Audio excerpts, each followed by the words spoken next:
And now we have made Maya indeed. All right, let's start off with chapter 3 before we end for the night.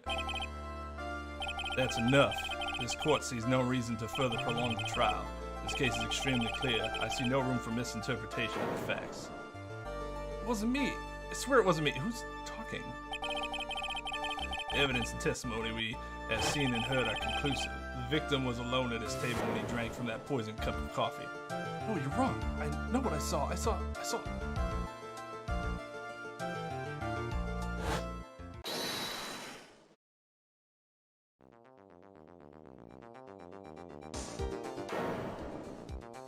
I saw someone else there. Man, he's the real killer. I don't know what voice to give this person. Oh yeah, Phoenix dropped the poison in the coffee.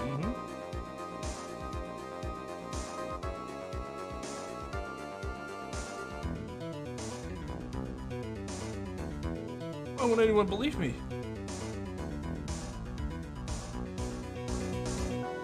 Oh yeah, of course.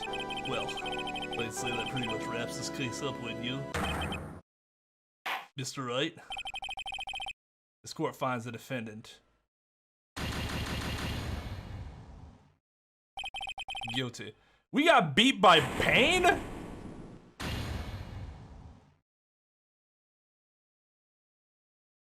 I mean, I guess some cases are so shit that you'll lose to Kane.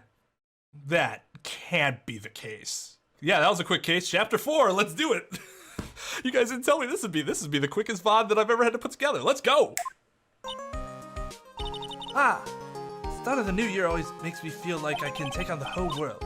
Bet it does, Maya. So I've decided that our resolution should be, Safari, take on the world. What do you think? Sure, whatever, Maya. But I think maybe you've had more than enough mistletoe cake. Can somebody elaborate? I've never heard of that before. Never. You've got to eat a lot of cake during New Year's. It's practically a tradition. Like watching the fireworks on TV or playing a board game. Hey, pal. Detective Gumshoe. Happy New Year, Detective. Likewise, now listen up, right? I wanna... Here's to another fruitful year of loyal police cooperation. Yeah, me too. Alright, pal, you got some explaining to do. Have you got a holiday present for me, Detective? A what? Well, here, have this. It's really nothing much of it. Hey, thanks. What, pal? We need to have a talk. Take a seat. Hey, what about Pearlie? You haven't forgotten her present, have you? No. I mean, yes. I mean, no. Are you doing this on purpose? Guess I'm busted. How'd you like my first practical joke of the year? Very funny, pal. Well, let's see how funny you think it is when I show you this. What is it? A magazine? Hey, I want to see. Deadly poison brings guilty verdict. Defense attorney Wright trounced? Trounced? Let me see that. I mean, you did get your tail whipped by Pain. But, I mean, I don't know if you were in a super shit situation to begin with. Let me see that. The defense attorney gave an almost childishly amateur performance yesterday. What the heck is this? It's a report, pal, about you. Listen to this. Mr. Wright must take full responsibility for the pleading in this case. Well, and don't tell me you don't remember anything about it. But I don't remember anything about it. What was that issue from anyways? December of last year, which I guess makes it last month. Which makes it old news, you mean? But I wasn't involved in a poisoning case in December. Oh, what are we lost? He's our good luck charm. One of the few good third cases. I hope you're right, because third cases are garbage generally. You can lose to an inferior lawyer if your case is just so ridiculously, like, against you. You can still also fight your way out of it, which makes it that much more impressive. But make no mistake, even a really bad lawyer will have the advantage in that situation. This must be Gumshoe's idea of a joke. Guess he's starting off the year with one too.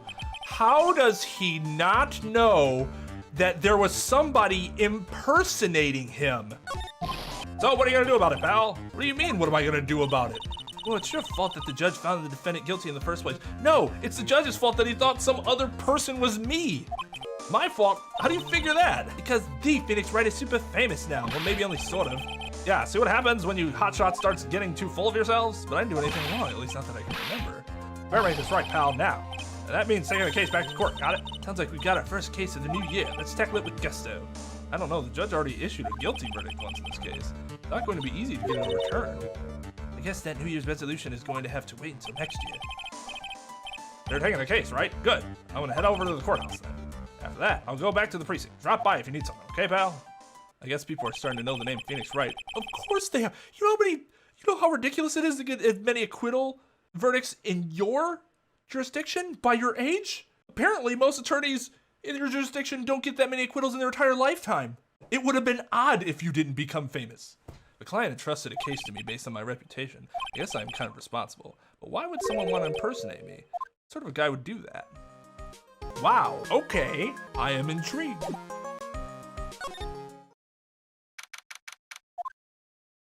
It's been ages since we came down to the precinct, huh, Nick? It's like Gumshoe isn't around. He's got it so easy, leaving everyone else to do the work. No, he's out there somewhere. My bet is on the courthouse. He's probably trying to arrange the retrial of this case. Guess that means we should go to the detention center and chat with our killer, huh? After being convicted without a fair trial, I'm not sure killer is the right label. This is so nerve-wracking waiting to meet our new clients. I wonder just what kind of person you tricked and got found guilty. Keep it down, Maya. That kind of talk could ruin me. Oh, shit, really? I'm gonna be honest, I didn't see that coming. How could you, Mr. Wright? How can you do this to me? They put me in solitary. I haven't been able to stop crying. Oh my gosh.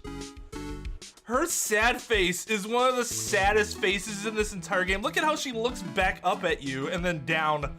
Oh my god. What a well done sad face. She could be S-tier manipulator if she wanted to be. Aren't you?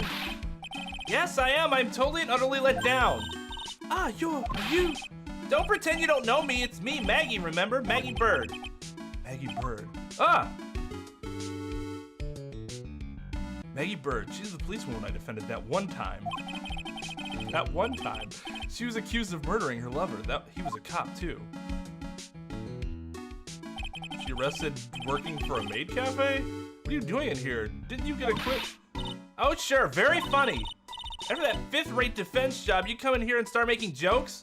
Although, to be fair, unless that dude did an A+ job of mimicking Phoenix, she should probably have realized that it wasn't Phoenix for the same reason. You better hurry up and tell her what happened, Nick.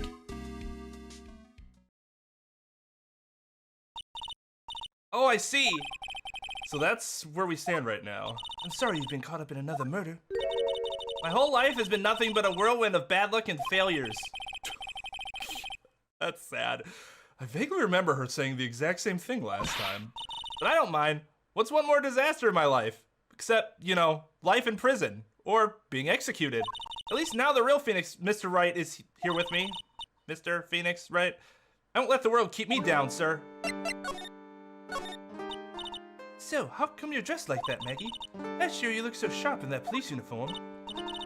I was fired after that incident last year. Why? Oh, I'm sorry. Okay, I guess she didn't technically say that she got fired because of the incident, because there's no way a police union would allow her to get fired because she was accused of something that she did not actually do. It's okay, I don't mind one bit. I enjoyed being on the force, but I think it was time for me to move on. So what do you do now? In the second half of The Life of Maggie Bird, I'm playing the role of a waitress. A waitress? Yes, in a French restaurant. It's a small place, but it's quite fashionable. My charming smile and shapely figure came through for me. And the owner, Mr. Armstrong, hired me straight away, sir. Yes, Mr. Armstrong, the French restaurant owner. And then you got into this mess straight away, huh? Yeah, you could put it that way. This whole mess started on the 3rd of last month, and it happened at Trace. God, I'm an idiot. Tribulations. I don't know French, but I know what Trace. I'm dumb. Tribulations? Yes, it's a restaurant where good service and a friendly smile are always included. Oh. What the fuck? Vegeta, what does the scouter say about Phoenix Wright's power level? Power level 5? Ain't nobody got time for that. There were 2 men at the table, both drinking coffee. And then... Did the guy have been sleeping? How did you not notice that? One of the men slipped some poison into the victim's cup. The victim took just one sip and was grasping for air. How did she not realize that the dude was clearly trying to look like Phoenix Wright? That's like one of the first things I would have mentioned, like, actually, sir, one of them looked like you. I was so shocked I passed out. before warning him? That's unfortunate. Hey, hold on then, Maggie. What? You keep calling the guy the victim. Didn't you know the guy who was killed? Not at all. I've never seen that guy before. Oh. But she wouldn't have had a motive to kill him then, I guess. The other man, the killer, you saw him, right? Of course, the good waitress must be attentive to the clientele. He looked just like you. But wait, never mind. So you saw the killer, but you were found guilty of the crime anyway? How come? You tell me, Mr. Wright. Ugh. I guess the answer to my question is my phony. Anyway, she saw the killer. Better see if I can get a description of the guy. So, if you saw the murderer, why were you still convicted? Because no one else saw. Saw what? That's never seemed to murder to the court. That's never seemed to matter to the court before. The other man, the one who put the poison in the victim's coffee. Everyone testified that way. Mr. Armstrong, the customer, everyone. The victim was sitting alone at his table the whole time. How is that possible? I don't know, but nobody, not one person would believe me, sir. Even Phoenix Wright, my one last hope for a fair trial, failed me. What a pathetic defense. My granny could have done a better job. Look, that wasn't me, okay? And then, they found something a bit incriminating in my apron pocket. What? A small bottle of poison.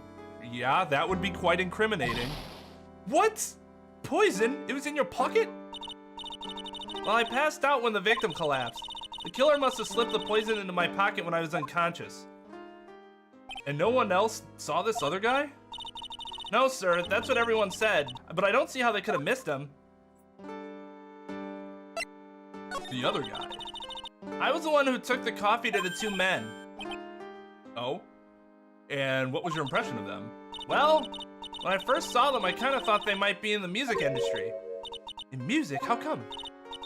Well, one of them had some sort of earpiece and an emo musician's look about him. That guy is clearly has a hipster's musician's look about him. Do you see that wool beanie cap he is wearing indoors? That's not what an emo would do. They would let their hair flow out and cover their eye. One of them. Just one, because then they wouldn't be able to see if it was both. Come on. Why would you do it for both? I'm sorry, can I help you? You want to say hi to everybody? All right.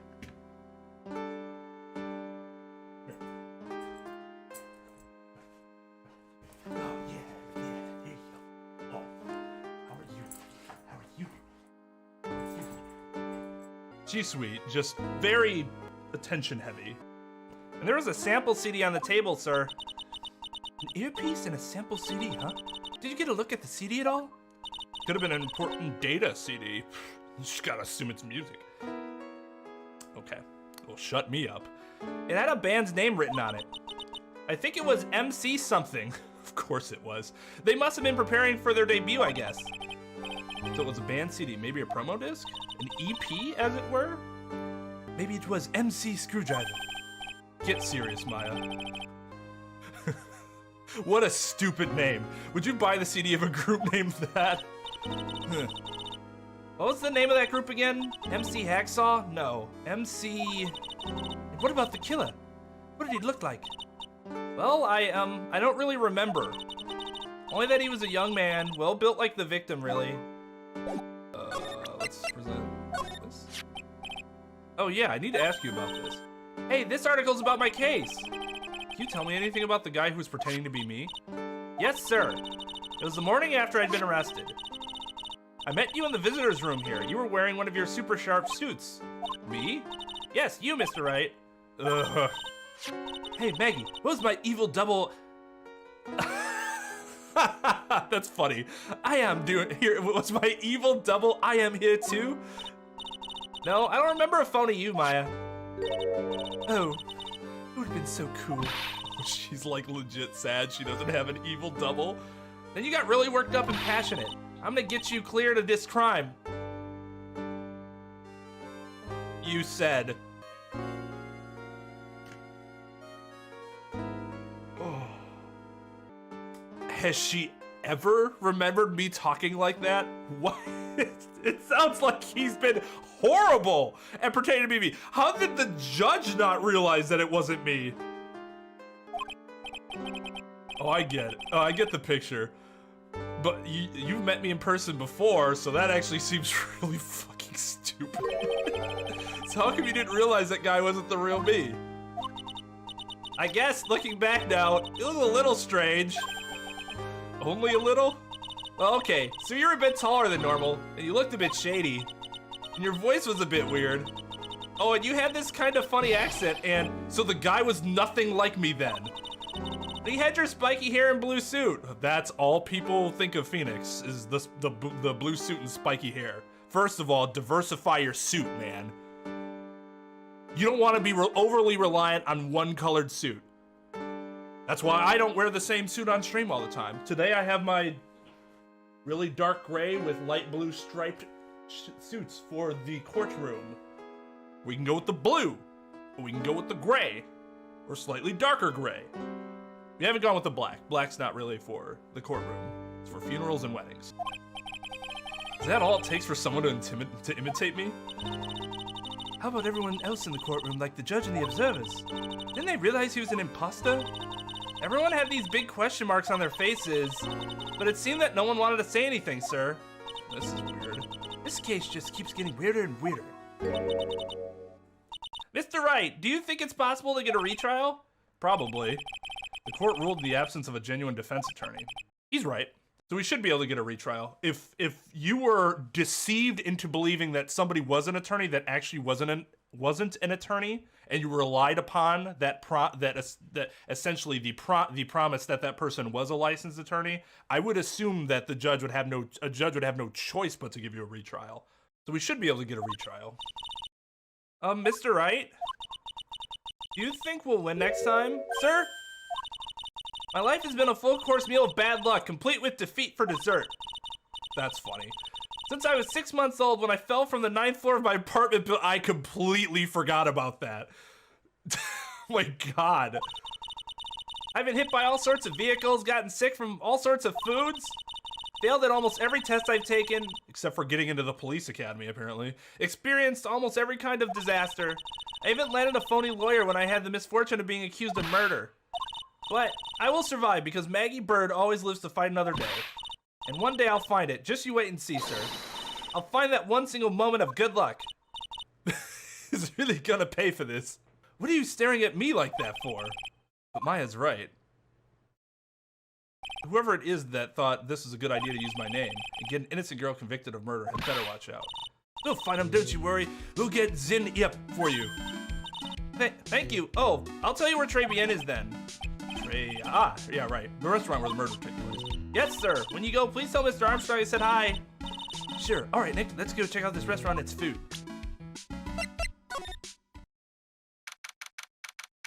Just do trial by combat, forehead. Yeah, right.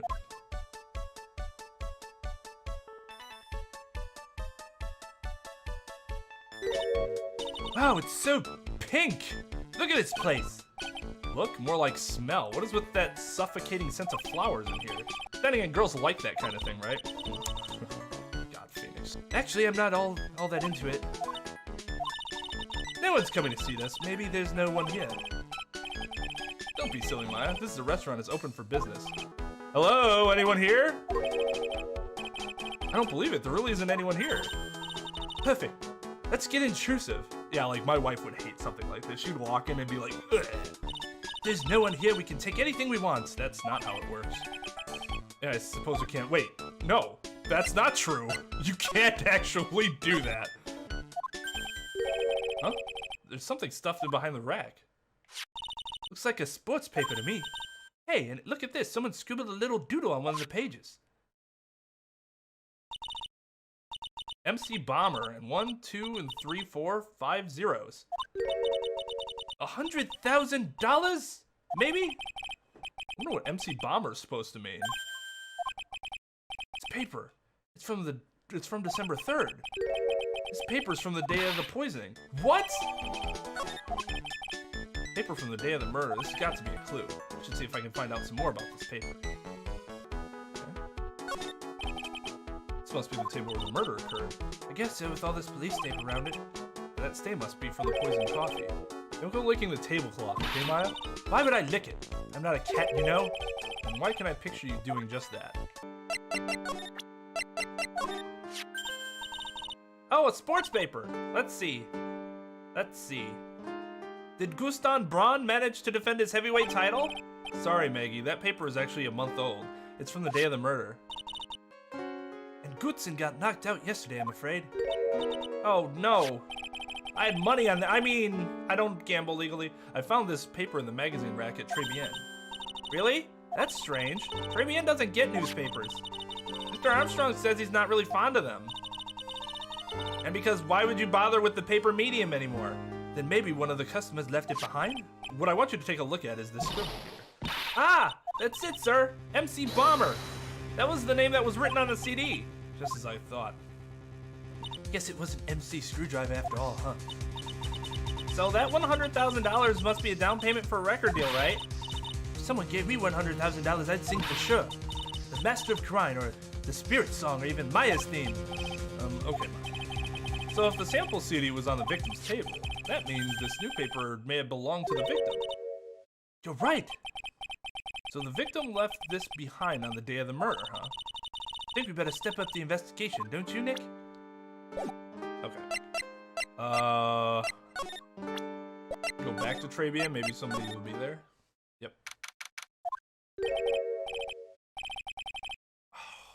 I can't do a French accent, like, at all. I wish KY were here. Oh la la, bonjour. Welcome to la Tribien. Oh, hello? What happened to Maya? She's frozen stiff. Oh. Was that really necessary? He is, I'll give him credit. That look must take him many hours in the morning. In the French translation, they made this dude Italian. Oh. Because they didn't want him to be French.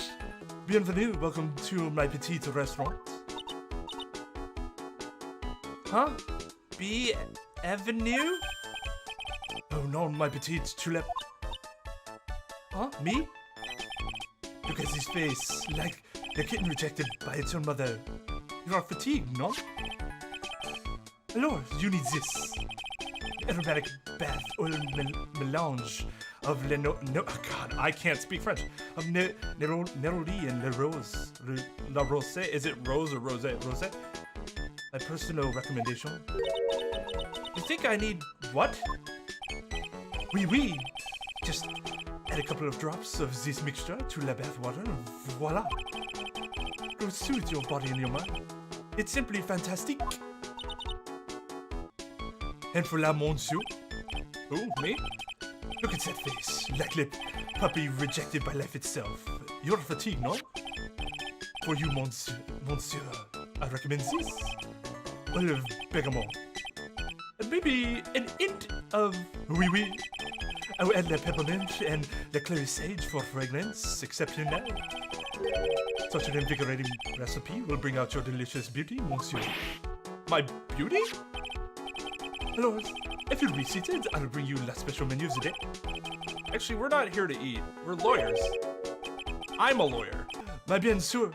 I know this already, monsieur. We're La Phoenix, right, you know? Yes. You know me?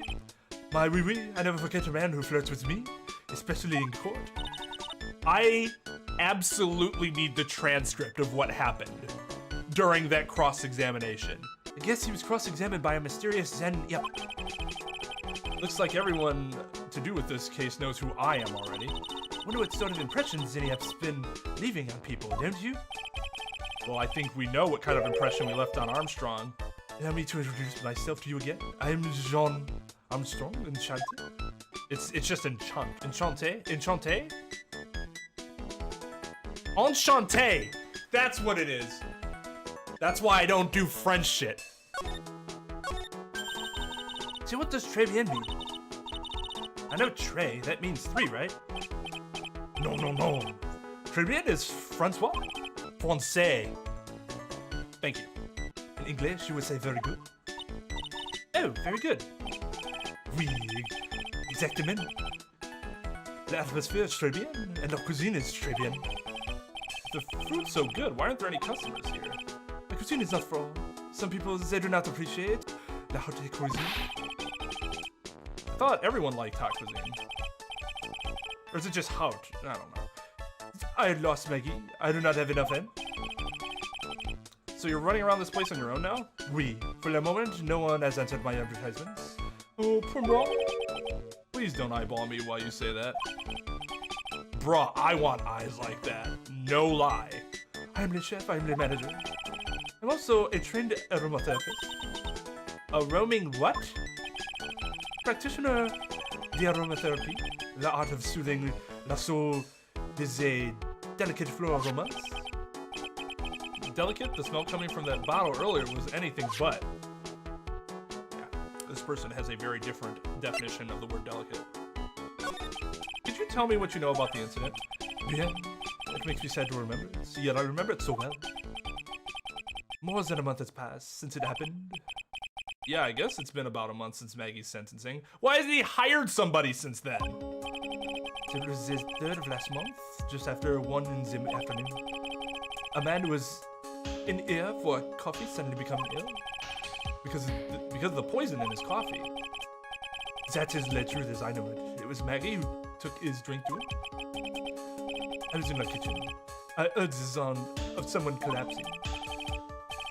When I came out to see what it was, he was already slumped in his chair. He was dead? Mon Dieu, mon Dieu. Is that how you pronounce that? I don't think I've ever seen that word spelled like that. Spelled out before. Oui? He was dead. Maggie had passed out also. And this man who died, was he alone? Oui, monsieur. All alone. I know that Maggie said there was someone else, but... I see. The police, they asked me many times. Are you sure there was no one else at the table? They asked. But I am not the only one. The old man said the same thing. Old man? What old man? So who is this old man that you mentioned? At the time of your murder, there was another customer in here. What? Someone else saw it? My, oui. As usual, he came alone that day. At the time of the murder, he was here. He saw it too. But he said the same thing, that there was no one else at the victim's table. But Maggie swears there was 2 people. My mademoiselle, the lawyer, he could not prove it. He could not prove this, no. About the lawyer. That was me, I suppose? Why bien sûr? Wow, you're the first person who said it wasn't me.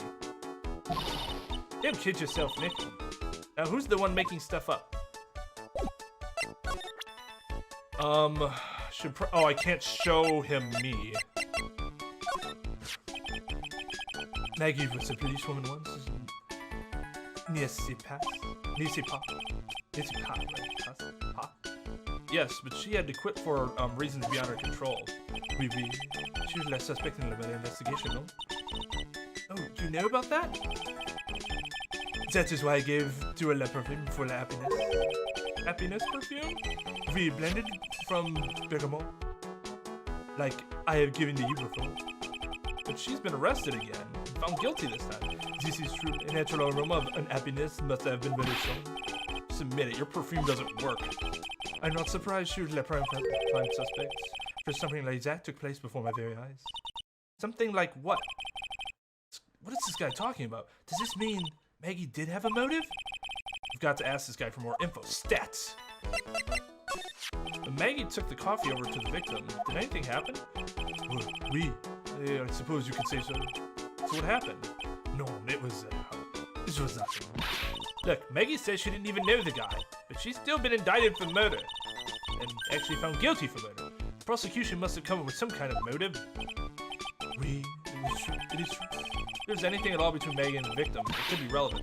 So please, tell us anything you know. Cyclock. I see. Cyclocks? Hey, wait, what are we going to do, Nick? Just have to remove— What the? What's wrong? Magatama, it's gone! Huh? I had it in my pocket, but it's vanished into thin air. What? That's my family heirloom, you piece of shit! But I could see the Cyclops. Maybe that means the Magatama's nearby? Mr. Armstrong, can I just confirm something with you again? The table where the victim was sitting. Was anyone else sitting there? That is a question you will have to ask him yourself. Huh? Him? The old man spends all of his day dans le parc. Le parc? Oh, park? What park's that? Behind the restaurants? It's called Vitamin Square. Thank you. Je vois un prix. Je vois un prix, my dear. Let's go check out this Vitamin Square right now, Nick. I guess we'll talk to him first. So this is Vitamin Square. Yeah, I see where they get the name from now. The fruits scream vitamins at you. Hey, Nick. That's the guy, right? Isn't that the old man Mr. Armstrong was talking about? That grouchy-looking grandpa? He's throwing seeds out for pigeons. Of course he is. Maya, he's not throwing out seeds for them. He's throwing seeds at them. Okay, that's funny. Oh, God. He might actually have a tumor on his nose. Like, that's... How can he smell anything? How can he put anything in his mouth unless he does it on the side? Ugh, my grumpiness threat level has just been raised to red. Excuse me. Would you mind if I had a word with you? Yes. I just want to ask you a couple of questions. What's the matter with you? Can't you see I'm busy? So you don't like my seeds, eh, pigeons? He's really chucking those seeds at them. It's gotta hurt. Go on, eat this. Excuse me, sir. Can I ask you about Maggie Bird? I don't know any Maggie Bird. Yes, you do. Maggie, the waitress at Tribulations. Cha, it's a disgrace, I tell you, an utter disgrace. A disgrace? An innocent young girl revealing herself like that. Revealing? You mean her uniform? The youth of today, they don't have any shame. No shame, I tell you. Not 1 ounce. Whatever happened to the old Bushido values of Japan, like honor and modesty? What about me? I'm not wearing anything revealing. Your brother is a lack of any sense of grace. I feel like that's a really bad, like, Ray Romano or something. Talk about hitting a girl where it hurts. You go to Tribulations a lot? That miserable existence for a restaurant. The garbage they serve and there's not food. Where's the sushi? Where's the rice? Tribulations is a French restaurant, sir. Who do you think we are, boy? In Paris? I want real food, not those surly snacks. What about those shameless girls? You mean the waitresses? You can see all the way up there. Well, there. Yes, the waitresses. They're practically naked. It's a disgrace, isn't it? Well, isn't it? Listen, it's not my restaurant. God, it's a miserable excuse for a restaurant that place. Miserable. He certainly knows the place. He must be a regular. If he hates it so much, why does he keep going? He's an old man. You're a regular at that restaurant, sir? It's just, if you dislike it so much, why would you keep going there? Sir? There you are, you fiercely pigeons! You want food? Aha, take that! You must be hiding something, right? He is. I should be able to see a sight line or two. Oh, wait. I don't exactly have the magnetometer right now, huh? Remember, Nick, the magnetometer is only on loan. You better find it or else. If Pearls ever gets wind of this, I'm going to be in a world of pain. Okay. Let me present this to... Mademoiselle? Yes? Are you looking for a job? What? No. I was just... Let me see. Your style is pure different, but you have a good face. Difference? I don't know what that word is. Little contagion. Do you have past? I will hire you. Be comfortable with me. I will teach you everything I know. Nick! Help!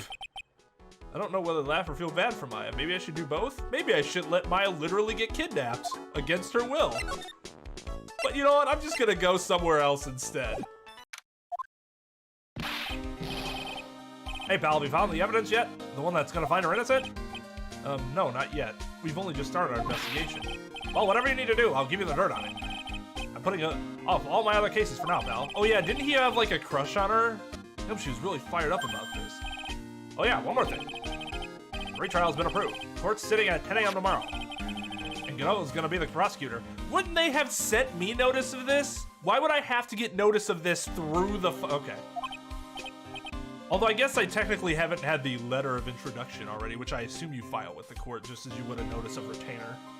Oh, him. Now listen up, pal. Maggie's found guilty again. Yes? I'll make sure you get locked up for good. Got it? What? The guilty party was Maggie Bird, huh? Yeah. Back when she was on the police force, you were her mentor when she was a rookie, right? Yeah, I kept a close eye on her. I mean, not too close, you know. Uh-huh.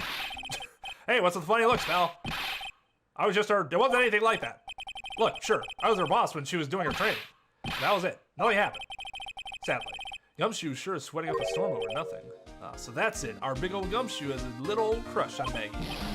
I don't like her or anything. Note to self, gossip with Maya about this later. Look, pal, don't tell anyone, okay? You gotta keep it a secret, got it? Sure. Would you mind not guessing what I'm thinking all the time? Hey, tell your face, pal, not me. You have to be blind not to see what's on your mind. Damn, that's pretty bad for a lawyer. So I was wondering, could you fill me in on the victim? Landell, he was a computer programmer. He legit has a fucking scouter on his face. I see, a programmer. He was just a regular Joe working for a small-time computer firm. Maggie never had any contact with the guy before that day. And all she did was take him his coffee on the day of the murder, pal. Yeah, Maggie also claimed to have never seen the guy before. Did the victim go to the restaurant often? Not according to the chef. Said it was the first time he'd seen the guy. Programmer and a first-time customer at that. What possible reason could Maggie have had to kill a guy like that? That's what I thought. But a motive was still somehow established in the trial. You're kidding. What was her supposed motive? Sorry, pal. I'm real busy. I haven't even got enough time to sift through these papers. Look into it yourself, okay? We can't care that much, then. What could this motive have been? This isn't really a proper investigation. I'm kind of working on it by myself. Oh, that's right. The judge already ruled on the case, and all the evidence is in already. The only problem is with Maggie's testimony. Yeah, it doesn't sound very good for us, huh? Look, pal, I've got a mountain of papers on this case to look over before tomorrow. So I'm just gonna say this. Maggie Bird's no liar. She's... Okay, so she's a bit out there, and a bit off base sometimes, but she was a good cop. It's not exactly complimentary, you know? Complimentary. God, I can't talk today. The French is fucking me up. So what do you think really happened? Just how contradictory is her testimony? The biggest problem with Maggie's testimony is the number of people at the table. Yeah, my thoughts exactly. Maggie still insists there was another guy sitting with the victim. Right, but get this. Everyone else in the place says the guy was alone, even the chef. And there's that CD. CD, oh yeah, she did mention something about a CD. But our guys turned that place upside down. There was no CD. Yeah, the guy probably took the CD. What? Not on the table, not anywhere in the whole restaurant, pal. Didn't Maggie say the victim was wearing an earpiece too? Yeah, but that was for the portable radio in the front pocket of his hoodie. What's the eye thing for? A radio? He didn't have a CD player? You got it. Your phony never explained that contradiction at all. Come to think of it, the owner of Trep didn't mention that CD either. I don't know why, but I get the feeling Mr. Armstrong just got something to hide. What's that? A sports paper? Yeah, I found it in the magazine rack at Trep. It's dated the same day as the murder. Maybe onto something. Take a look at this. See this writing here? MC Bomber. MC Bomber. Hey! What is it? I've heard that name somewhere before. Yeah, MC Bomber. Wow, he actually seems to be thinking for once. Ah, it's no good. I can't remember. And he goes back to being the Gumshoe we all know and love. Hey, pal, I'm gonna borrow this paper for a bit, okay? I want to get a handwriting analysis done on this scribble. Handwriting, huh? It'd be good to know more about that in any case. I bet those will turn out to be an interesting clue. I wasn't at the trial myself, but I asked this one detective I know how your defense was. And what did he say? He started off by saying, I'm at a complete loss for words. But he must have found some quick because he went on about how bad you were for an hour. But he said you sucked so much it seemed like you were trying to get Maggie found guilty. Looked like I was trying to get Maggie found guilty. Chef of Trep, huh? You know what that chef said to me? Oh la la, your body is full of the toxins. And then he gave me this bottle. What's in it? I don't know. The label says juniper. Ugh, I'm under orders. What if he drops of it in my bath every day? Under orders? Yeah, you know, there's something about that lady. I mean, God. Huh? You can't stop thinking about him? Not like that, pal. Give me a break. Not my type. I mean, I can't stop thinking that he's involved with this case somehow. Sounds like he knows a little something more about the charming chef. So what exactly is it that caught your attention about the chef at Tribune? It's, kind of hard to say. The guy's probably not even connected with the case anyway. Hey, come on, detective. Didn't you say you'd give me the dirt on anything? Well, this sort of stuff is kind of unimportant gossipy stuff, you know, pal?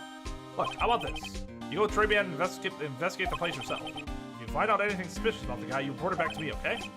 Don't suppose I could get a choice in this, huh? Guess I better find out more about the chef at Tribulations and report back to Gumshoe. Scent of flower sure is strong. It's almost making me dizzy. Oh, hello. Ray Ayanami. Who was that just now? A customer? She had a sort of dark aura about her. Welcome! Bienvenue! Oh, what a cute voice. Oh, she's adorable. Oh, it's just you, Nick. Maya. Well, how do I look? Maybe you should quit being a spirit medium. Maybe, but it's kind of boring being a waitress. I mean, you're my first ever customer. And who's that woman I just saw? Oh! Since you're here, you might as well have something to eat. I'm kind of hungry, actually. So, how do you like your new job, Maya? Never knew there was so much for a waitress to do. Take people's orders, bring them their food, make coffee, work the cash register. Of course, we need a customer before I can do any of that. Yeah, it's a nice looking restaurant. It's a shame more people don't come here. Don't forget about the ultra cute waitress. Check out my gimme a tip smile. Hey Nick, why don't you order something? The chef's preparing a tasty lunch set at the moment. So he says. How much is it? It's the twin tea set. So it's $20 of course. The twin tea set? I believe I'll be taking a pass on that. It's kind of expensive. Yeah, I mean, I guess for lunch. What? But you can't. Come on, Nick. It's not every day I get to be a waitress. I want to try carrying plates and working in the cash register. How about cleaning the toilets? That should keep you busy. Yeah, right. Maybe later. About the lunch. Oh, a fine choice, sir. No, Kitchen, the lunch special, please! With all the extras, drink, side salad, dessert, and gift. I don't need any of that. Just a moment, please, sir. Maya's really getting into this. How much is this set lunch then? $20, huh? With the drinks, side salad, and dessert, it's $45? Okay, that's expensive. Hey, wait a sec, Maya! Sorry to keep you waiting, sir. Here you are. Our deluxe fortified lunch set. Whoa. Dish inspired by lobster and abalone fricassee. Fricassee? I don't know what that is. With a balsamic vinaigrette. I know I don't want balsamic vinaigrette. Bon appetit! Thanks. Come on, Nick, hurry up and try it already. Lobster, huh? Alright, down the hatch it goes. Ugh. Well, are you hungry, Maya? I'm starving. Here, it's yours. Really? Oh! Remember, Maya, my wallet doesn't print money, so you better polish off that plate. I just remembered I've got to clean the toilets. That's funny. Hey! You can't be in that much of a hurry to clean the toilets. How's that guy managed to make good food taste so bad? Hey, Nick, you want to take a peek at the kitchen? Kitchen, huh? Not a bad idea. Kitchen! The taste would be ruined by the heavy fragrances. Yeah, exactly. That's like a huge problem. I wouldn't be able to enjoy the food because the fucking smell would overwhelm it. Here it is, the famous Trabian kitchen. My first time in here too, actually. There's a weird atmosphere in here, that's for sure. Armstrong will be back soon, so we better switch quickly. Chop, chop. Okay. Start from left to right. What's this? Looks like a treasure chest or something. Oh, look at all these little bottles. Oh, they're aromatherapy oils. He's got so many, they're overflowing onto the floor. Let's see. 1, 2, 3, 8, 98, 99, 100. They're all the same, too. Hey, wait a minute! What is it? There's one bottle that's different from all the others. Well, what do you know? It doesn't have a label either. And it doesn't smell, like most poisons. So what's that liquid inside then, I wonder? Hey, Nick, we should borrow this. I mean, look how many bottles he's got. He won't miss one, will he?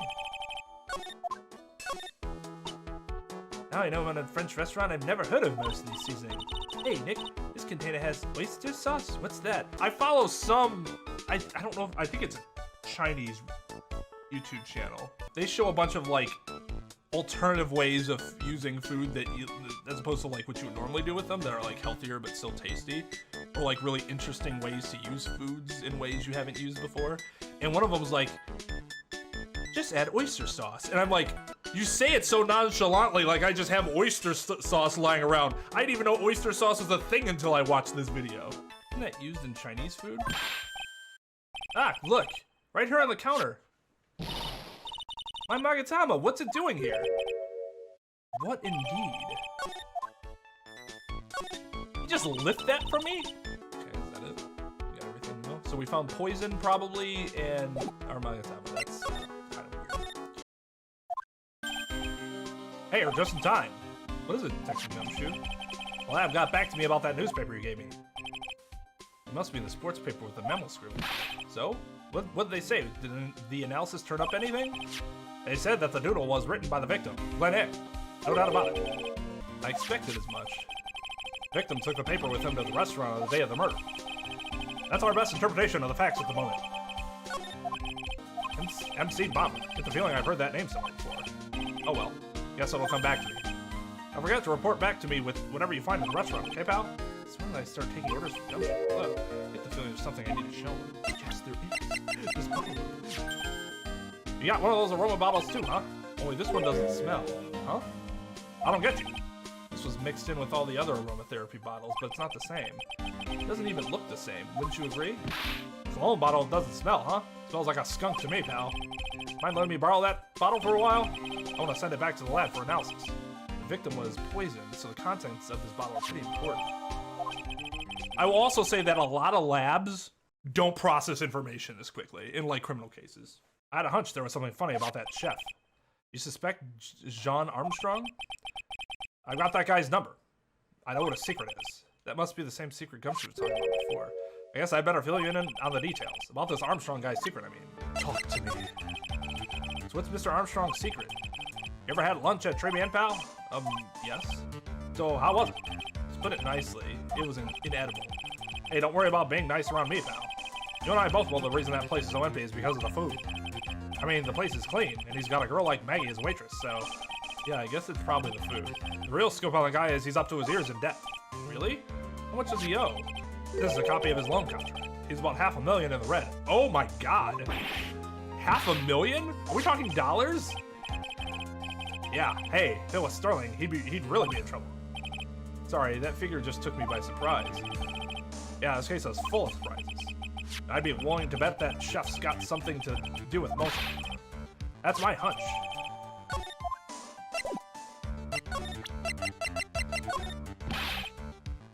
For $500,000, pal, that's, $500,000. Bills. What's the in there for? Is there really that much money tied up in this case? I can't give you an answer on that, pal, not without the case file in front of me. But I'll tell you this. That Armstrong guy would have done anything for cash. He was so desperate, you know? No, I don't, but I think I sort of get the picture.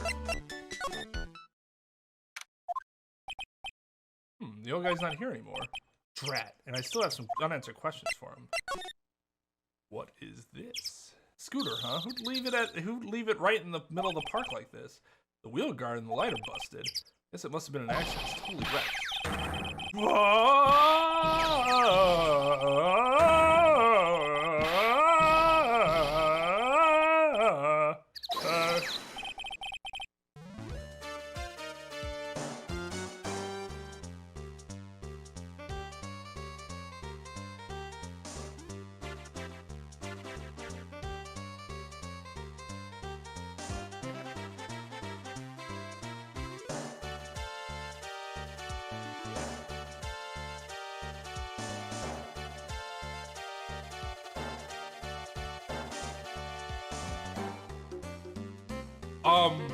Yeah, I'm guessing that this is the fake Phoenix. Hey, what'd you think you was doing with my bike?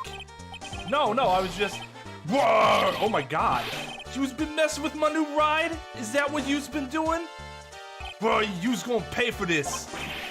It wasn't me. I was just passing by. Hey, Dana, who's the one that covered my saddle in crap, huh? You's gonna pay, you catch my drift? Something with anime that I've always found very strange. They have that one look where they're kind of like, their head's kind of up and they're kind of like cockeyed, but it's... I always feel like it's supposed to be menacing, but it looks more silly than anything. Like, I never look at that. Mondo made that face a lot in Danganronpa, and I never see that face in anime, and I'm like, oh shit. I'm just like, dude, you look like a fucking asshole. No, wait a sec. I'm not a pigeon, so I couldn't have done it. Wise guy, eh? I'd beat you so hard it'll feel like you was a smooch in the express train. Uh-oh. You better watch your back. This ain't over. I'm gonna round up a group of lawyers and then you's gonna pay. Actually, I'm a lawyer myself. What'd you say? I'm Phoenix Wright, attorney at law. Phoenix Wright? You saying you Phoenix Wright? Yeah, I am. So you a wise guy too, huh? Cause I'm Phoenix Wright. The one and only. What? Out of my way, I gotta cruise. He's gone. What, on his scooter? That must have been a very hilarious exit. Surely that guy wasn't my phony, was he? He wasn't anything like me. I guess I better make a note of the scooter. Ah, pathetic. Huh? Oh, it's you. A few threats from a little brat like that, and you look like a pigeon that's got seeds in his eyes. You've been here the whole time, then? I was in that strawberry. I had some thinking to do. More like you had some cowering to do. Are you a regular at that restaurant, sir? Just that if you dislike it so much, why do you keep going? Sir? Hey, are you feeling privilege? Ah. Bring it. I knew it. This old guy has something to hide. What could it be? It's time you told me the truth. Why are you a regular at a restaurant that you dislike so much? Isn't it obvious? People only have one reason to go to restaurants, to eat. Eat? Is that the whole truth? What do you mean? I don't think you go to that restaurant for the food at all. You insolent brat, how dare you accuse me? What proof have you got? I can tell that you, not you nor anyone else in the world would go to that place for its food. Take that! The proof is in the pudding, or in this case, the lunch menu. That's the twin tea set. The food at Tribulations is terrible and expensive. You're wrong, it's cheap, huh? I'm rich. I inherited money when I was a boy. Yes, I'm stinking rich. I haven't done a jot of work since I was born, other than feeding the pigeons. What a load of crock. Hey, it's another story, but the price is nothing to me. So you're saying that you go there because you've got money to burn? Exactly. I have so much cash, I go for a swim in my money vault every day. All right, Scrooge McDuck. Unfortunately, that's a lie. What? You don't have money to burn. You're flat broke. Oh, the job is duh. This is yours, right? My magazine. Why would a rich retiree be looking for a job? I mean, why would a rich retiree go to a community college? It happens. I was looking for a job. I'm buying a lot at the moment. I need spending money. Oh? I don't go to that restaurant for food. I just go for the Javacino. Javacino. Yeah, I think you mean a cappuccino. Anyway, how much does a cappuccino cost there? $8. Those had better be some golden beans. What's your problem? You think a poor old man would be better off drinking dishwater, do you? Is that it? No, I wasn't thinking that. I was wondering if the coffee there is really that great. No, it's not, but anyway, yeah. That place has free newspapers to read every day. Newspapers? Exactly. They don't want me hanging around at home, so I go there. I'm sorry, sir, but there are no free papers to read at Tribulations. What do I show them? The newspaper? Wait. Take that! Take a look at this. Where is it? The newspaper I found behind the magazine rack at Tribulations. So, what of it? This is the only paper there, and it's dated more than 1 month ago. What? Do you see what I'm getting at here? That restaurant doesn't get newspapers. This is just one that a customer happened to leave behind. Tell me, why are you so determined to hide the truth? I'm not hiding anything. I'm gonna have to put this guy out of his misery. Listen, the real reason why you go to so much Tribulations is... Take that! What are you asking me about that girl for? She was the waitress at Tribulations. Ah! Therefore, the answer to this mystery of why an old man would drink expensive coffee at a terrible restaurant is the waitress. Ah! I don't recognize that face.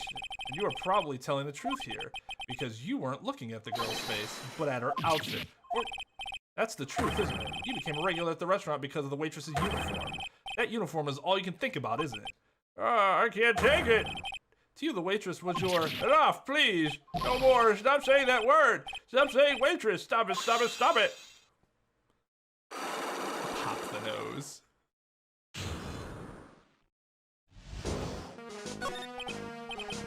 Sir? Yes, it's true. I was there for the young girl. Fine, so I'm a dirty, wicked, sinful old devil. No, I didn't mean it like that. I ever get one of those lousy cups of Javacino every time for $8. All because of the serving girl punished me. Lock me up. Really, that's not what I'm here for. You'll be the same in another 20 years. You don't understand what it's like. You don't know how painful it is to be an old man like me. No, really, listen, sir. Stop calling me that. I have a name, you know, boy, so show some respect, huh? I'm Victor Kudo. Sorry, Mr. Kudo. You young ones think you know it all, don't you? Well, I'm not saying another word. I won't tell you anything more. This guy was in the restaurant at the time of the incident, which means I have to hear his testimony one way or another. I don't believe this. I even broke his Cyclox and everything. He's just supposed to tell me everything then, because I broke the Cyclox. I guess I'll have to try to get him when he's in a better mood. Time to get the simpin'. There we go. That's it. That's what we get.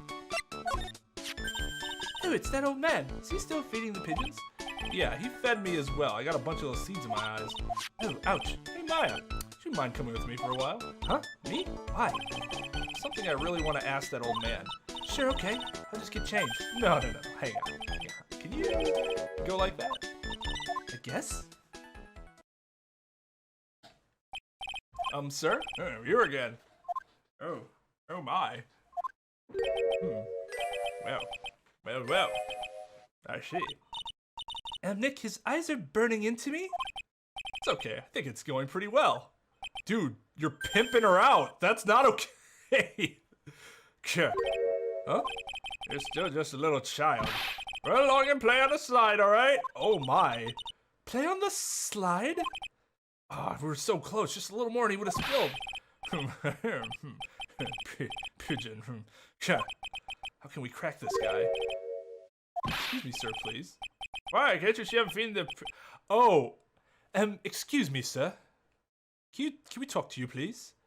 Why, can't you see I'm feeding pigeon? There we go. Mia? Well, if you don't mind, sir, I'd really love to talk with you. Yes, you do, of course, certainly. I'm Victor Kudo. Oh my god, that reaction. Even from beyond the grave, wow. Not the incidents. You mean the man who died after drinking the Javachino? It's like he's a different person. It was quite a shock, even for me. He was a strange-looking boy. The girl took the Javachino over to him, you see. And was the customer alone? Definitely, he was the only person at the table. He then took one sip of his Davicino and he said something like, "Ugh," and then collapsed, dead. Oh, how terrifying. You're so good at listening, aren't you? I'll tell you anything, whatever you want to know. He certainly seems to be telling the truth now, but it looks like Mr. Kudo didn't see this other man either. You like the food at Tribulations? Well, of course, I'm really quite a sophisticated man, you see. I was a young businessman once, you know. I set up a casino in London. Really, how interesting. Eating the food in that restaurant really takes me back to my days in France. What a lovely story. London's in England, not France. Oh yes, France is wonderful. I'd love to show you around the city sometime. It's too much, I can't take it. I want friends. I can't believe Maya's laughing at the guy. She's fake laughing. You visit Tribulations a lot, don't you? Of course, I mean, yes. I'd like to come and see you there. Really? Oh, you flatter me so. The owner would be delighted to welcome you, I'm sure. Careful, that chef, my dear. Chef? You mean Mr. Armstrong? I was gonna call him Atmosphere for some reason. That's right, that means an ex-con. He's an ex-con? Whatever did Mr. Armstrong do? Oh no, those eyes, I can't take this. He's really got this guy eating out of her hand. He steals things from his customers. From his customers? Loves handkerchiefs, little things mainly. He's a pilferer, so you be careful around him, my dear. Are you sure about this? Of course, he was arrested for it once. I was there when it happened, having my Javachino. He really is a regular. Let me write you a little haiku about it. A haiku? Japanese poem. It'll explain all you need to know about that chef. Convicted before, a wicked man or woman, repeated offender. Okay. If he takes anything again, you let me know. If it's not too expensive, I'll buy you a replacement. Poor guy, he couldn't do enough for me yet. Okay, Phoenix. That's about as much as I can do to help. Thanks, Mia. You got some really important information thanks to you. Honestly, I can't believe Maya called me for something like this. Guess it's about time to wrap up today's investigation. And enough of being a waitress? Yeah, plus no one came to the restaurant. Ooh la la, Mademoiselle Maya? No. How can you leave me like this? I'm sorry. That reminds me. Mr. Armstrong had a psych locker 3, didn't he? I'm gonna have to break those. Hope you didn't mind, but I'd like to have another word with you. Volunteer? Of course. Take that! What a fucking sprite. What is happening? I do not like this horrible feeling. I have to know the truth. What happened that day? Hello, hello? I will confess everything. Just don't hurt me. Huh? Well, that was a new role. It refers to a lottery ticket. A lottery ticket? The man who died here had a lottery ticket for $500,000. $500,000? Oui.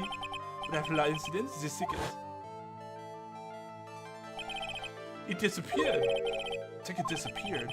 This was the motive that the prosecutor gave for Maggie. They said that she poisoned the man to get the $500,000 lottery ticket. How would she know unless the dude said something aloud?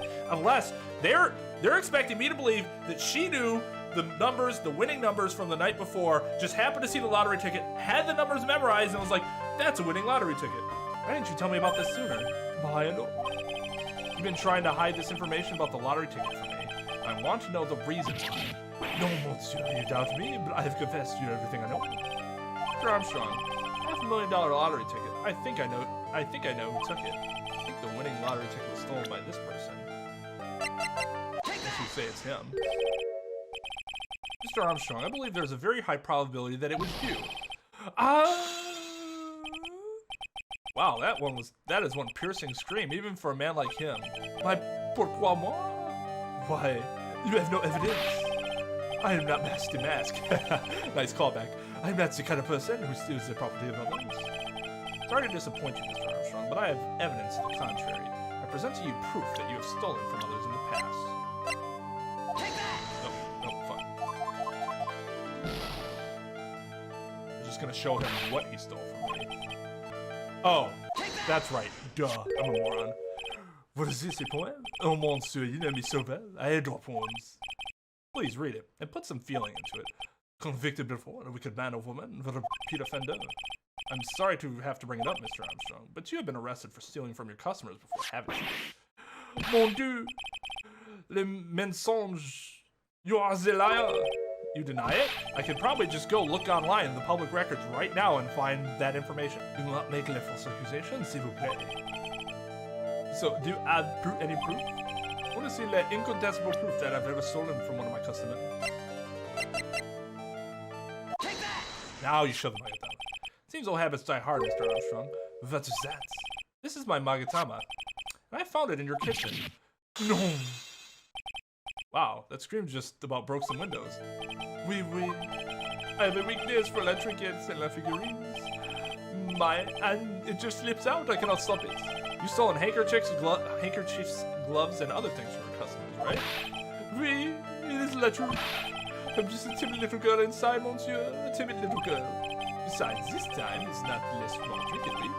It was $500,000. My no. Well, I steal it. I have no need for such money. Really now? Oh, monsieur, what is it? Is it true that you're in some pretty serious trouble, and that you are in desperate need of a large amount of cash? Take that! This restaurant is deep in the red, isn't it? You have a loan to the tune of $500,000. That lottery ticket would have wiped out your debts. Well, Mr. Armstrong, what do you have to say for yourself now?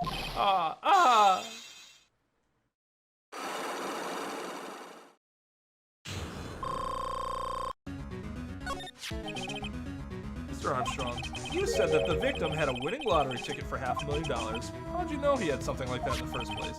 The man was listening to the radio with his earpiece. Maggie said something about that too.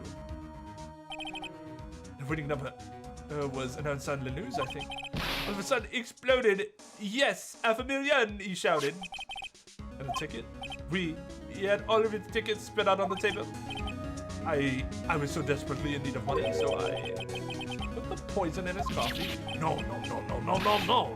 Oh, no, you naughty man. I simply helped myself to one of his tickets. What? La victim collapsed and Maggie passed out. I thought to myself, pourquoi pas? He had so many of them. Yeah, but only one of them was the winning ticket, right?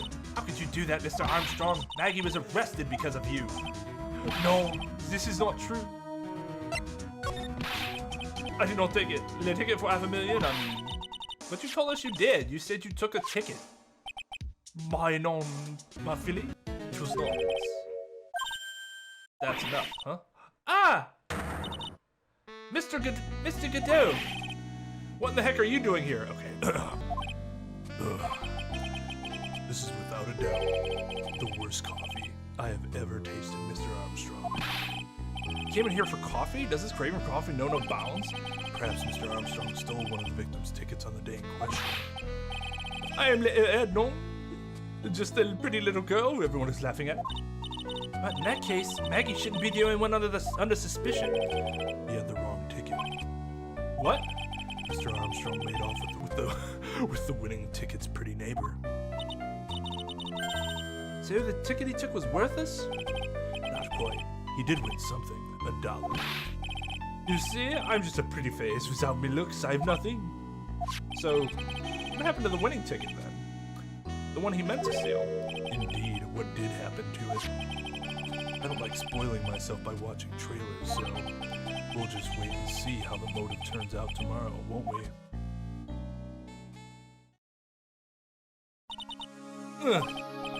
Voila, you two are time to laugh at the pretty little ahead. Looks like I won't be needing this note anymore. Looks like we've got a new mystery now, namely, where'd the winning ticket go? I've got a bad feeling about this. Well, anyway. Can't let Maggie suffer any longer.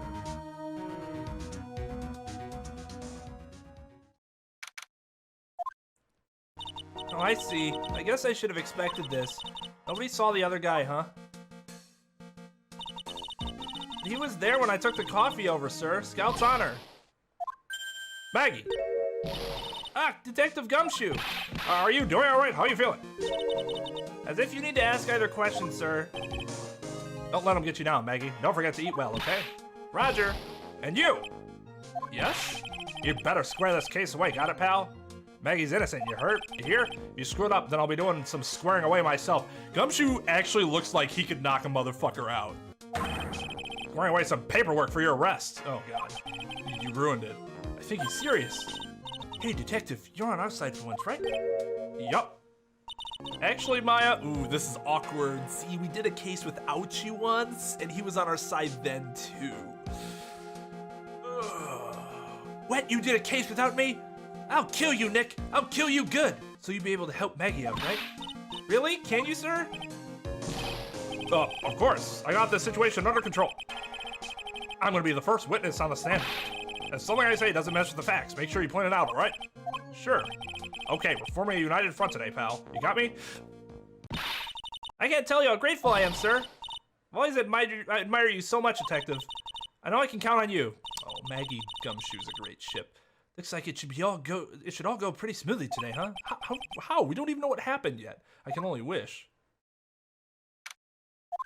The best we can hope for is make it go another day at this point. Ah, bitter. Mr. Rod. Yes, Your Honor? Ah! What's wrong? Nothing. It's just whenever I'd addressed you in the previous trial, your response was, "You talking to me?" It was a little, well, intimidating. No, that wasn't me. That was the phony Phoenix. I see. So our trusted Phoenix Wright is back with us now, is he? Are we gonna ignore the fact that you couldn't recognize the fucking attorney that's in front of you all the time? Our trustee? So, Mr. Godot, your opening statement, please. Mr. Trite, whether you were fake or the real deal, we will find out soon enough through this trial today. But I can already tell you, I'm the real Phoenix Wright. I wasn't questioning whether you are Phoenix Wright or not. I was questioning whether you had studied law or not. That's what I intend to find out. I've already beaten you. It's obvious that I have. There's no denying it. Behind that mask is a man who really hates me for some reason or another. As everyone is aware, the court has already given its verdict on this case once. Therefore, I won't stand for irrelevant testimony during this retrial. Nor will I stand for a simple repetition of the evidence presented in the last trial. I'm not planning on repeating anything that phony me said, trust me. Now then, Mr. Godot, please summon your first witness. Let's start with the formality, shall we? Name and occupation. Witness, state your name for the court. Huh? Oh, sorry, sir. The name's Police Detective. Occupation, Dick Gumshoe. Other way around, detective. Huh? Oh, sorry. Anyway, I'm the officer in charge of this case since yesterday, sir. Since yesterday? Yeah, the guy who was on the initial investigation is tied up with another case now. Hope Gumshoe's really got everything under control for everyone's sake. I see. So, Detective Gumshoe, would you outline for the court the basic facts of the case? Yes, sir. The victim's name was Glenn L. He was a professional programmer.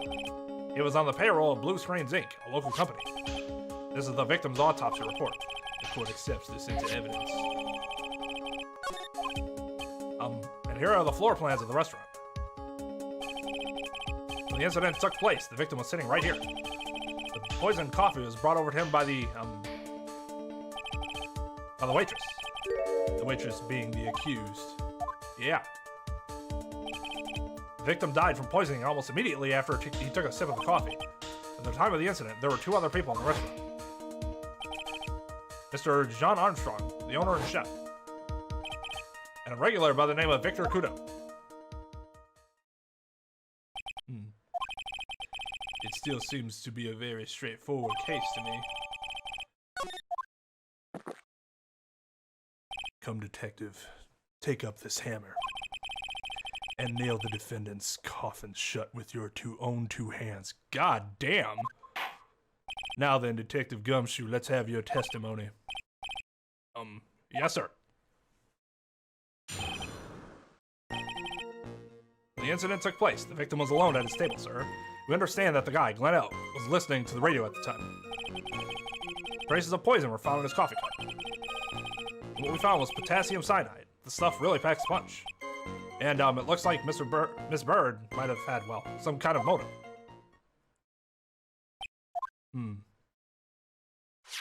Using the dark, aromatic depths of coffee to conceal the poison. Classy lady.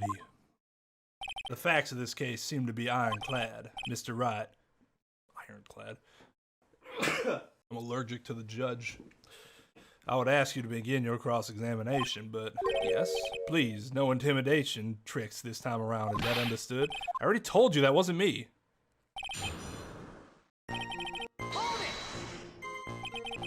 I stop you for just a minute? Huh? What is it? Did I say something that contradicts the evidence? He's so desperate for that to be true, he's practically crying. Your testimony just now doesn't match the testimony given by Miss Bird. She claims that there was another man at the victim's table. Yeah, that's what she said. And what killer wouldn't say that when faced with a homicide conviction? That's not actually a fantastic counter-argument. Well, he's a killer, of course they'd lie. Hey! Sadly, her testimony isn't supported by the owner or the other customer. Isn't that right, Detective Gumshoe? Yeah, it's true. Their two testimonies tie up on it. They both said there was no other guy at the table. What should I do? Should I press on this point a little harder or not? Oh, maybe the other witnesses just missed it. Perhaps their view of the victim's table was obscured in some way. Huh. That argument is as weak as the coffee at Tribulations, right? I have here in my possession a ticket. A ticket? Looks like a photo, more of a photo to me. Yes, a one-way ticket to guilty plea. Population, the defendant. That was fucking lame. This is a photograph taken near the entrance to the kitchen. This is the scene as witnessed by the chef moments after the poisoning took place, correct? I think the court will agree that with such a clear view of the scene of the crime. This bang. How, Mr. Trite, could anyone have overlooked a second person at the table? Ugh! It certainly seems to show the victim's table extremely clearly. That's assuming the person had been sitting there the whole time, right? Sitting at the kitchen. He would have been sitting at the door the whole time. He was listening to his radio, you say? Yeah, he had a portable radio in his chest pocket. Maggie told us that too, didn't she?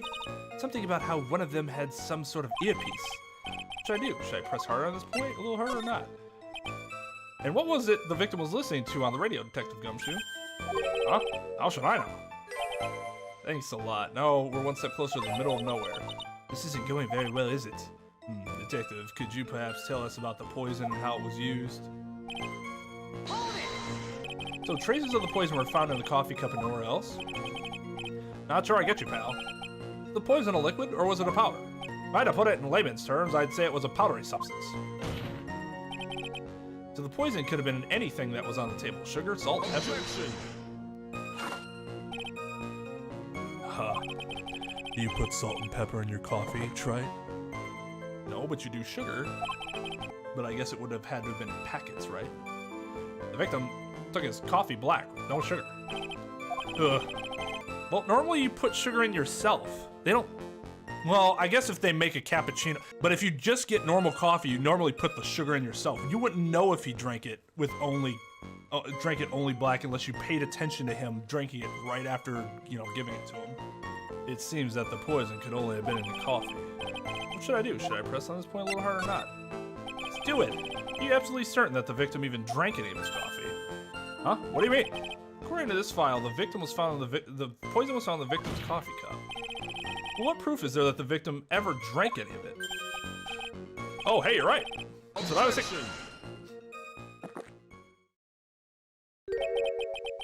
In case you were wondering, that last objection was for the detective here. Huh? For me? Oh, hey, you're right. You may be fooling the court, but I'm not falling for it. If you have the time to waste, you have the time to present that piece of evidence. That piece, sir? Yes, that piece. Actually, you're the prosecutor. You're supposed to present the evidence, you dumb fuck. What piece was it again? Yeah, do your goddamn job. Do it yourself.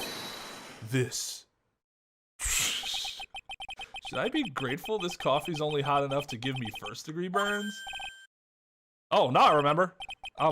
This is the, victim's coffee cup. Yes, the victim's cup. Now take a good look at the rim. Oh yes, it's unmistakable. There's clearly a coffee stain on it. Conclusive proof that the victim did drink the poisoned coffee that was in this cup. Telekinesis. The victim gulped down the bitter death that the waitress brought to him. Like this. Good lord! For the record, the only prints on the cup were the victims and the defendants. On further investigation of this cup, we found a certain chemical substance. Potassium cyanide? I've heard of that chemical before. Exactly how strong is this poison, Detective Gumshoe? It's, well, stuff's lethal. Eat too much and your history. How much is too much? A lethal dose is 0.2 grams. That's about enough to finish anyone off. 0.2 grams? How much is that? You know when you swab your ears for earwax? Yeah, about that much. Earwax, huh? Sounds like something Gumshoe's got an abundance of. Such a small quantity of poison could have been concealed anywhere. Some kind of motive. Yeah, but if you ask me, it's blown way out of proportion. You know what my golden rule is, Detective. Chuck out a bad cup of coffee. You can always get another. Huh? I don't get it. I'm saying we can always get another witness on the stand if we have to chuck you out. So stick to the facts, Detective. Now then, what was Miss Bird's motive? Come on, Gumshoe. She was... They said she wanted to steal a lottery ticket. I knew it. That's what we heard yesterday, too. It disappeared from the scene of the crime. And it wasn't just any lottery ticket. It was a winning ticket for $500,000. Mr. Armstrong knew about the ticket too, didn't he? But he stole the wrong one. Then, is it possible Maggie stole the winning one? What should I do? Should I press hard on this point a little around? Dude, yes. Just don't even ask me. Just keep talking. Wait a minute. The mere fact that the lottery ticket disappeared in no way implicates my client. Ha! I have here in my hand the very ticket in question. That's the $500,000 lottery ticket? One of the female police officers found it when she was conducting a search. of the defendant. What? Order, order. Huh. She's quite a lucky bird, our little waitress. You will submit that ticket as evidence to the court immediately. I better keep an eye on that ticket, the way that the judge's voice is quivering. This ticket was presented to the court in the previous trial, too, but it feels heavier now. Somehow, $500,000, you say. Did you not know that before when they submitted it as evidence? Okay. It's just a scrap of paper. What matters is where it was found, Your Honor. It's on Maggie's person, unfortunately.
This mute button is really annoying. Thank you for alerting me.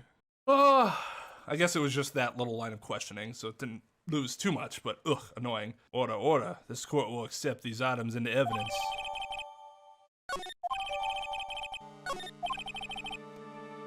There's something still bothering me, Mr. Godot. Why have you not explained the blood stain to the court? Wow, the judge using common sense. Oh my God.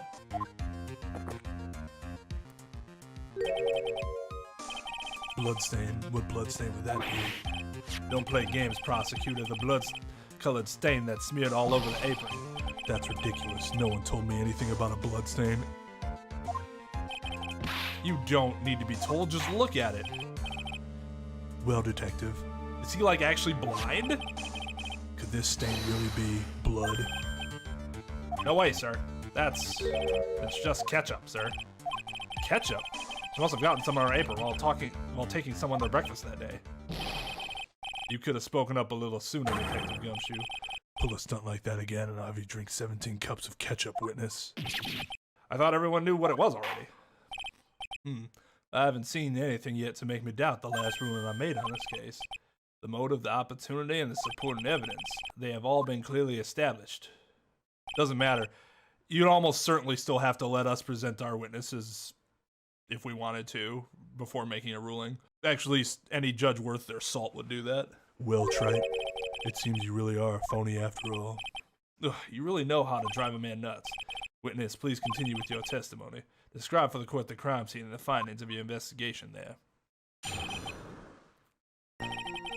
So you have the right to ask for a substitute judge. If I'm on the case, I would probably ask for a substitution because I don't want there to be any type of prejudice that the judge has on the case prior. The crime was reported at 2:25 p.m. by a kind of scary old man, sir. Is she against the wall?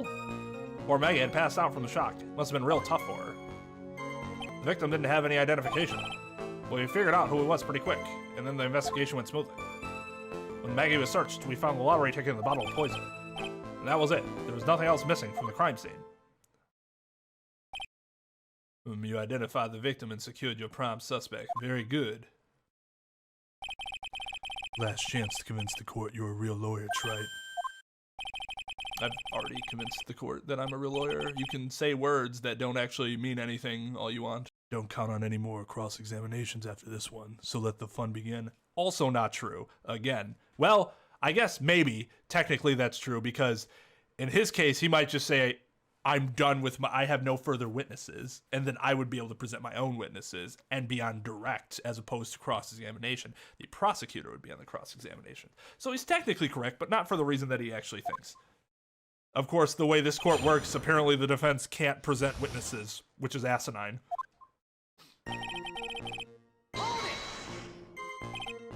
Scary old man, Detective Gumshoe? There's an old man who's a regular at the restaurant where the incident happened. We're obviously talking about the same old man. Officers were dispatched right after the report came in, but the old guy still made a fuss. What took you so long? He then hurled abuse at them and seeds. Seeds. It was nothing. I caught each one with my teeth.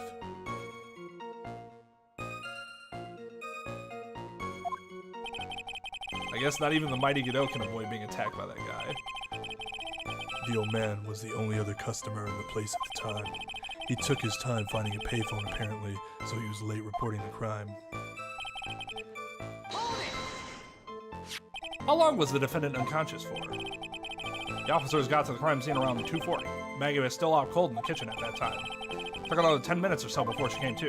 I would have liked to have been on the scene myself. But you would have liked to have carried out the search too. Good lord, Phoenix. Lewd! I would have loved to see Maggie asleep like that, all pretty and peaceful. You're a professional detective, Gumshoe, not a professional bird watcher. Bang bang. Save the romantics for your own time, detective. All we need to know is about the investigation. Oops, I guess I'm pretty red right now, aren't I? You didn't have any? Are you saying that it was stolen then? No, I don't think so. The victim didn't have a driver's license or even a credit card on him, pal. All he had was 58 cents in his wallet. 58 cents? Yeah, I can't believe I found someone with less in their wallet than me, pal. The victim sounds like he was a thoroughly miserable young man. Wow, Judge. Measuring happiness by amount of money that you have. Okay. Kinda idiotic, but whatever. We're some kind of outlaw. Why not give him a bit of an edge? He's dead, so why don't we just give him whatever personality we want to? That's okay, isn't it? I think I'm onto something here.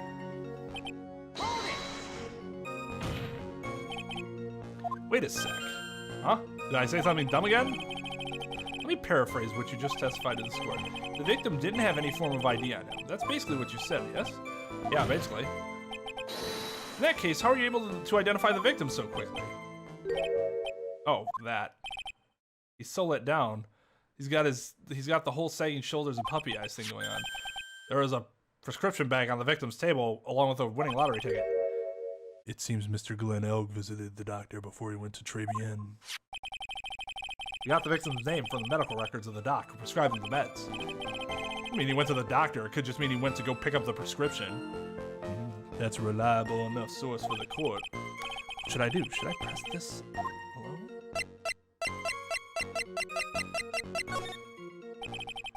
What sort of medicine was in the bag? Oh, actually, the bag we found was empty. Huh? Yeah, completely empty. It was completely empty, but shouldn't have had what was in there on it. Normally, if it has the name, it has the name of the drug too. Ha. You're entering an empty paper bag as evidence? Desperate are you, Trite? Now, what happened with the investigation after that, detective? The defendant had been passed out for a while, correct? In that case, isn't it possible someone planted the evidence in Maggie's pocket? Hey, yeah, you nailed it, pal. It happens to me all the time. We have an apartment party the other day, and when I got home, I was wearing the boss's shoes. Keep up this crazy testimony, detective, and those shoes will end up down your throat. Godot ain't doing shit to Gumshoe. Gumshoe's fucking huge. Don't care how much of a manly man Godot is. Sorry. So, Trite, someone planted the evidence in Maggie's pocket. That's a pretty bold statement. Care to back it up with some evidence? Well, I'd love to if I had any. It appears you have no evidence to support your theory, Mr. Wright. Continue with your testimony, witness. So the $500,000 lottery ticket and the bottle of poison were accounted for. Yeah, interesting. So it's true that those items are accounted for. But wasn't there another lottery ticket that was stolen that day? Oh yeah, the one the restaurant owner took. He won a whole $1 with it. What a lucky guy, huh? And they're just gonna let him get away with it? It was just $1, detective. I guess no one cares when it's that little, except for Gumshoe. I don't find a hole in this testimony. The judge is gonna hand down a verdict. Gumshoe isn't giving us anything to work with. We can't find any contradictions if he doesn't give us something. Yeah, that's true. But Maggie and Gumshoe are like Dumb and Dumber. Our only hope is that they were so dumb they missed something obvious. Come Come on, Gumshoe, be the dumbest you've ever been. Okay, it's just not clicking for me right now. This is the most stumped I think I've been, where like, I don't think I have any earthly idea. When Maggie was searched, we found the lottery ticket in the bottle poison, so they found it on her, but we're not sure if it was planted. And then that was it, there was nothing else missing from it. It has to be this. I mean, the apron's interesting. It has a small pocket but big stains. That's interesting that they mentioned the small pocket, but they also found this bottle in there. But apparently the pocket's big enough to fit the bottle and the lottery ticket. Although, it doesn't say here it was found in her apron, just a body search. I don't know if it's, well, it either had to be in her apron or up her ass, right? Because I don't think the dress had any pockets on it. The bag is empty. Oh. Duh! Fucking duh! I'm just looking at it and I'm like, well, something's missed. Detective Gumshoe, I think I should point something out to you. There's just one small contradiction in your testimony. Oh, finally! I'm getting all anxious just waiting, so hurry up, will you? You testified that nothing else is missing from the crime scene. However, the prescription bag you mentioned was empty. Did the officers recover the medicine from the scene of the crime later? No, they didn't. The victim was given a prescription right before going to Tribulations. Where then did the medicine disappear to? That must be the bottle. Ah, you are too cool, pal! Indeed, due consideration wasn't given to the victim's prescription in the previous trial. Witness, why do you always overlook such vital pieces of evidence? I guess that's the most careless thing I've ever done so far, huh? Yeah, most careless thing. The victim was killed by poison, and the victim's medicine mysteriously disappeared. The victim's own prescription could have been the lethal poison itself. Suppose? Order! Well, Mr. Godot, what do you have to say to that? Ha! That's all. That's not an argument. What? Read for the court the name of the clinic on the prescription bag, if you will. What's the clinic's name got to do with anything? New ear otolaryngological. I'm gonna say this correctly. Otolaryngological clinic. Otolaryngological? Just what kind of illness was the victim suffering from, Mr. Godot? Telekinesis. Hardly an illness, Your Honor. More like a bitter war wound, you could say. A war wound? The day before the incident, Mr. Elg found himself in a fight. Oh, and that's not pertinent information? He took a blow to the side of the head and ruptured his eardrum. He ruptured his eardrum? Then what on earth was the prescription he was given? It was a cream that was to be applied topically inside his ear canal, not to be ingested. What? It's mentioned in the autopsy report if you read the fine print. I would love to be able to read the autopsy report, but the game never let me fucking do it. They found traces of the medication in the victim's left ear. Yes, here it is. It's very, very fine print. It seems Mr. L correctly applied some of his medication while he was at Tribulations. Therefore, it would be absurd to believe that he would have eaten the medication. Ugh. It seems that this medication is irrelevant to the case after all. No. Nick, if you don't think of something quick, it'll be all over. She's right. I can't get away with any old weak objection. What should I do? Only moments ago, Mr. Godot made the following statement. It seems Mr. O correctly applied some of his medication while he was at Tribulations. If that's the case, then why was the medication not found at the scene of the crime? But the medication in question was for topical use inside the ear canal. You know, that doesn't change the fact that it could not be found at the crime scene. However insignificant it may seem, it's a lawyer's duty to pursue the truth. You know as well as I do that the medication is irrelevant. It hardly seems likely that a prescription drug would contain potassium cyanide. It hardly seems likely that the coffee the waitress served would contain it either, but it did. The possibility is undeniable. Ugh. That's enough. Mr. Godot, is the detective the only witness the prosecution wishes to call? Damn it. Mr. Godot? Damn it. I got my own witness to call, sir. It's the old man who was there in the restaurant on the day of the murder. You don't get to call the witness. Victor Coudeau, the pigeon hater? Very well. The matter of the disappearing medication seems little more than trivial at best. However, it wasn't explored at all in the previous trial, and that is something that bothers me. Yay, good job, Nick. The court will adjourn for a 10-minute recess, after which we will hear the prosecution's next witness. They're gonna get him here in 10 minutes? Huh. I suppose this means I'll just have to finish you off in my last 6 cups. You've had 11 already? Court is adjourned for recess. Phew, that was close. Tell me about it. I nearly died in there. That's my line, sir. No, it's my line. I think we really did die a little bit. Looks like we all nearly died in there. I can't believe Detective Gumshoe. How can he betray us like that? Huh? He said he'd help me, but he totally set me up. I don't think he meant to do that, Maggie. He was backed into a corner. I mean, the guy's got to do his job, right? It's okay. I know all about lies and betrayal. I've had them my whole life. God damn. But it really hurt this time. It felt like someone punched me hard in the stomach. I hate that guy. I don't ever want to see him again. Poor Gumshoe. Well, there ends that ship. So the next witness is going to be that old guy from the park, right? Yeah, Mr. Kudo. Lover of waitress outfits and projectile seeds. Bet he's gonna be really stubborn. I mean, he's petty and he's pretty set in his ways, you know? Hey, he's a big old grouch. Are you gonna be able to handle him, Nick? Yeah, I can take whatever he throws at me, even those never-ending bird seeds. I'll catch him with my teeth. Court will now reconvene for the trial of Maggie Bird. Mr. Godot, your next witness, please. The prosecution calls the lucky old-timer who caught the show over a cup of coffee. Will the witness please take the stand?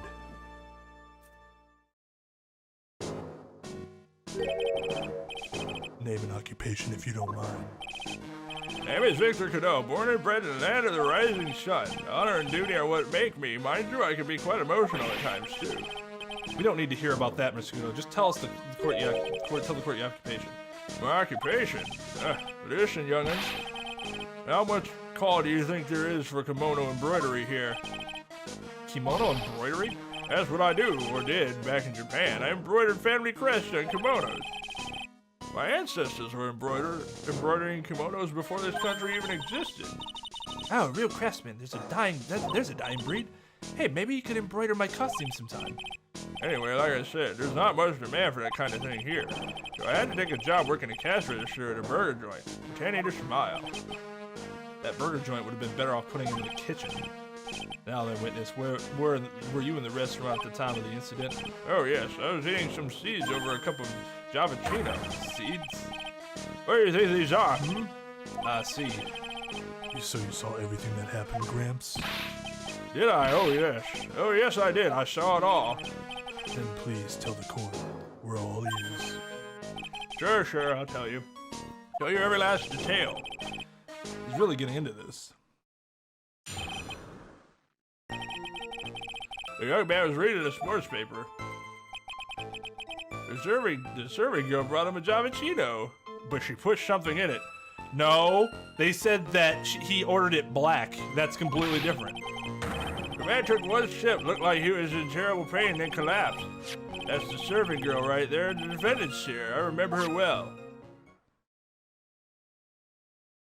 Mr. Kudo, she is not a serving girl. Please refer to her as a waitress. Ah, you're as bad as the rest of them. All these newfangled words. What's wrong with the old-fashioned ones, huh? Newfangled. All this talk of radios and glasses. It's wireless and spectacles, I tell you. Excuse me? Listen to me, everyone. Don't forget the old values. Don't let the good old days slip away. The good old days, for some people. Well, I think it's time to begin the cross-examination, Mr. Rat. Yes, Your Honor. 30 minutes of sleep. So you saw the victim then? You saw Mr. Glenelg? I wanted to know if Justin Braun retained his championship or not. So he was looking at the sports paper the victim was reading, huh? And at the location in question. There are partitions between the tables on the same side of the restaurant, right? So what if there are? You say you could see the victim. That means you were sitting at a table on the other side of the restaurant, correct? Yeah. I go to that place to drink Javachino. I don't go to shit. I don't remember which table I was sitting at. You mean you go there to eye the waitress? Mr. Kudo, that is a very grave accusation. Are you sure about what you saw? Victor Kudo never makes mistakes. I dot every T and cross every I. Okay, I see. My eyesight's fine. The doctor said I only need spectacles for reading and driving. I bet his eyes are only really fine when he's scoping out a waitress. I saw that the servant girl put into the cappuccino, what the servant girl put into the Javachino as well. But I know what's coming up and something tells me I'm not gonna like it. Push it. Your Honor, we need more clarification on what was put into the victim's coffee. I'd like to ask the witness to add what he knows about this to his testimony. I agree. Witness, will you enlighten us, please? Sure. There's no question about it. She very conspicuously put some white powder in it. Did she really put that in the coffee? You doubt me, boy? She took some out of a small brown bottle and sprinkled it in. Couldn't she have been adding sugar? Sugar? In a small brown bottle like that? Like that. Witness, could you please describe the bottle in more concrete terms? Ha, a bottle like this perhaps? Oh, there it is. That's the one. That's the bottle of potassium cyanide, I presume? So what did the accused put into the coffee? I think it's clear, don't you? Ugh. He took just one sip? You youngins waste everything. Those Javachinos cost $8. In the good old days, we would have drank every last drop, eaten the cup, and then died. This is a story contradiction that I'm not sure is actually going to be addressed, but we'll see. He said he ordered black coffee. Then it wouldn't be $8 for a Javachino that he ordered. Congratulations, you have earned the title of baddest man to ever grace a courtroom. So it was an immediate death. Well, with potassium cyanide, I suppose that is possible. Oh yeah, she slumped over without so much as a twitch. I felt the Javatino I just drank turned sour in my stomach. Oh yes, I know that feeling. And the waitress, I presume she is... You said I remember her well in reference to the waitress. Did she have any particular features that you can identify her by? Particular features? A disgrace, that's what it is. Sorry? You can see all the way up to her, you know, she's practically naked in that uniform. The particular feature you recognize about the waitress is her outfit? But anyone could wear just such a uniform, even me. Mr. Wright, please spare the court of any further mental anguish from that image. Don't get all excited, Nick. You gotta keep yourself together. I guess I got a bit carried away. Ah, there are other things I recognize about her, too. Seems pretty sure of himself. What should I do? I think the game wants me to press harder because I have to. Sure, you saw a witness take the coffee over to the victim. But what matters is whether the waitress was Maggie Bird or not. Quite right. Mr. Kudo, these other features that you recognize about the defendant, I want to ask you to add them to your testimony. Sure. There was a ribbon in her hair and her apron straps were loose. That's interesting. You do seem to remember several details about her appearance, but what about the most crucial detail of all, her face? Yeah, as if I wouldn't remember that. The witness noticed the straps on the accused apron. He's unlikely to make a mistake about her face. That's right, I can even tell you the color of the ribbon in her hair was red. There you see, there's nothing wrong with the witness's eyesight. There's no doubt he remembers the waitress pretty well. What should I do? Get the feeling there's something more to this. Mr. Kudo, you seem especially interested in the straps. Why is that? What? The ribbon in her hair, the straps on her apron. What's the fascination? Fascination? People have all kind of fetishes, Trep. We don't need to embarrass the witness. This you young upstarts, I haven't got some sick strap fetish. Is there any relevance to the witness's unusual love of straps, Mr. Wright? I was just curious as to why he was so fixated on the waitress's straps.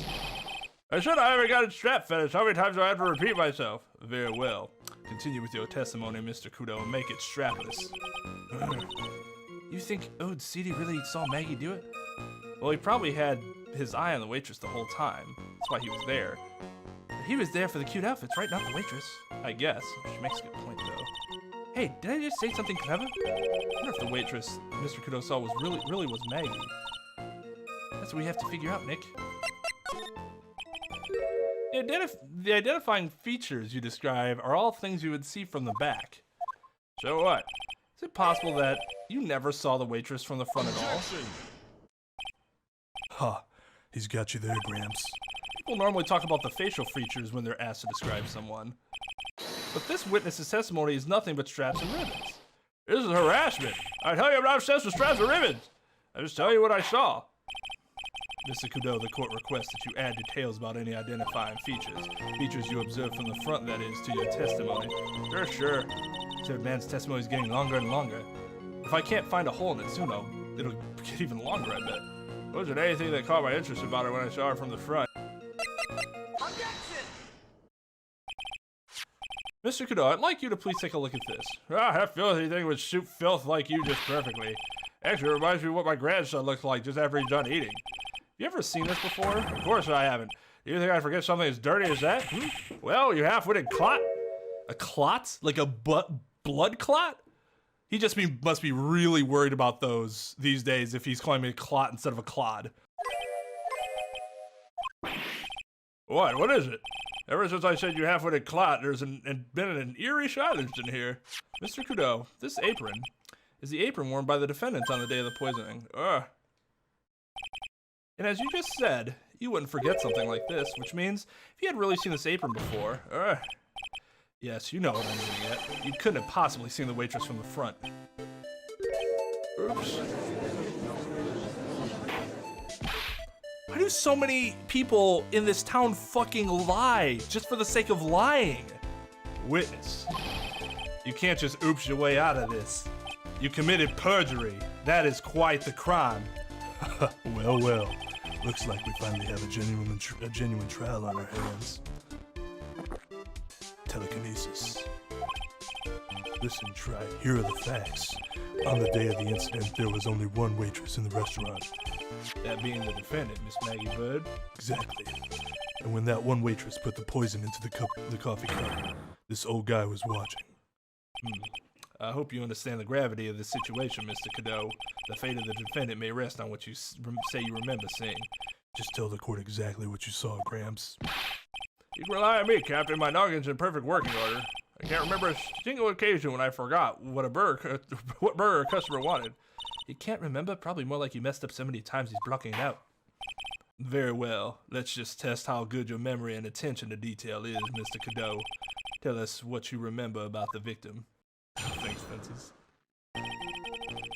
He was another one of those pesky young types wearing a broken pair of spectacles. He had a newspaper in his right hand, and the noisy brat kept rustling its pages. Young man was listening to the wireless. To the wireless. I remember that well. That's another point towards the old man. I don't know, he had his, iMacintosh going or something. Then the servant girl in question brought over the Javachino. The little fidget picked up the cup with his free hand and took a sip. Testimony we have just heard was to test how credible the witness's memory is. It seems to me that he remembers the victim in a great deal of detail.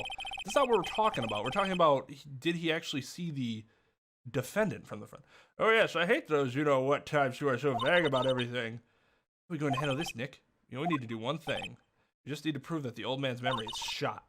Just trip him up, you mean? Isn't that kind of cruel? I suppose, but it's what I do best. No, it's not cruel if he's fucking lying. He's the cruel one for being a fucking liar. I guess it's misremembering. Spectacles? Our glasses, see you. One of his lenses was green, the other was broken. Newfangled rubbish. That's why I remember him so well. He did have some kind of lens over his left eye, but I wouldn't have called it a pair of glasses. He seems to have been wearing some rather modern-looking shades. Perhaps I should take to wearing some and rival Mr. Godot's sharp appearance. We better come up with something sharp and quick. Guess I'll wait and see if I should challenge him about the spectacles. The newspaper was a sports paper, right?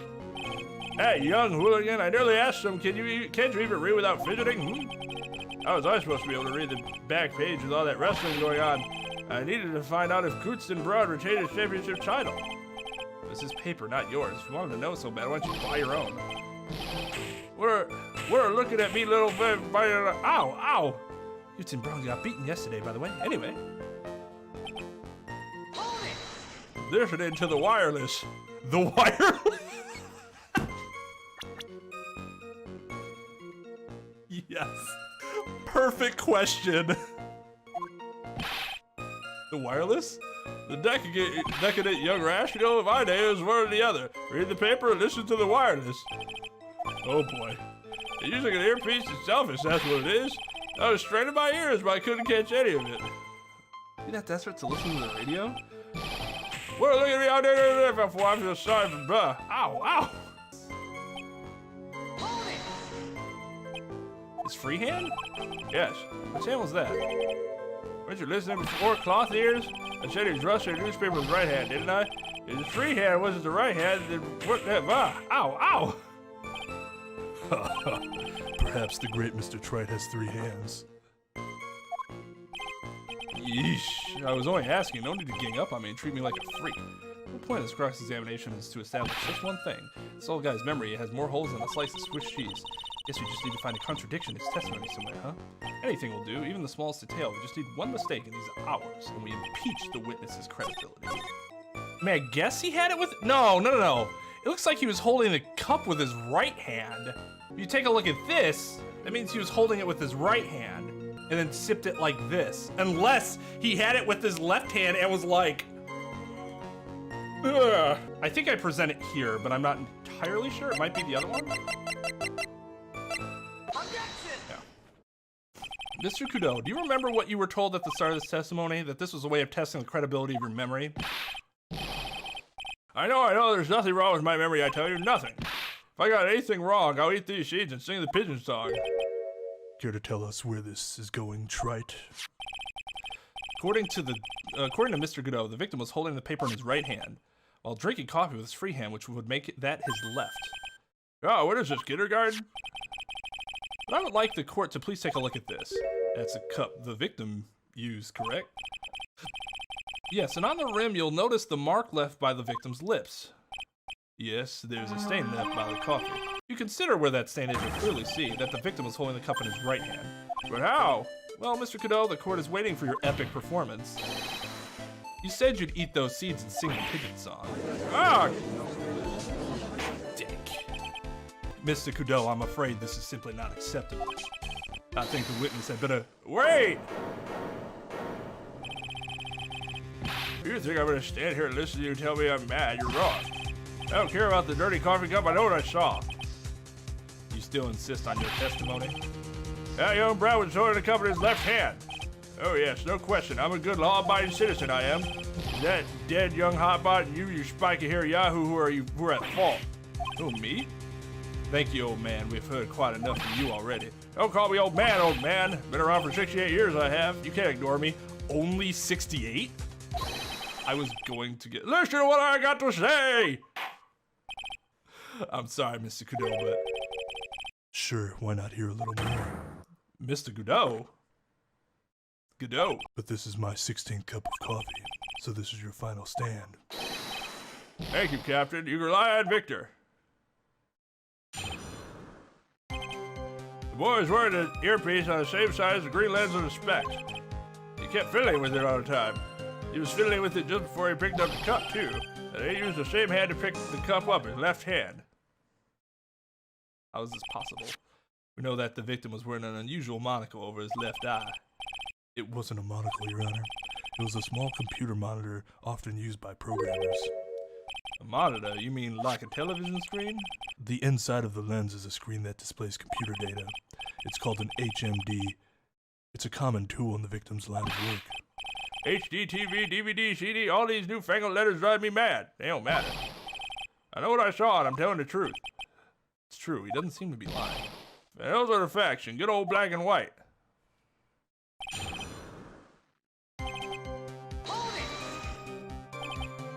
So the victim was wearing an HMD.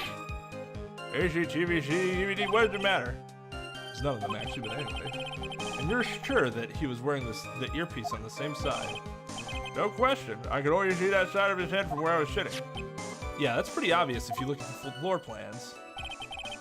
From the opposite table, he'd only have a view of the side of the victim's head. Seems you kept an eye on Mr. Glenelg. He was getting on my nerves, rustling that newspaper and fiddling with his earpiece all the time. And he went and made all that fuss from dying from one sip of Javachino. I wanted to say to him, calm down, you young brat. Just looking at him made me suddenly speed up my seed eating. I could have choked. So I take it the victim was a walking ball of nervous energy. The earpiece you mentioned, which hand did the victim touch it with? You're one of those people, aren't you? You're the type that uses your left hand to get things out of your right pocket. Or fastens your left cuff with your right hand.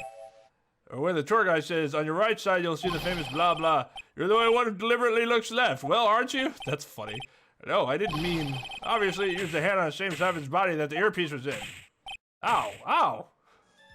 So if he had the HMD on his left side, then it was his left hand, I guess. Looks like he really did see the guy picking up the cup with his left hand. This is a dead end. Well, Nick, what do you think? The guy's telling the truth, but even so, something's not quite right. And chuck the evidence at him until he breaks. But if he's not lying, there wouldn't be any contradictions in his testimony, right? Yeah, so he injured his left ear. I mean, he still had it over his left ear. Is it that he couldn't have had the earpiece in his right ear, or his left ear, because it was ruptured, so he would have had it in his right ear? But I guess what throws me off is that there's just no... It doesn't show that there's an earpiece in it, but I guess that's not really.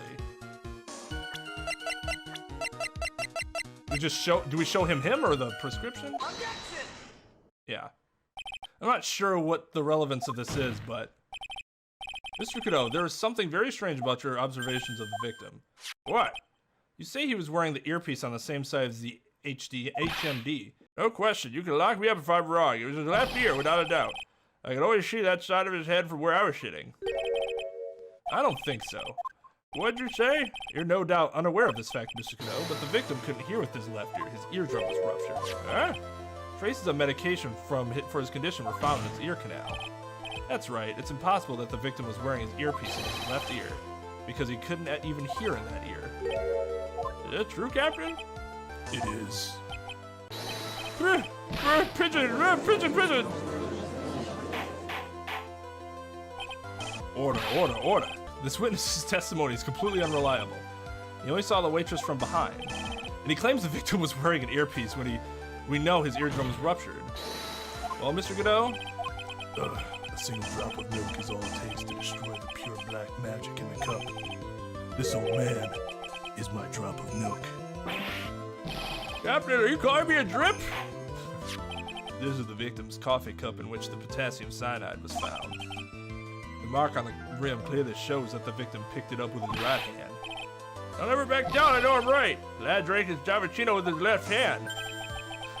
Let me put you out of your misery.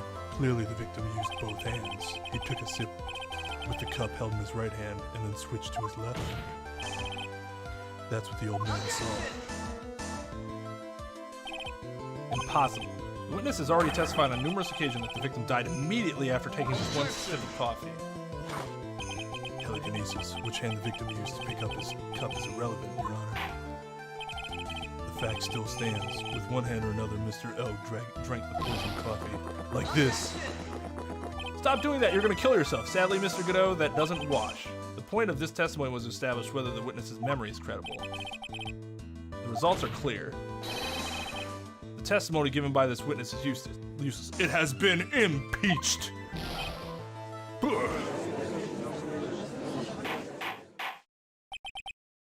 I believe it is time to conclude today's proceedings. I am satisfied that the witness is not deceiving the court, but to be frank, his testimony is a farce. Did you have to be so frank? Take that, you prophesied. I'm sorry, Mr. His beard is just like, no, block. It's an AT field, take that. You can't reach me from there. At least not past my beard of protection. I'm ordering the defense and the prosecution to investigate this case further. That is all for now. This court is adjourned.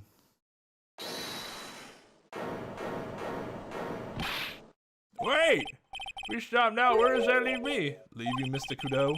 Thanks to that bruise-suited young upstart over there, I'm just a bum-headed old man who can't even dot his T's across his eyes now. How is your bad memory my fault? I'm sorry, Mr. Kudo, but there's nothing I can do. I've kept my mouth shut until now, but there's something else the court should know. What? There's more? To be perfectly honest, it might not be anything, but I want another chance. I want another crack at you, you young shark.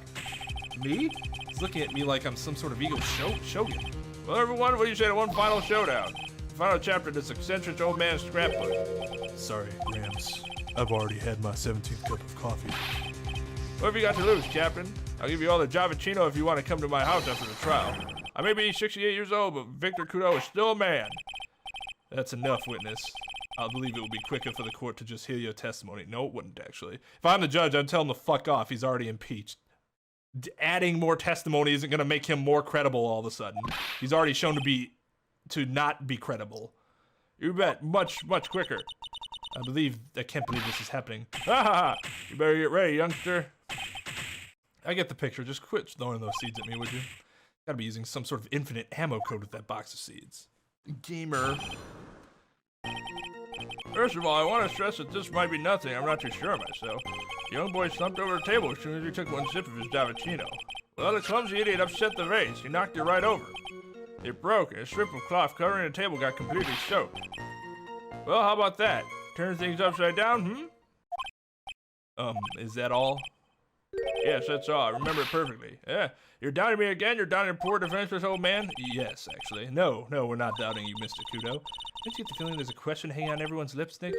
Yeah, so what, probably. That's all I can think of, and I have to cross-examine this guy. You're a bird brain. That's why all you can... That's why that's all you can think of. Very well, Mr. Wright. Your final cross-examination, please.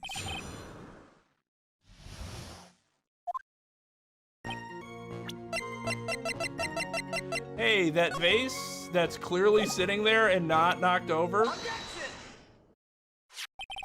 Mr. Kudo, this is a photograph of the crime scene. So what?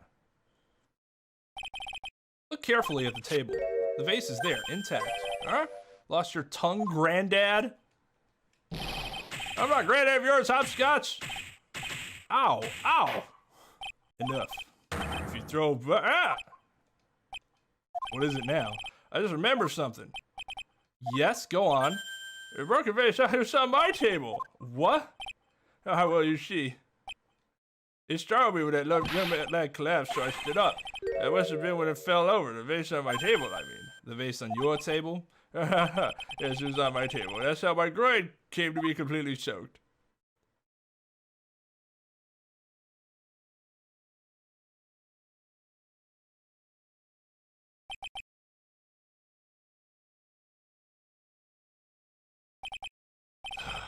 Thank you, Mr. Kudo.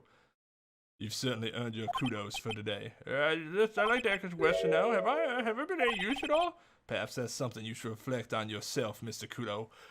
Damn! I like it. Wait a minute. If that's the case, there's more. I've got more to say. Yes, I remember it. Bailiff, escort the witness out of the courtroom. Thank God. Wait, listen to me. Thank fucking God. Good job, Judge. Well, we seem to have been considerably sidetracked, and I'm still not in a position to deliver a verdict. The defendant has not been positively identified as the waitress in question. Additionally, there are two disparities in the testimony we have heard thus far.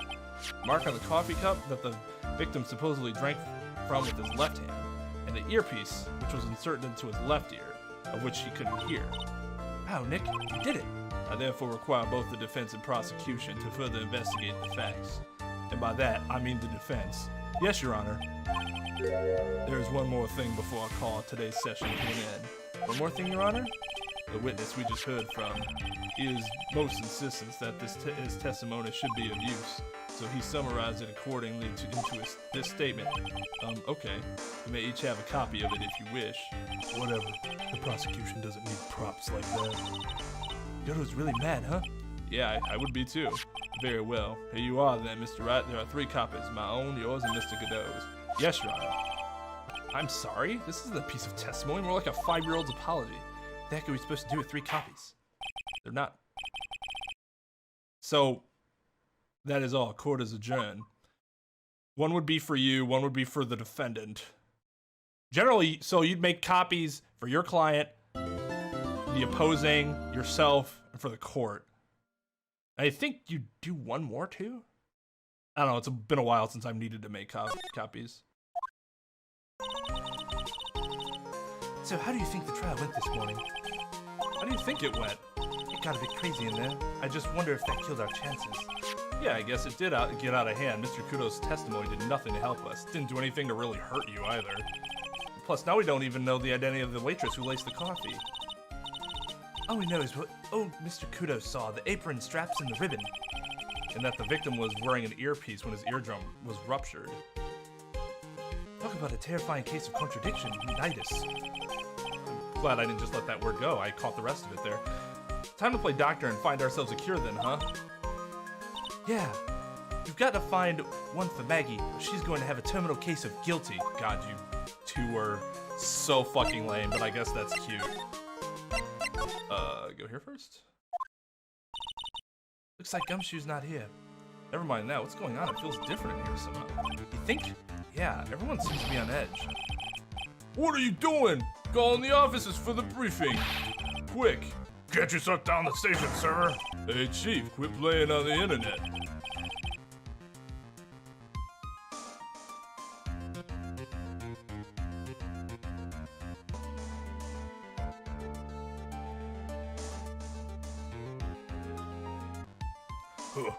But my email, pen pal, 1337 Asian princesses. Save it for later. I'm turning it off now. No, 13 Elite Asian princess. I really didn't want to say elite, but once that whole thing came up, I'm like, this will be quicker. Because I feel like he wouldn't know what elite meant. He would think like, oh, it's just the number. Everyone's keeping busy in here, huh? Keeping busy? More like panicking, if you ask me. Something's going on. Something big. Thought Karma's coming back. Empty as usual. Yeah, and it's lunchtime, too. That's it, come on. Is that... Hey, that sounds like... Now just call an 8, pal. Come on, I know you can. Is he really worked up about something? No, that's the wrong number. Ah, look. Looks like an 8 would have only netted me $5 anyways. What a ripoff. What's the problem, Detective Gumshoe? Oh, he's playing the lottery. Huh? Oh, it's you. I was just, I was just listening to the radio, pal. To the radio? Hey, Detective Gumshoe's having lunch here. He is, and he's having the twin tea set. What can I say? This is a nightmare. How am I supposed to look Maggie in the eye now, pal?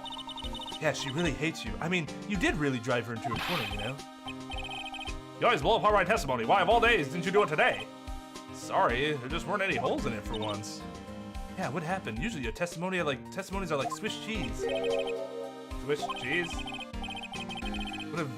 Would he have preferred crumbly like aged Parmesan? Anyway, this case has already been ruled on. There shouldn't be any holes left to find. So, did Maggie say anything to you? About me, I mean. Well, how did she put it again? I can't believe Detective Gumshoe. I hate him, sir. I mean it. I don't ever want to see him again. Something like that. Oh. Wah!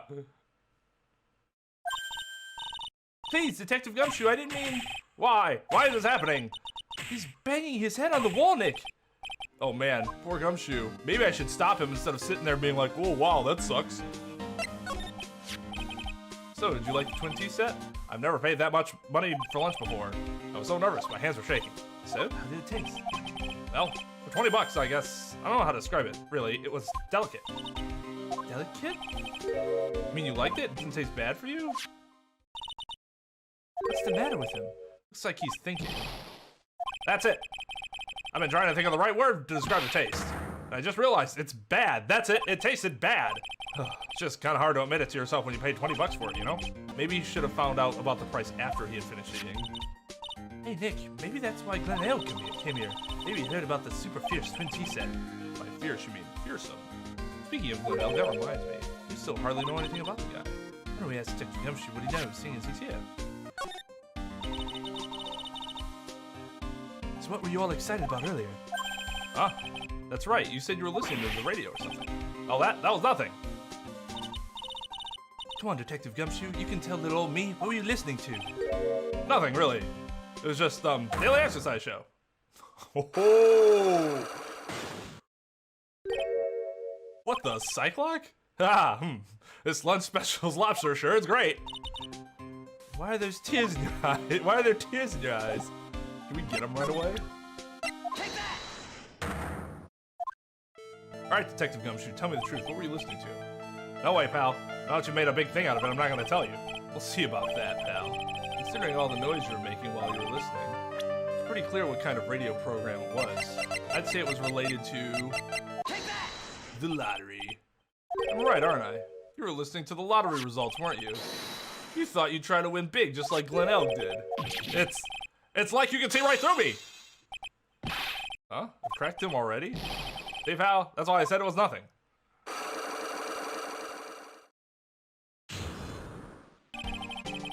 I'm usually pretty lucky, so I figured I'd give it a try. What's with everyone in the lottery? So, how did it go? I won 50 cents. It'd be better to win nothing at all than half a lousy buck. I was so mad. Yeah, I know the feeling. I bought the same kind of ticket as Mr. L, see? They've got this special radio show where they announce the winning numbers. They even do the drawings live on the air. It's intense, Val. I bet that's what Mr. L was listening to on the day he was killed. Yeah, what time is it now? It's just after 1:30. You know, the lottery results are always broadcast at the same time. Yeah, look, I got this flyer when I bought the ticket. Okay. Millionaire Radio? That sounds cool. I want to try it, Nick. And buy a ticket, Maya, with your own money. That I don't pay you, obviously. Oh. I didn't mean to do that. This guy was a real programming genius. They called him the walking computer at the place where he worked. What happened when he crashes, though? Does he just stop moving all of a sudden? It wasn't literally a computer, Maya. Anyway, there's nothing between Maggie and the victim. Yeah, that's what we found out yesterday, too. Hey, Detective Gumshoe, don't you have any information that's a bit more fun? Fun? Oh, I know. So have you paid a visit to where Mr. L worked yet? You might as well. His workplace? Where's that? Computer firm called Blue Screens Inc. or something like that. Sounds like a real stable company. This could be fun, Nick. Let's go. Why would that be the first thing that comes to mind? That sounds like a real stable company. If it's not sarcastic, which we know she's not. Computers aren't really my thing, Maya. Obviously. They aren't things for most lawyers, because it's like one of the most archaic professions that you can still be a part of. We'll be fine. I know all about that high-tech stuff. Always one of the slowest professions to, like, integrate new technologies. It's so annoying. I wonder about that. Just around the corner from this joint. You should take a look. Computer firm called Blue Screens Inc., huh?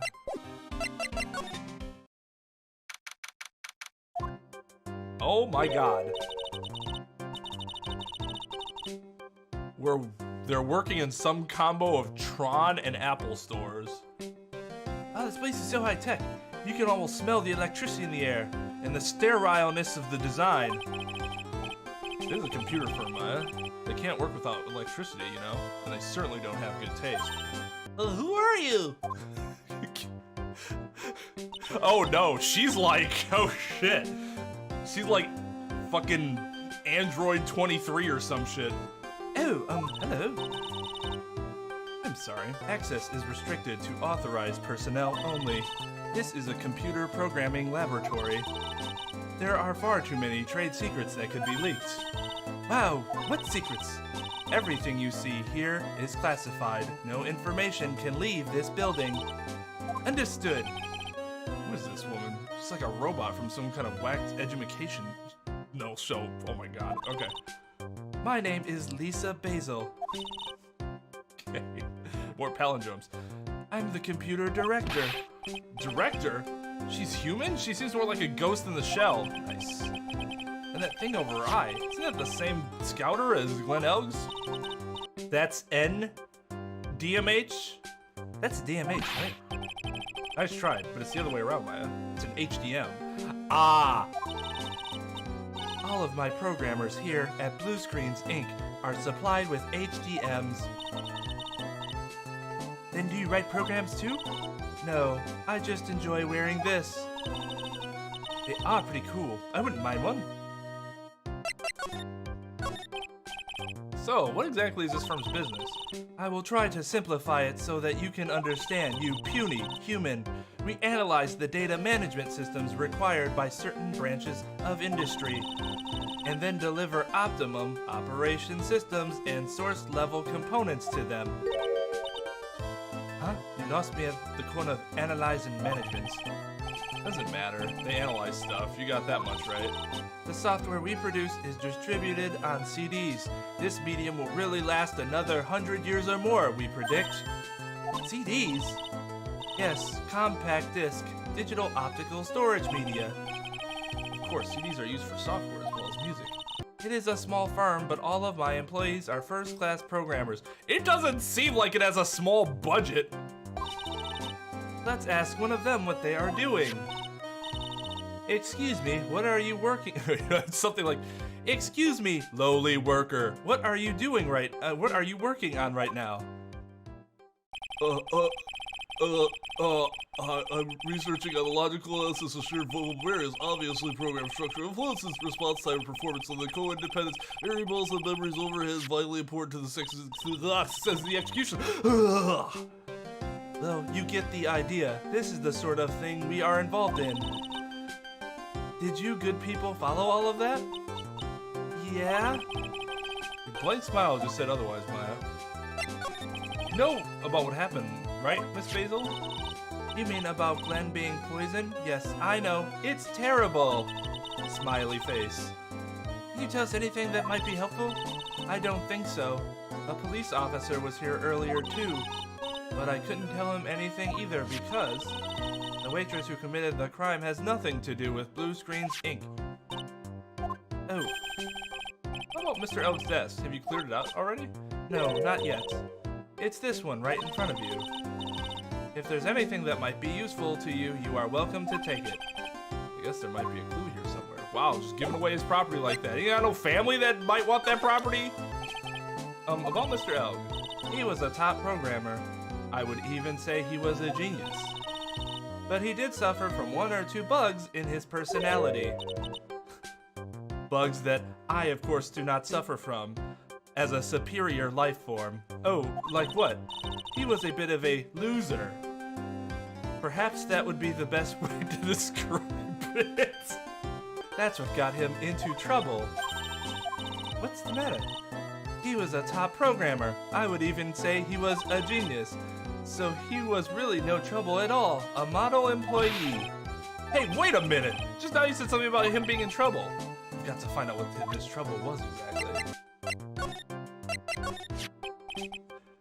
About Mr. Elg, was he in some kind of trouble? I'm sorry? Why would you think that? I thought you said something about it just now. You said he got himself into trouble because he was a bit of a loser. Does not compute. Does not compute. Does not compute. We're gonna break her code. Yes, Mr. Elg is like every other man with his own pile of secrets. Alright, so I'm assuming with 3 of them we don't have what we need just yet. That seems to be the pattern. So let's take a look around here. Whoa, look at this desk, Nick. What a mess. It's pretty average to me. But you can't get any work done with everything all over the place like this. You think? Real WizKids can work under any condition now. It's organized chaos, as they call it. Just trying to hint that I should tidy my desk more. I'll clean up my desk when Maya stops asking silly questions. No hurry then. Hey, this calendar. What about it? If this is another hint about tidying, you can forget it. Someone's marked December 3rd in red pen. December 3rd? That's the day Mr. Elg was murdered. Is there anything else? Yeah, it says meet with the tiger. The tiger? Yeah, probably the dude that looks like an actual tiger. Wow, look at this mess. Looks like they're all betting tickets. What kind of betting tickets? They're betting on which horse will win any given race. They're horse racing tickets. Oh wow, his drawers are stuffed full of these. Looks like they're all losing tickets though. How the fuck would he know? Dude memorized all of the results of all the races to know which one are losers. Or is he just assuming because there's a bunch of them that they must all be losers? This many tickets will get you, what, $1 down at the recycling center? I didn't know you were so hard up that you'd try to profit from the dead, Nick. Just taking them as evidence, Maya. Maybe we have enough? Let's take a look. Take that! So how about you tell me what kind of trouble Mr. Elg was in? I'm sorry, sir, but we don't deal with troubleshooting here. Ha ha ha ha ha. Get it? Get what I was saying? That's just computer jokes. Perhaps you would like to speak to someone in customer service? What you talking about? I guess I'd better just take a shot and see where it gets me. Miss Basil, let me ask you something. Do Mr. Elg's troubles have something to do with this? Take that! What is that? Bunch of horse racing tickets, all losing ones. With that many tickets, you could get $1 at the recycling center. You good people are very, very bad. Cashing in on another's on others' misfortunes is immoral. Perhaps I should exterminate mankind, for you are all lousy beings. Is that a whiff of hypocrisy I smell? But what is the relevance of these tickets? The victim, Mr. Glenelg. He had a gambling habit, didn't he? I don't think that's a logical conclusion based on the facts. Everyone likes to go to the races from time to time. Yeah, but not everyone buys as many tickets. Anyway, I don't believe that proves anything on its own. You're right, but I'm not through yet. Mr. Elg's gambling wasn't just restricted to horse races, was it? Take that! The lottery, horse racing, he bought a lot of tickets and lost a lot of times.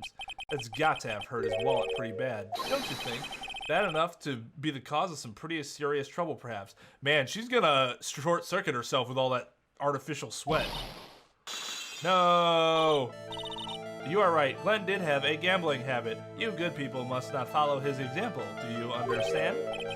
Trust me, even if I wanted to, I don't exactly have the money to buy any. But if you win, there's no problem, is there? And Glenn had a winning ticket, didn't he? For $500,000?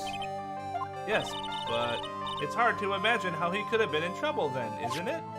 It's true that Mr. Elg won $500,000 in the end, but that was his first stroke of good luck. He was in deep trouble before that. Deep trouble? What do you mean? Mr. Elg's real problem was with someone or something were terrifying and ferocious. Get it? What I'm talking about when I mean ferocious? Mr. Elgwith met someone on the day he was killed. He even made a note on this calendar about the meeting. Meet with the tiger. What is the relevance of that? Are you trying to suggest Glenn was meeting with him to discuss his debt? Yeah, that's what I'm thinking. But I have never heard anything about this tiger before. Maybe he's not even human. Maybe he really is a tiger. I'm no programmer, but does she really expect me to buy that messed up logic? In that case, I think it's time to introduce you to the tiger. Oh, we don't have the tiger. We have to find El Tigre. Huh? Mr. Armstrong's talking to someone. Oh, it's Toko Ayanami.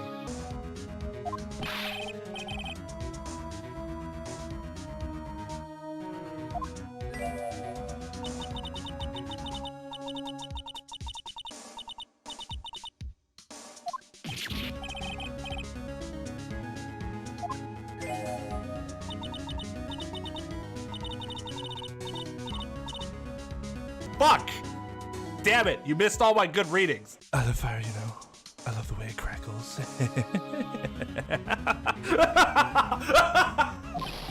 No, no, no, stop it, I beg you. And don't let me down, I'll be watching you. My nons, this is not necessary. You can trust me, mademoiselle.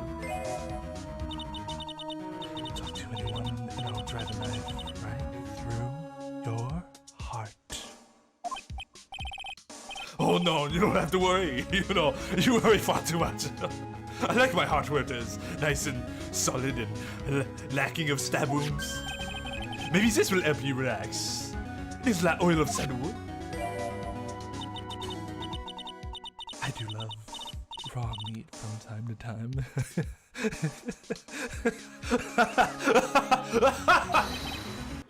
Ah!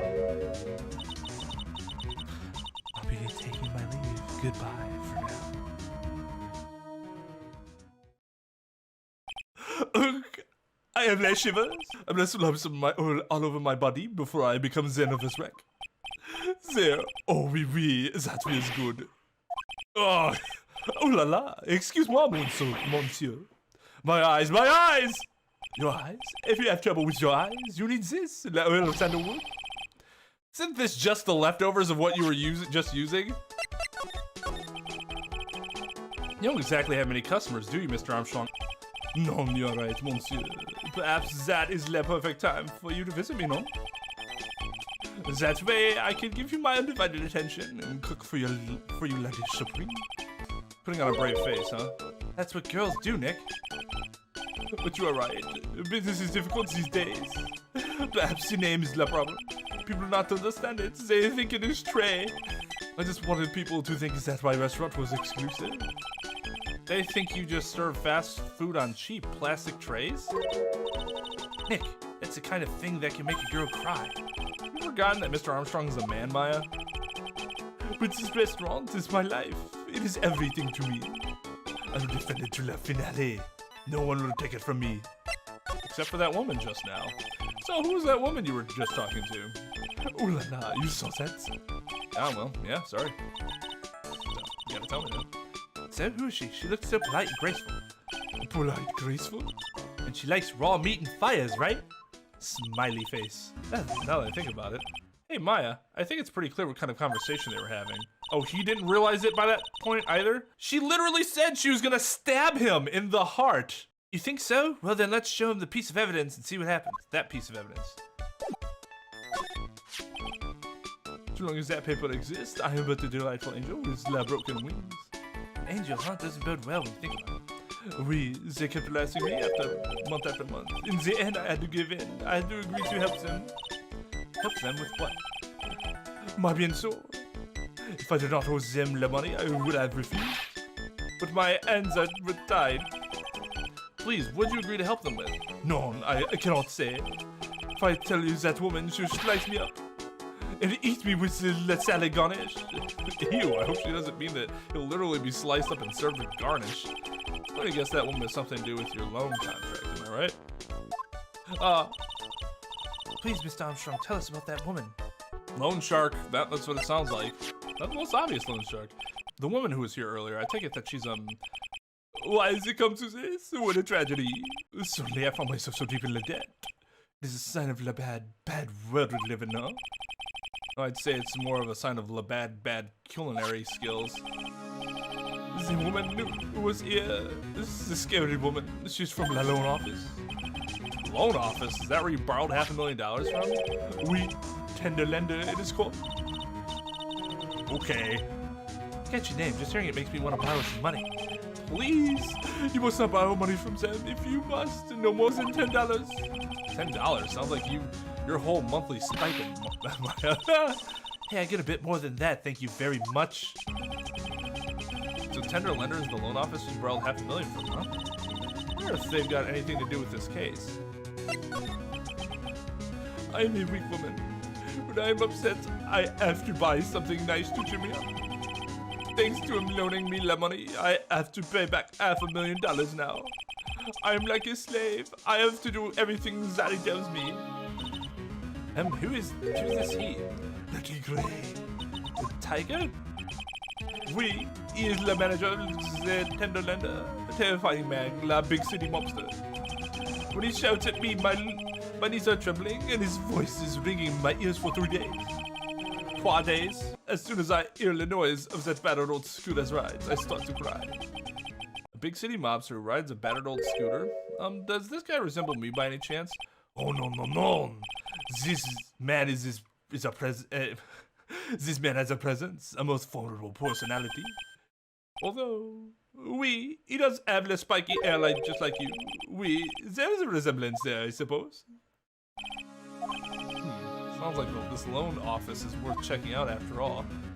Of course, Phoenix is just gonna go there with his 18-year-old assistant, this 5'2" girl. They're just gonna be like, hey, so we want to ask you a bunch of questions. If you want to visit Tender Lender, it is just beyond Vitamin Square. Hey Nick, if you need money, I can loan you some as long as it's less than $3. Thanks for the offer. Just, Vitamin Square, huh? All right, let's go talk to the tiger. I'm gonna head back to the precinct now. We've got a big meeting starting in a bit. Maggie's case, you mean? No, that's pretty much wrapped up now. Oh, how dare he underestimate me. Don't you dare misunderestimate me. There's another big case going down at the moment, so she's been pushed aside. Okay, well, we'll see you later then. Bye.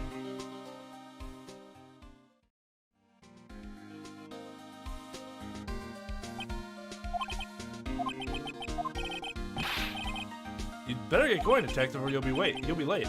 Actually, I kind of got a favor to ask. It's a big one. Favor? Yeah, it's for Maggie, actually. I was kind of hoping you'd give this to her for me. What is it? It's a lunchbox. I got up early so I could make it. Been real worried about her. She looked like she lost a lot of weight.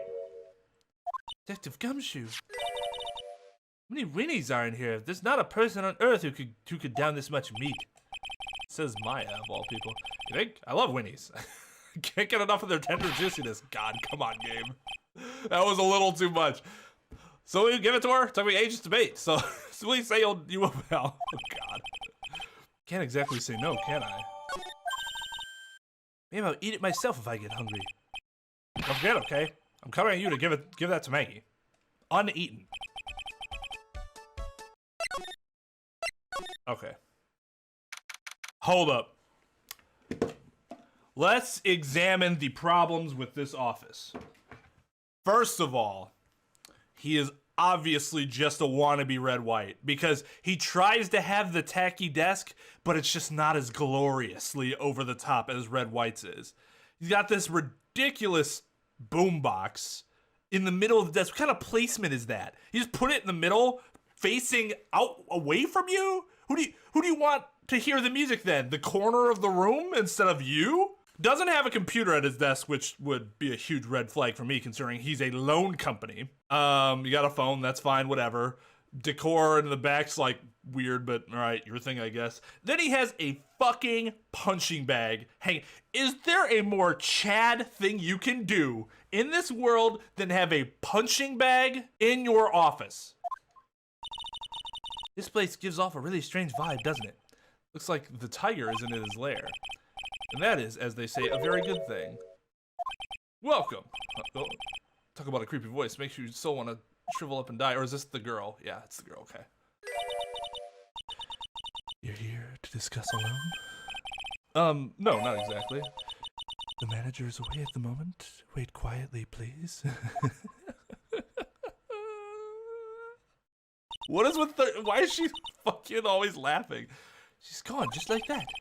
I guess we'll just have to come back another time. But this is the perfect opportunity, Nick. This place reeks of suspicion. Come on, Nick, let's take a look around, okay? You think it'd be okay? That woman did just threaten to stab Armstrong in the chest through her heart. Coffee? Black, please. Ah! I'll leave it here for you to enjoy quietly. I don't want to hear you say word one while you're drinking that coffee. If you do, so help me, I will burn this place to the ground and spit on your burning corpses. Yes, thank you. Do not touch the desk, please. Nick, let's get out of here. Now she wants to get out of here? She said don't touch the desk. I mean, I can't touch the other stuff. Oh no, someone's dropped this ashtray on the floor. That's going to be a nightmare to clean up. Yeah, it's all over the rug and everything. I accidentally knocked over a really big space heater once. Cleaning it up was such a pain. It was one of those super antiques where you have to burn a ton of charcoal. How'd you manage to knock one of those over? Aren't they supposed to be super heavy? Oh hey, there's a book of matches there too. Matches, huh? Places don't give those out much nowadays. Hey, wait a second. What is it? What's printed on the cover? It says Tribulations. Matches could come in handy. Might be able to use them. On the tiger. Yeah, the pilot light for the office boiler keeps going out. Swing and a miss, Maya. Swing and a miss. Hey, look at the Parisian style coat. It's so chic. It's more like a pimp coat to me. Guess I haven't got an eye for fashion. Hey, look at this. This suit is the same color as the one you wear, Nick. Same color as my suit? Ah! Keep your voice down, Maya. Nick, you've got to take a look at this. Some cake? Ah! I'll just leave it here for you. Yeah, sure. Thanks. Just wait here quietly, otherwise... Sure. Did you hear that, Nick? Wait quietly, she said. Yeah, sure. I have my eye on you. Only so I can take care of you. Understand? I'm scared, Nick. So? What were you getting so excited about before? Look on the lapel of this suit. That's an attorney's badge. Is the tiger a lawyer? No way, look at this thing. It's made of paper. And they're just like, oh, it makes sense. For some reason, your badge suddenly looks really cheap to me, Nick. Why doesn't anyone recognize an obviously fake badge when they see one? Let's see, the round doll thing is called a Dharma, I think. I figured I'd read a book or two and be more cultured, in case you're wondering.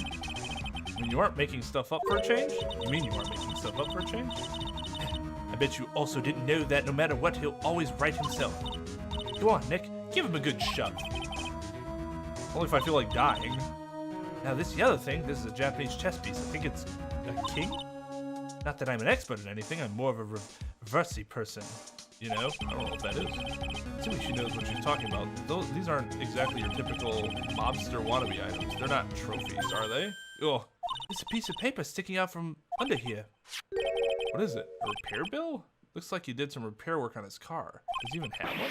$15,000 to replace a bumper and a light? That's insane! The car is registered to the what? The Cadaverinis?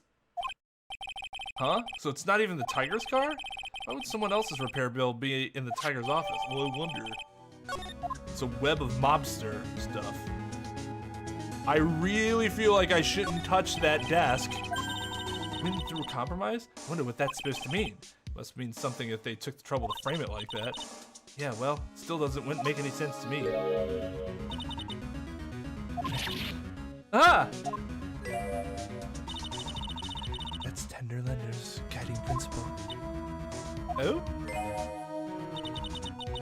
Compromise the customer to win. Aren't you supposed to be selling me alone right now? Oh, I see. How about you, Nick? Yeah, well, as long as we don't have to compromise my hair, I'd say we're okay. That's one slogan no business owner should ever explain to their customers. Ugh. That's one impressive desk on one impressive rug. It's solid gold, Nick, gold! Just look at that shine. Only real gold shines like that. You really want such a shiny desk, though? I don't know, but let's see what it's like to sit at a solid gold desk. Wow, I'm completely dazzled. That's because it's completely dazzling. You can see up my nose in the reflection. That's gotta be really distracting. The desk isn't practical. No surprise there. There's a CD player on the desk, but the desk is so loud. It's one key. You can hear it. Okay, good one, Phoenix. The lid's open. I wonder what kind of music the Tiger's into. Have you finished the coffee? Ah! Yes, thanks. It was lovely. So, you drank it all?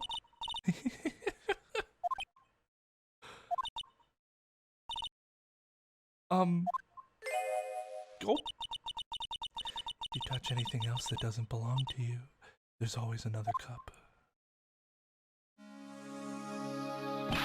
Well, we know who was. I don't know. I should have put this together before. That was obviously the person that delivered the cup to the guy that died. That coffee, it was laced with something. I'm almost sure of it. Nick, my stomach, it's killing me! Oh, wait. Maybe it was just the burger I ate for breakfast. I sure hope so. Better take a look at that CD while we're still alive and have a chance. What the? What? It's not the Rocco soundtrack, is it? Claw the Tiger? It's a demo CD. The artist's name has been handwritten on the disc in pen. MC Bomber. What? This must be the CD Maggie told us about. Let's listen to it. I bet it's heavy metal. No way. That woman will make us drink more coffee if we do.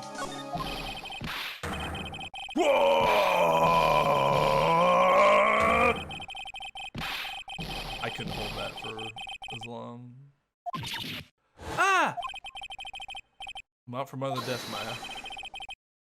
What are you two snooping around my office for? Nothing. We were just. My precious coffee. You got ash on my rug. You gonna wish your ugly feet never came through my door. It wasn't us. It was already like that. You just wanna argue with me? Is that what you're doing? You think yous can take me on? I'm gonna flatten yous doing the pancakes and turn yous into my new rugs.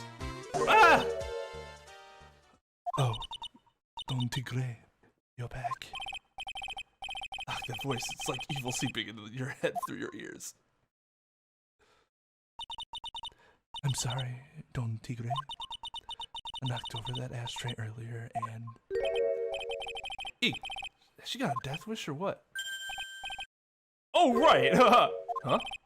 Forget about it, Violet, it's nothing. What? I ain't gonna get mad at you. You're too cute, you hear? That's so unfair. Here, have some cookies. I just baked them.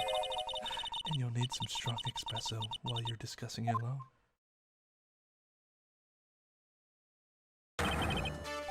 This is a jam. Oh, Phoenix, right? Yes? You's either crazy or just plain stupid to chase after me. I worked so hard, but now you's gotta come and mess up my plan. So it was him. He's my phony. You're nothing but a phony. But I don't care. No one gets in my way. What? I mean, excuse me? Can you put your tongue away while you're talking to me? You should have left the little girl at home, right? I have a few things I want to... Roid rage. No question. This is the last time we meet. Are you going to get something? Your gun, maybe? Why wouldn't it be in your disc? Anyways. Wait, please! That was pretty weak, Nick. Waited until he was out of earshot before you shouted after him. Wait! Like you're one to talk. I didn't hear you scream, hold it! Hold it! Either. The espresso. Ah! And cookies. This woman's definitely not good for my heart. Now, what was it the tiger called her? Violetta? I feel like I should save here. It would kind of be awesome if you could legitimately die if you asked her the wrong questions. So, I'm kind of curious about your company, Tenderlender. The warm and friendly atmosphere you'd expect from a family-sized business. Conscientious rate of interest and attractive repayment policy. Why do I get the feeling this sentence is not going to end well? We will tenderly lend you that little bit extra here at Tenderlender. Hey, Nick, things are a bit tight for Wright & Co. at the moment, aren't they? I mean, there's that $500 you owe me from our card game for starters. Why don't you take out a loan? Would I like to take out a loan from a place like this? Not so much. Tenderlender is on your side. So let's say I'm late with my repayment. What happens then? Give me more coffee. Strong coffee. Right. I think I'd rather skip town. Hey, just remember I can make strong coffee too, Nick. Strong tea as well. Do you know about the incident we're investigating? What incident? Well, a man was poisoned in a restaurant just near here. That incident. Let me see. I was here that day with the manager. The manager being the tiger? Video Tigre. Video Tigre? So that's where the tiger thing comes from. Zinniop's got a real name, Nick. Hurry up and find out more about him. Yeah. Can I ask you about the tiger? I mean, Mr. Tigre. Cookie? Sure. How do you like my cookie? I bake them myself.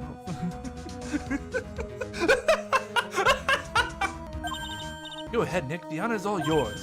No, ladies first, Maya. What a fucking little bitch. Just eat the goddamn cookie, Phoenix. You're gonna let Maya eat it before you? Embarrassing.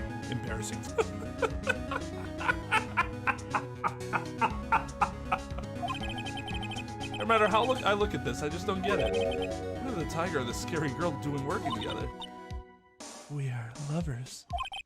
That's not exactly coming across in your tone of voice. And I am down to you, my love. He's the one who saved me. Tiger saved you? Please address him properly as Don Tigre. Otherwise, I'll have to. Okay, Don Tigre, of course. Yeah, I'm sorry. Saved your life? I'd sure like to know how that happened. I'm very frail, you see. Just recently, I died. Once. You died? About 4 months ago, the doctor said to abandon all hope. Guess they were expecting her to take a boat ride across the river Styx. But Don Tigre, he saved me and gave up everything. Everything? When I found out what he had done for me, I was happy. No offense, but I'm finding that a little hard to believe. Decided I'd pay him back with my life by serving him coffee and espresso. Still wonder about what's in her coffee. So is that why you got that bandage around your head? This. So what's the story with that bandage? They put it on after the operation. Operation? It's just a little injury, a little fatal injury. fatal injury? Maya just suffered one herself by the sound of it. So that's the injury you were talking about before when you said you had died once?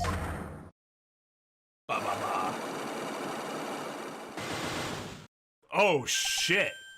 I don't think we're getting it out of her just yet. Oh, she really creeps me out, Nick. Same here, but we've got to find out the truth. There he is. Oh, CD's back feeding the pigeons again. Here, take this, and get out of my park! Like I thought, he's really mad. Come on, Maya. Just keep your head down and let's sneak away while we still can. What? Why? Hello, old man. What are you doing, Maya? Huh? Okay. Hey, he just turned his back on us. I'm not surprised. I bet I really hurt his pride in court this morning. Hey, Mr. Kudo. Pigeon. Look, we really need to talk to you, all right? Out with the demons! In with the good fortune! Ow, ow, ow, the seeds! Shell splinters! Painful. I always knew you were a demon, Maya. Oh, I'm sorry about what happened in court earlier today. Everyone will be talking about me behind my back now. A dirty old man who was so busy looking at a serving girl's backside. He can't remember her face, a filthy, depraved animal. Well, yeah, but not at all. Hey, listen to me, boy. I don't care what you say. I saw this waitress put it in. He put some white powder in the young man's Javachino. We hear you. Another thing, the young lambo was wearing an earpiece. The same size as the lens of his broken spectacles. I'm really sorry. I made no mistake about the face, so what? I know what I saw. I tell you, I tell you, I tell you. Okay, okay, take it easy, please. Don't tell me take it easy, Spike here, Banks. Hate this. You said you were a craftsman, right? God, modern world casts out its craftsmen like we assigned droves. Surely it's not that. I come from a long line of craftsmen right back to the time of the Shoguns. You hear me? I didn't become an embroiderer. I was born one. Actually, I'm kind of in the same situation myself. I wanted to stick my fingers up that dribbling old judge's nose and stream right down his ear hole. Objection! Oh, so did you want to become a lawyer when you were young? I don't think that's quite it, Maya. I think he's just in a bad mood, that's all. A tsunami of frustration inside is ready to burst out. I'm gonna start rambling now. We might never shut him up. What to do? Guess we got the place to go. Maybe another time? Alright, whatever. Just don't forget, I got a tsunami's worth of grumbling to do. Yes, yes. This girl right here is really looking forward to hearing it all, honest. What? I never said that. Come to the place where I work then. Here, bring this along with you. What is this? It's covered in seeds. Is this got a coupon for a burger? Really want someone to grumble at, huh? Although it is a burger joint.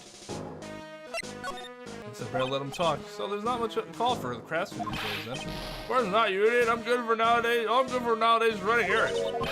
Everyone takes advantage of the elderly. Buy some bread, Gramps. Take the dog for a walk, Granddad. Feed the pigeons, old man. What am I, some sort of two-bit community handyman? Well, Buy some bread, now that I can understand. What's the point of feeding some seedy pigeons? Oh, people say what they mean, get lost. That's what they're trying to say. Oh yes, I'm just an inconvenience, you see. At home at that restaurant, I just get in the way, don't I? Sure you don't. Wait a minute, what did you just say? At home and at that restaurant? Hold up, by restaurant, are you talking about Tribulations? Did you get asked to run an errand there too? Yes, I did, the very day that young Brad was poisoned. What? On the day of the incident, what were you asked to do? Glad you asked, boy, because I'll tell you what I was asked to do. All of a sudden, that young man slumped over the table. Serving girl collapsed. I broke that vase. It all happened so fast, I was in a bit of a daze, you see. And then the owner shot it over to me. Excusez-moi, you call the police? Call it over himself. I should have said back, but I didn't think of it at the time. did you end up calling the police? Like I said, I was a bit in a daze. Did you call them on your cell phone? God, do I look like I'd have one of those newfangled thingamajiggies? I went out looking for a payphone, of course. You went looking for one? Couldn't find one right away, you know. It wandered around for 5 minutes or so. 5 minutes? So for 5 minutes after the incident happened. Yes, sirree, the owner was at Tribune on his own. Why didn't you mention this in court this morning? Well, I would have if you've given me the chance. Well, you all bullied me out of the courtroom. It's not my fault. You're the ones to blame. You could have at least told us before we got to court.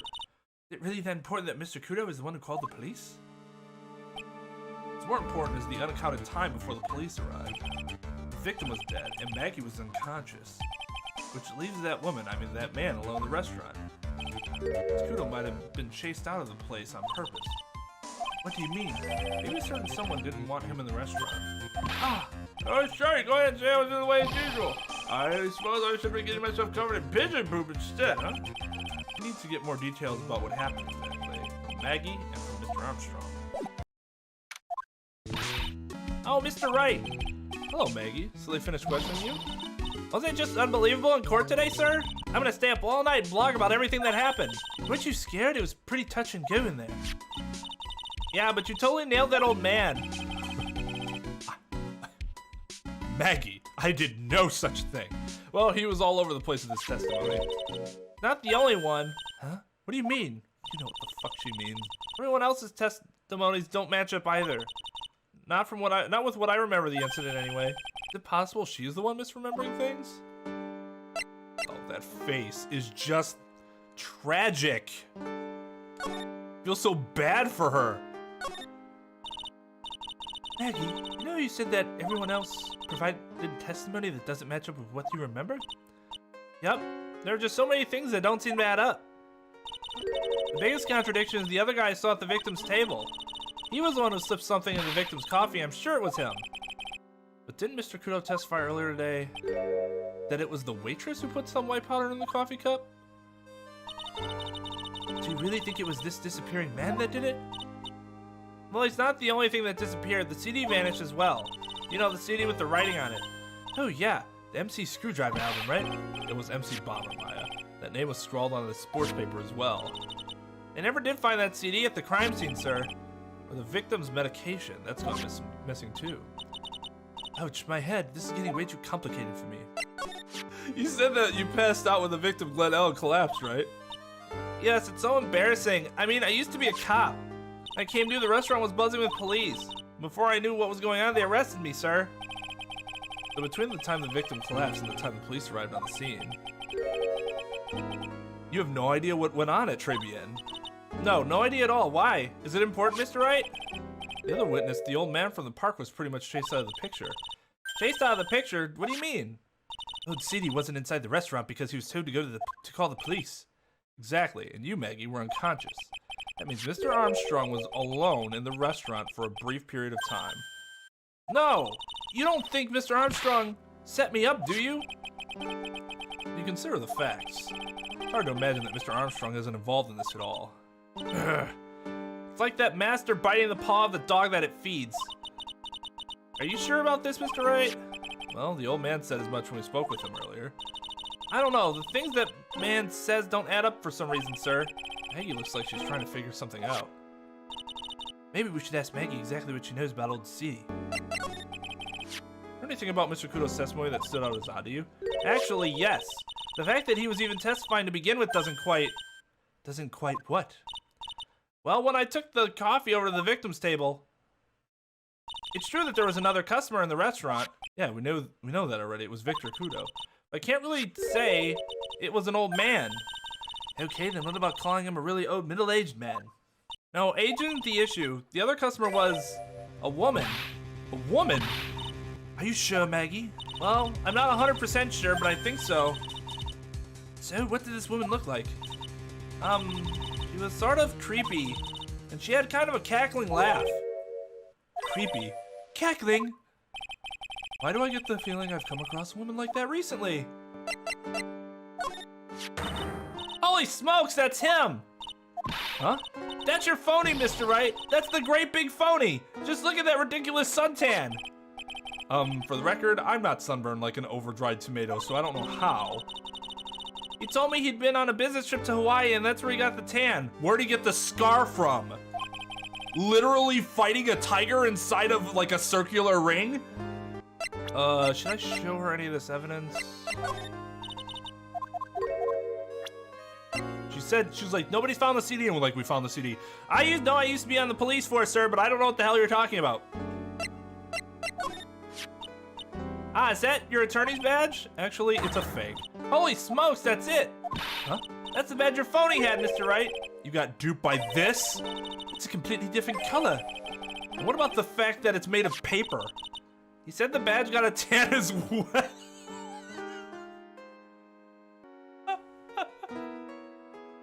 I don't don't think I've ever heard somebody say that an inanimate object got a tan with the person while they were tanning.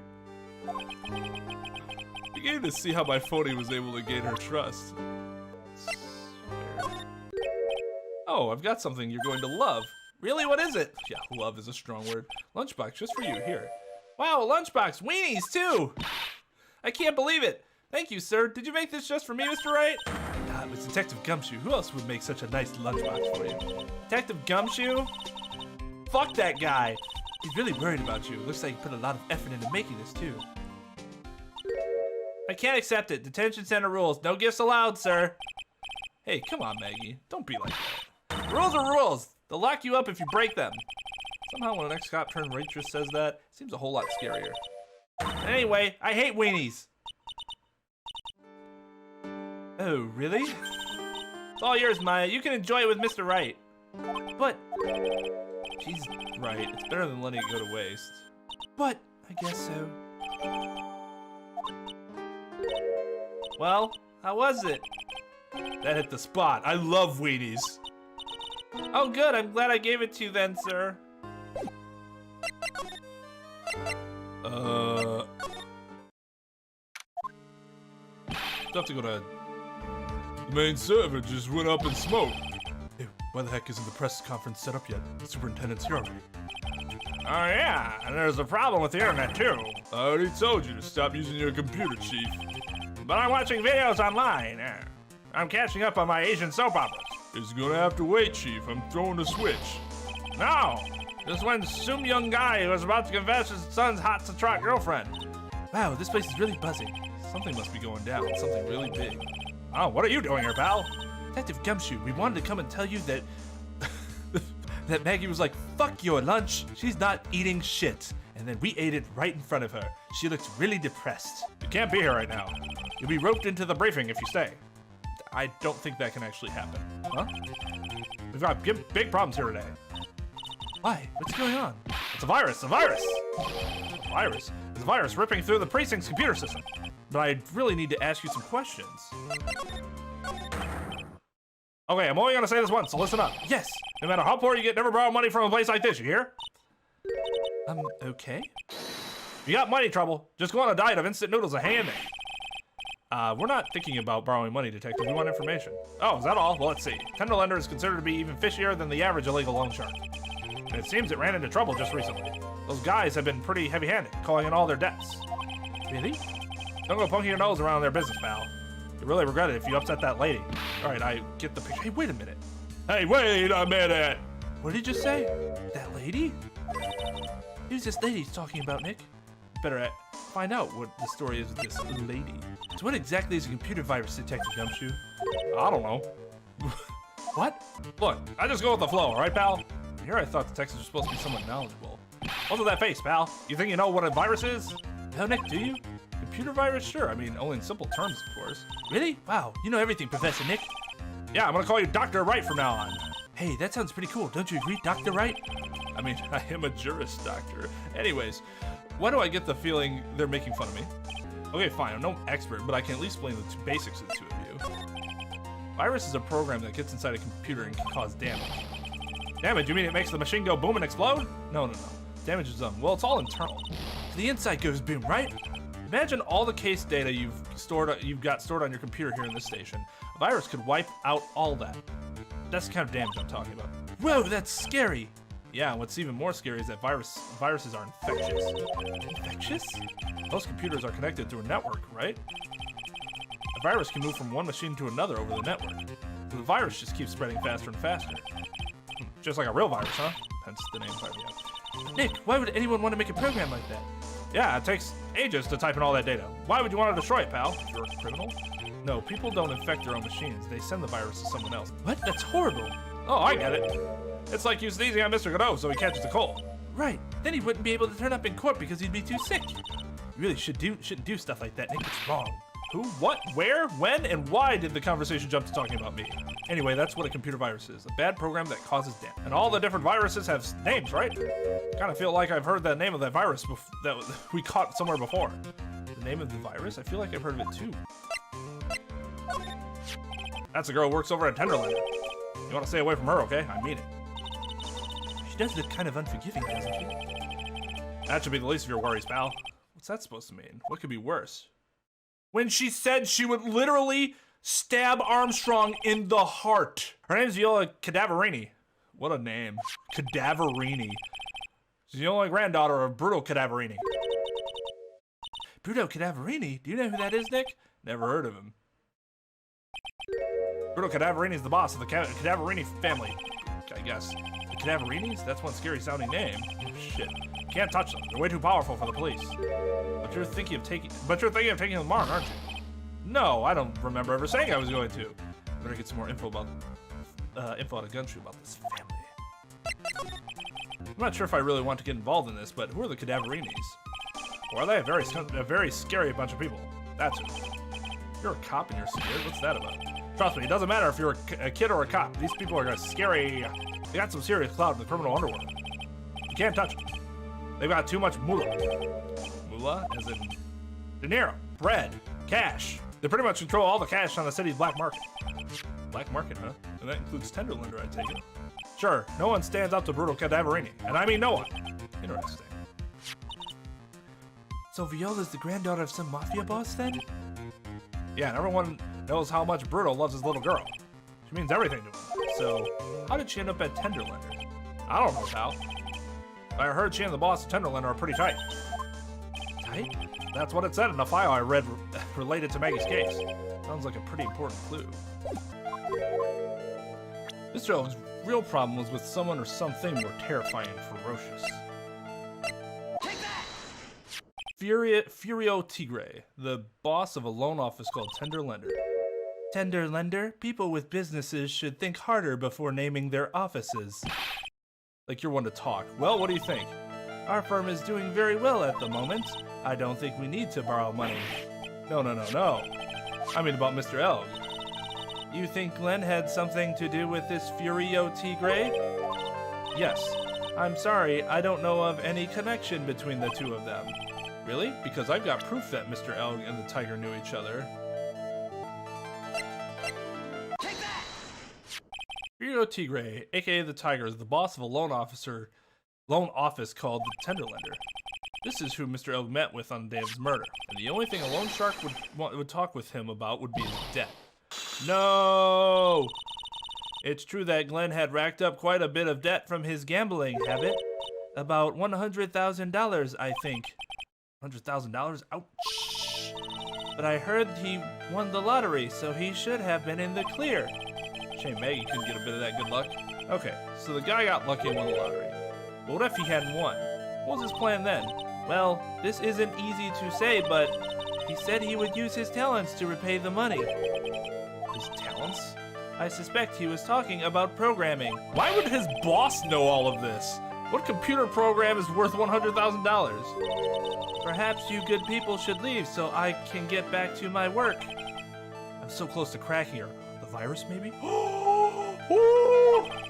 The program in question was by any chance this? Oh, it's on the CD! It's fuck, we don't have enough because I gotta show that to Gumshoe probably about the virus.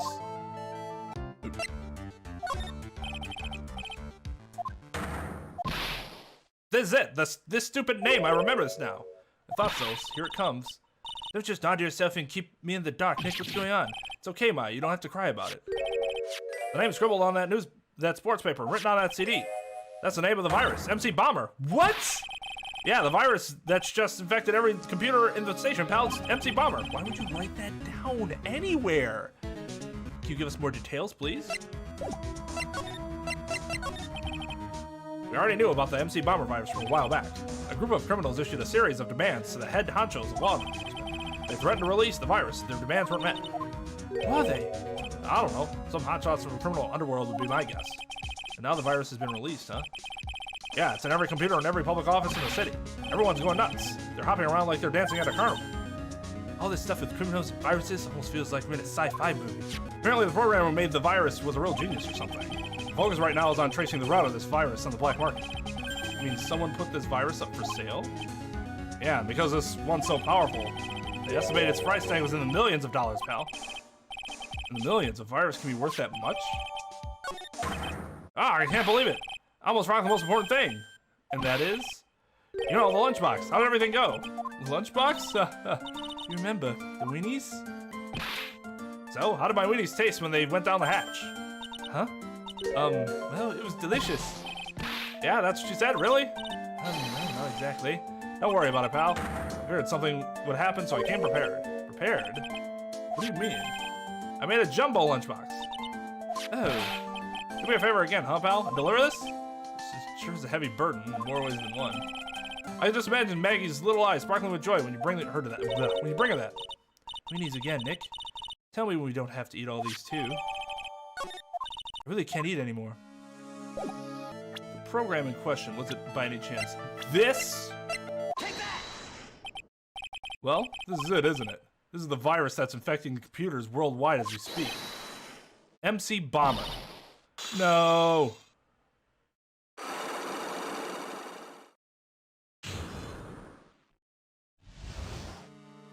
Glenn's head had more processing power than any computer, but it had been infected with a gambling virus. Glenn was in too deep. You mean he was in debt? Yes, $100,000 in debt. Not an easy amount to repay. So, he said he was taking on some extra work, something a bit risky. Again, why would you tell your boss this? Risky how? Maybe he was going to become a waitress at Tribulations. How do you come up with these ideas? It's safe to say that Mr. Elg was the creator of this virus, huh? The MC Bomber virus? Yes. It was a work of genius, in a bad sort of way, of course, but still genius. Something like that would probably fetch several $1 million on the black market. Inconceivable. Gumshoe was ripe for a change. This date, December 3rd, that is marked on his calendar. That was his deadline for repaying his debts. I guess we won't be needing these horse racing tickets anymore. Use the trash can, Nick. Okay, so we gotta break 4 fucking things of hers. I can't imagine we have what we need yet, but let's give it a try. Yeah, he's 68. Something happened to her head. You said that bandage around your head was from an operation? You also said you suffered a fatal injury to the head, correct? Yes, the operation was very difficult, apparently. Now, by fatal injury, you mean you were hurt very badly somehow, right? Did the injury in question have something to do with this? Yeah. I have here a car repair bill. From this, it seems pretty obvious that this car was involved in an accident. Let me see that.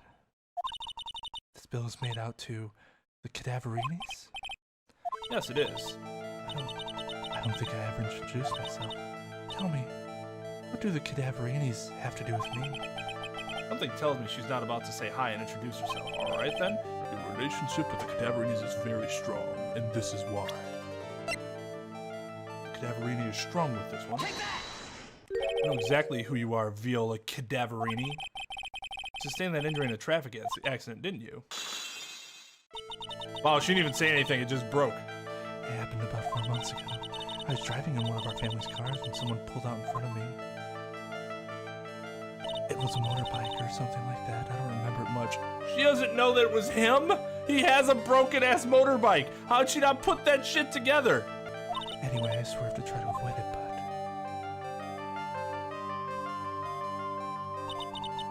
I took a blow to the head, a bad one. Yeah, I can imagine. So what happened to the person on the bike? I'm guessing they didn't get away with injuring the Viola Cadaverini, did they? I don't know what happened to them. They ran away, or so I heard. Ran away? If they'd stayed, I'd have.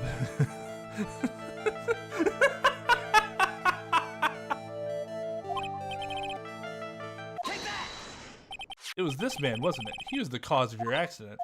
It wasn't Don Tigre. I refuse to believe it.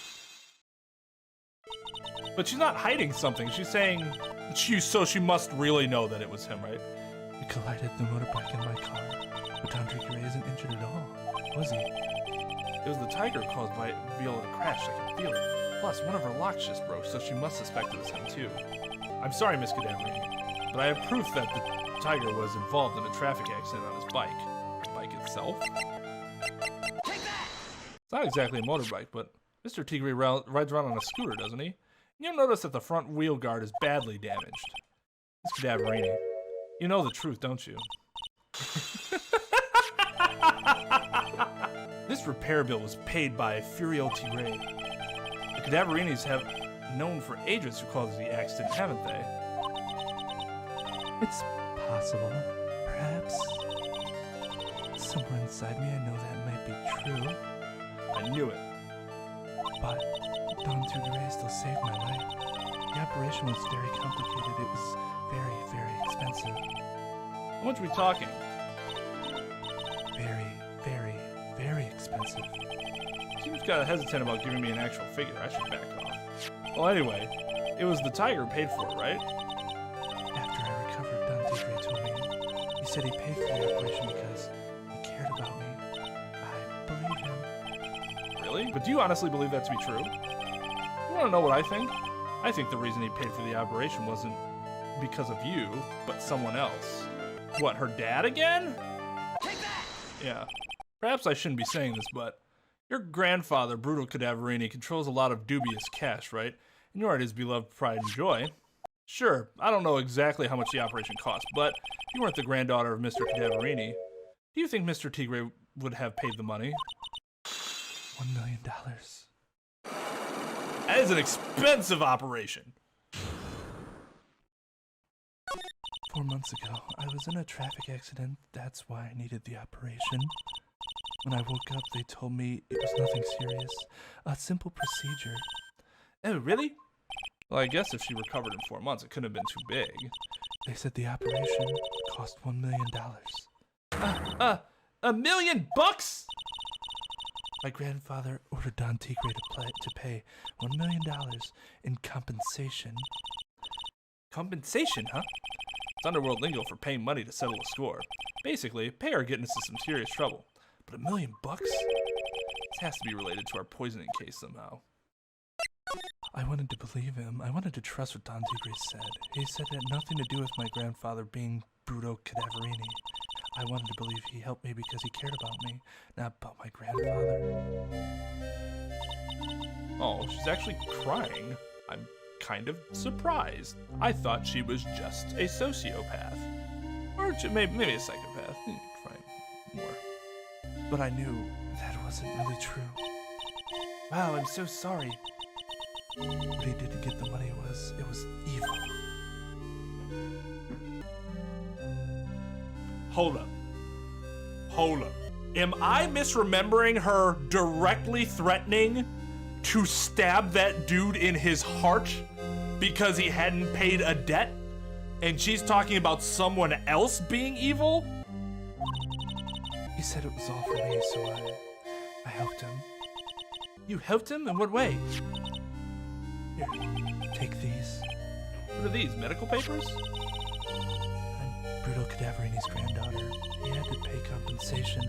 He was made an offer he simply couldn't refuse.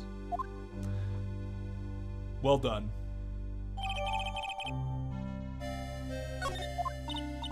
Wow, it feels so bad for Viola. It's inexcusable, huh? There are two things that I consider inexcusable: poisoning and betrayal. Only a coward would hurt people using either of these tactics. Is everything all right, Nick? We should get going right after we finish our espresso. Yeah. Won't need to convince Viola of anything else, so I guess I can get rid of this.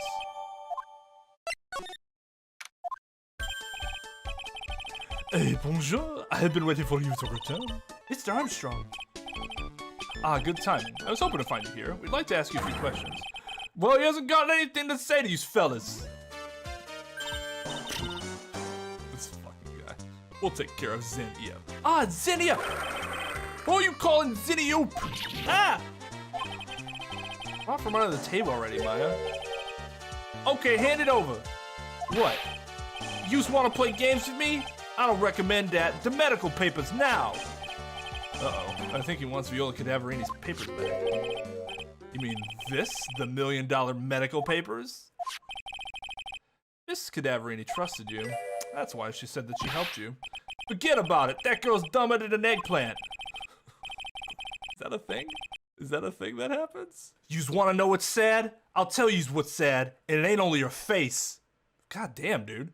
Are you really talking about somebody's face? She thinks she's got power because she's Brutal's little girl. Now that's sad. Can't let you have these papers. Tomorrow in court, I'm gonna expose what you did to get 1 million you used to pay this off. Okay, 1 second here. This dude's obviously agitated. It's obviously a huge problem for him. Unless Phoenix is ready to point a gun at this dude's face, there's a really good chance this guy's gonna beat the shit out of Phoenix for those papers. This is like what you always criticize villains for saying, this is my plan before I kill you, and then they're like, just what I wanted to know, and then they defeat the villain because the villain, revealed his plan. Phoenix literally just did that, except he's not the villain, he's the protagonist. This is exactly what I'm going to do for, he took the papers. This isn't the first time that it's happened with Phoenix. He has a history of doing, I think he did that with Von Karma too, when Von Karma tasered him.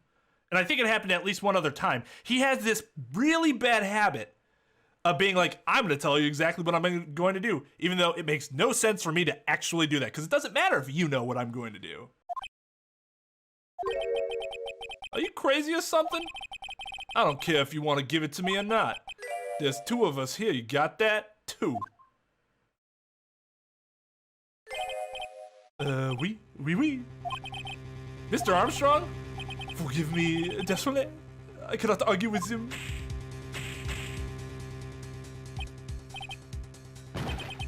Who could have ever seen this result coming? Yeah, it'd be self-defense if he actually was able to fight back and didn't get knocked the fuck out the first punch the dude threw. Is that all he's got? I'll be taking those papers now. See, it would have been smarter for him to actually not hold on to the papers either. Why did he bring them out? Why was he like, you mean these papers? That's even more ridiculous. At the very least, go to your office. What I would have done, because I'm not a moron, is every time I get one of these pieces of evidence, I would have went back home, unless there was a really, I guess there is a time crunch here, so that's kind of understandable. But in a situation like this, I would have took my ass back to the office, got that shit scanned in, especially since you know the dude, if you run into him, is probably gonna want to take it back from you. Armstrong, get that lighter.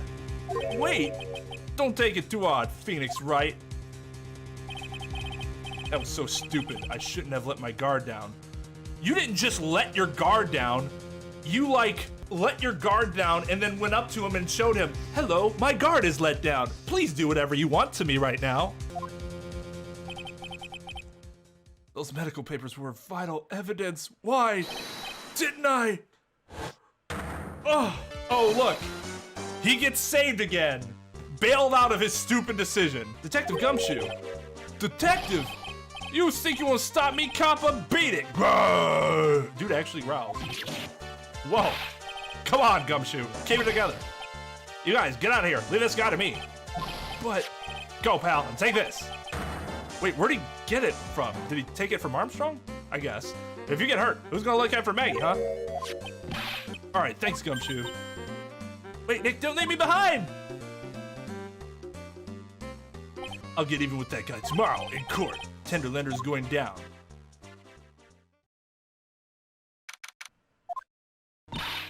Good morning, Mr. Wright. Good morning, Maggie. So what do you think is gonna happen today, sir? Yesterday's session didn't go so well and ended on a giant mystery. That's true. We still haven't solved a single part of it yet. You okay, Nick? Huh? Oh, yeah, of course. I saw that, the little flash of doubt in your eyes. No, that wasn't doubt. That was, determination. Why don't I believe you?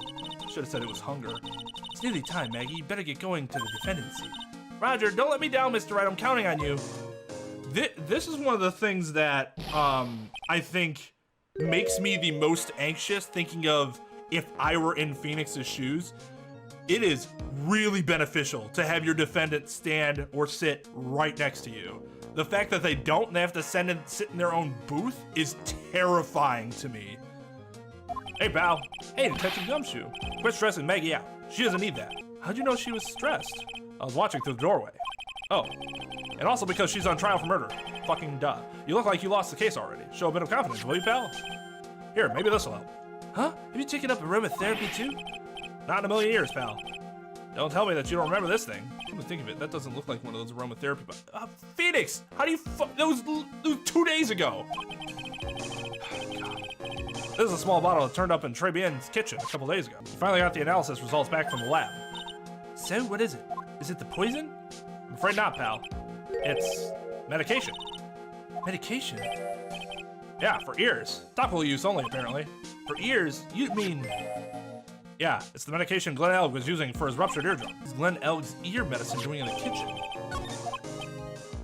What about the unidentified fingerprints? Anything on that? Someone screwed up, so they only had time to analyze the contents of the bottle. Another hour and they might have gotten something on the prints, but that's going to weaken its impact as a piece of evidence. Okay, pal, this is it. Make sure your defense is impregnable today. Got it? All right, let's do this. Today's trial, I'm gonna expose that guy for what he's done, or my name isn't Phoenix Wright.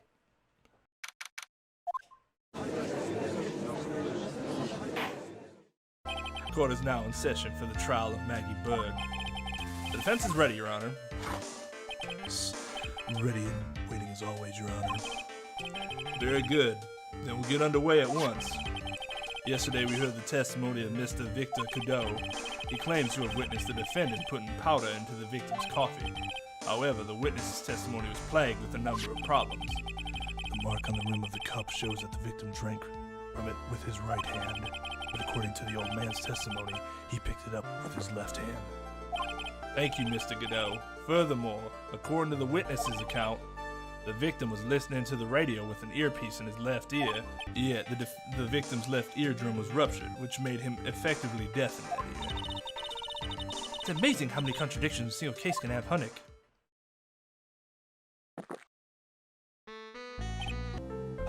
Allow me to enlighten you, Your Honor. The world, you see, keeps turning, and we must turn with it. You've lost me already, Mr. Godot. Don't let the mysteries of yesterday mystify you today. Only losers think like that. You've got to change with the times. That's one of my rules. Are you implying that you resolved these contradictions?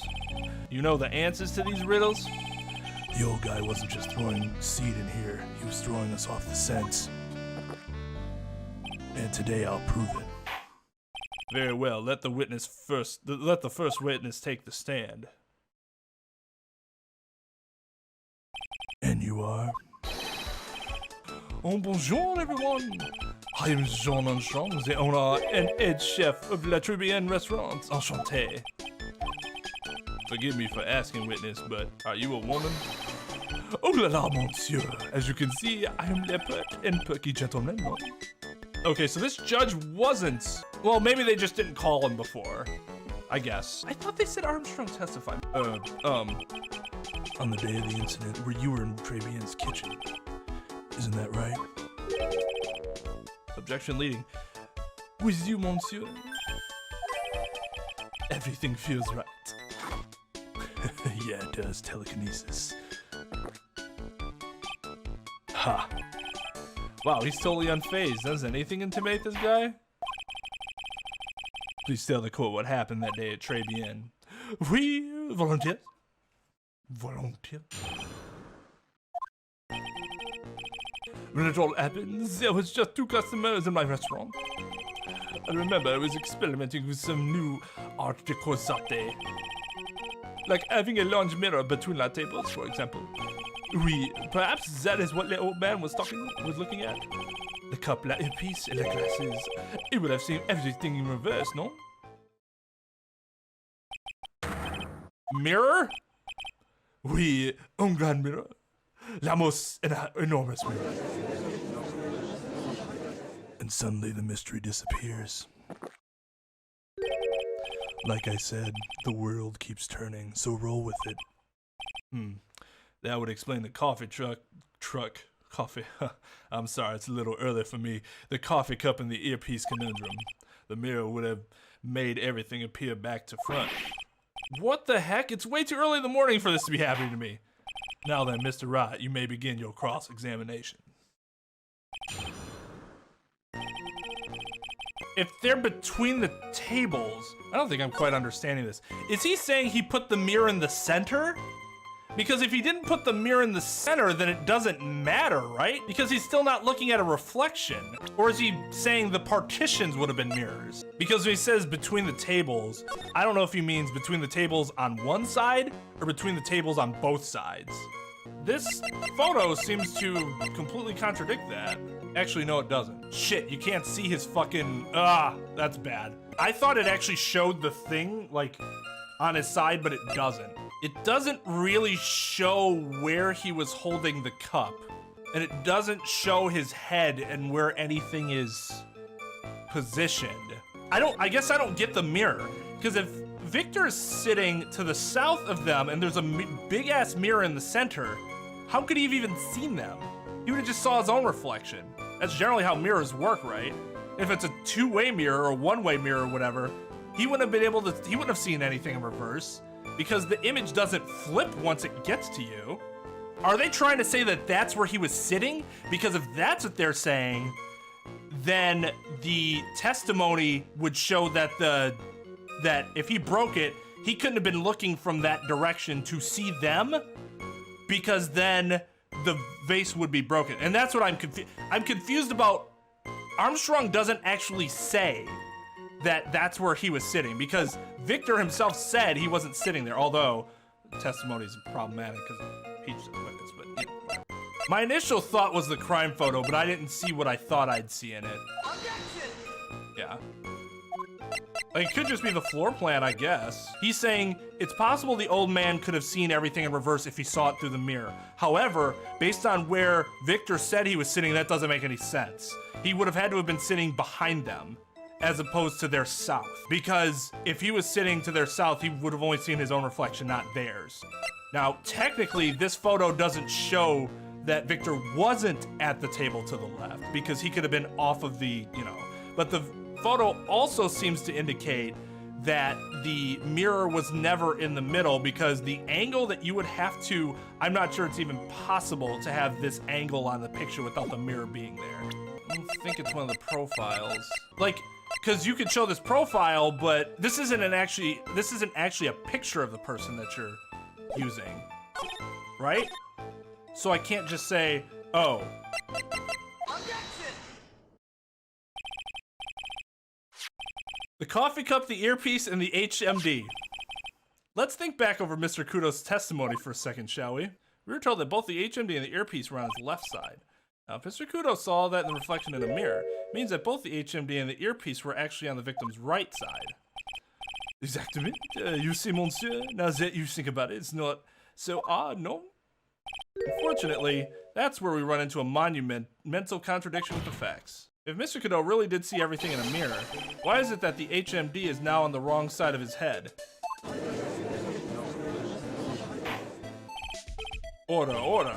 Mr. Wright is correct. If the witness genuinely observed the victim reflected in a mirror, then we would expect the victim's eyepiece to have been over his right eye.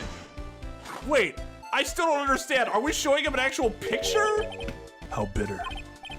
Trite, you should have a taste of this bitterness. It'll calm you down in no time. Do the exact opposite for me. Are we talking about coffee or something completely different?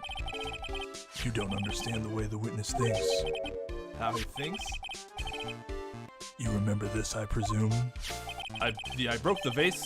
Sorry, apology? Mr. Kudo's sworn testimony? Exactly. The old man has one very grievous habit, other than throwing seeds. The more of an impression something makes, the more muddled his mind becomes. The more muddled his mind makes it. What's the most striking thing about Mr. Elg? Clearly, it's the victim's eyepiece. And that's my point. The old man strikes again. Mr. Elg's HMD made a big impression on the old man.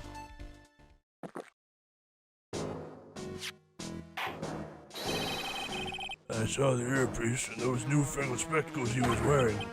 Oh yes, they were both on his left ear. Do you hear? His left ear. Ha! Well, Trite. Ugh, that was the worst but best impression of Kudo ever. Wow, I really thought he was OCD for a minute there. Kudo was good. Enough. I must agree that yesterday's witness was irresponsibly rash in much of his testimony. Okay, This is true. So is awkward for Phoenix to both say this witness is not reliable, but also based on the witness's testimony, a good judge would point out that inconsistency. Godot's way of explaining it was really poor. Bad luck, Nick. Looks like the boil of a contradiction you found is just a rash. A mirror can't be beaten by a handful of seeds, nor can it lie. So, what exactly was the old man looking at? Fill us in, Mr. Armstrong. Go on, tell the court. We're all ears. I can explain. Please look at the plans of the restaurant.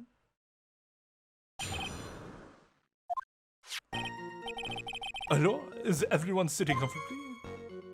La mirror. It was in the middle of the restaurant, dividing the two halves. There's only one seat from which you could have seen an image of the victim.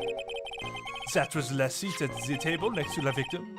That was where the old man was sitting. After the terrible incident occurred, I moved the mirror so it's not in the way. And that's when the picture was taken? But naturally I did not touch anything else. I see no problems with the explanation we have just heard. From the table next to the victims, Mr. Godot could have seen the victim in the mirror. What a naughty little coquette I am, confusing us men like this. Don't worry about it. We can keep up except for the guy breaking out in a cold sweat again over there. Phoenix shouldn't be. It's very obvious where we need to go with this. You said you didn't touch anything else apart from the mirror. Are you quite sure about that? Formative, of course.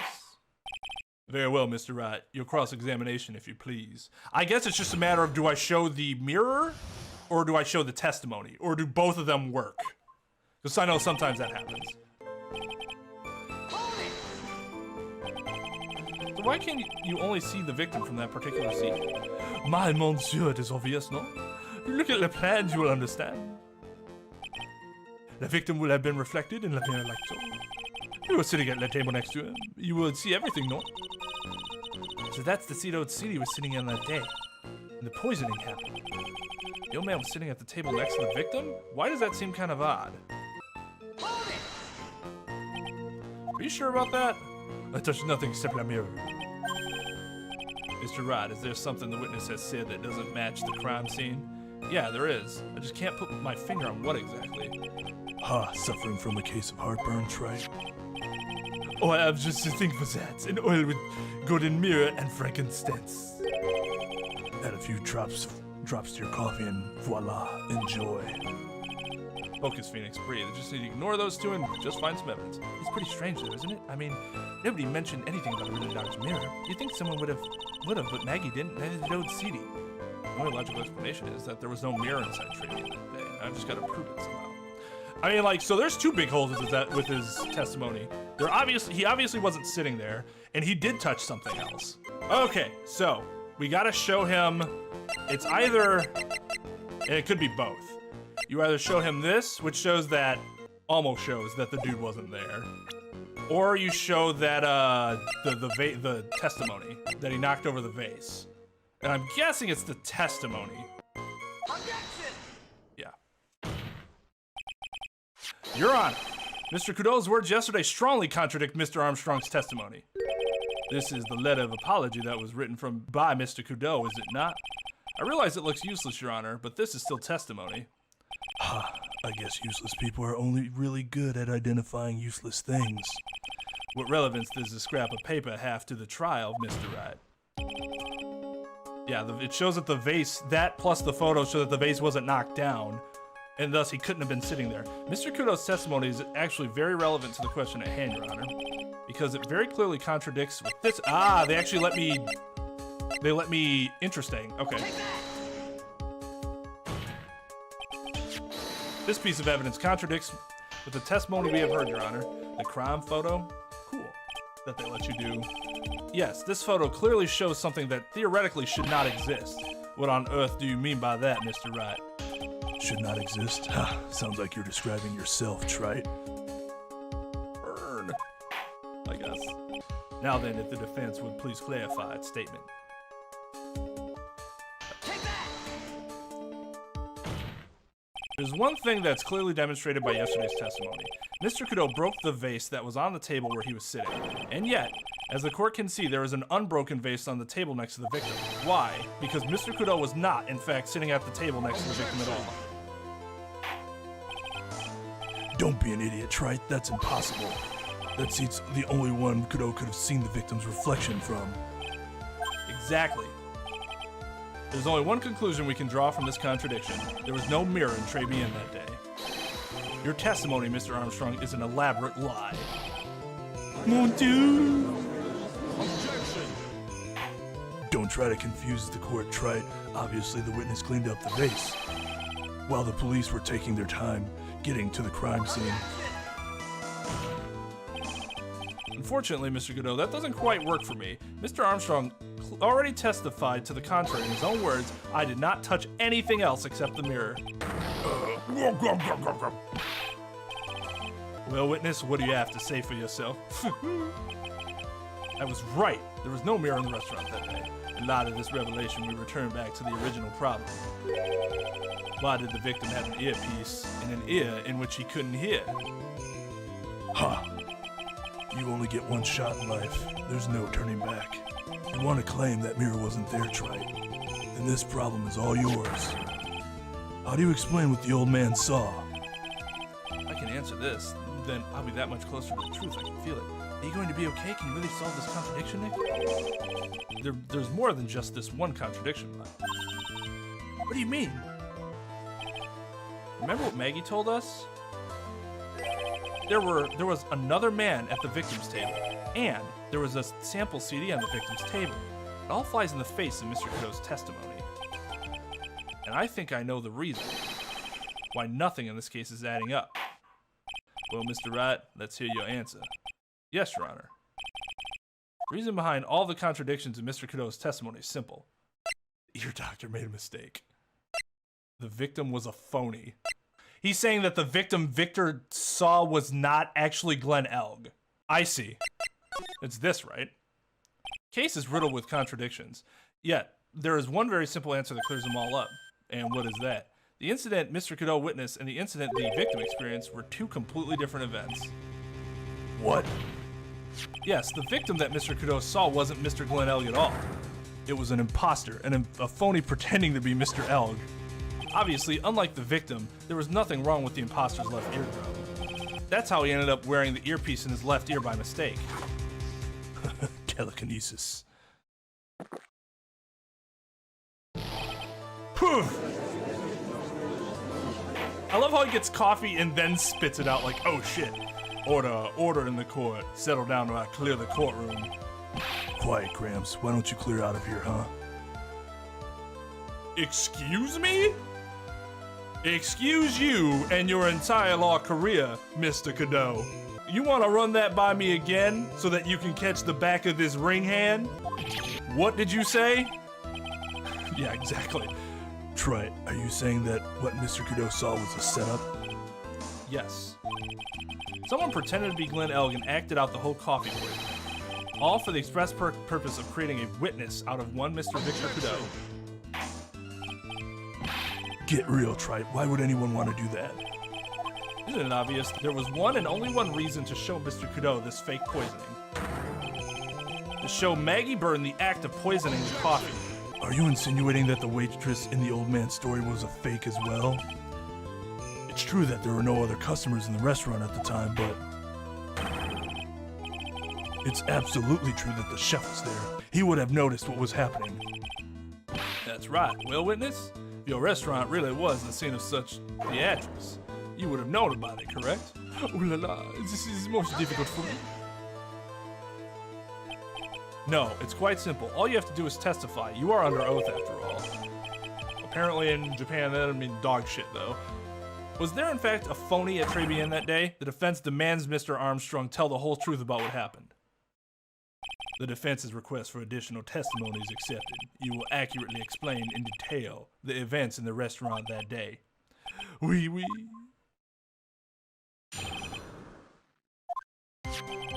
La victim, Monsieur Elk, he came to my restaurant alone. I remember the old man arrived not long after him. There was no other customer. When he got word he had won the lottery, Monsieur L became very excited. It was approximately 5 minutes later that the poisoning incident occurred. No, there was no time for a phony to do the acting. He called him at 2:30, right? Just so we're clear, there was no mirror in the restaurant after all. Je vous demande pardon. Forgive me, Your Honor. I lied because I wanted this mess to be cleared up quickly. What you have just done is commit perjury, Mr. Armstrong, even though it will not matter an ounce. I will decide how to punish you later. And by that, I mean no punishment will occur later. For now, we will hear your cross-examination, Mr. Wright, if you please. He took that perjury charge a bit too well. I'm guessing he'll be in more serious trouble after this cross-examination.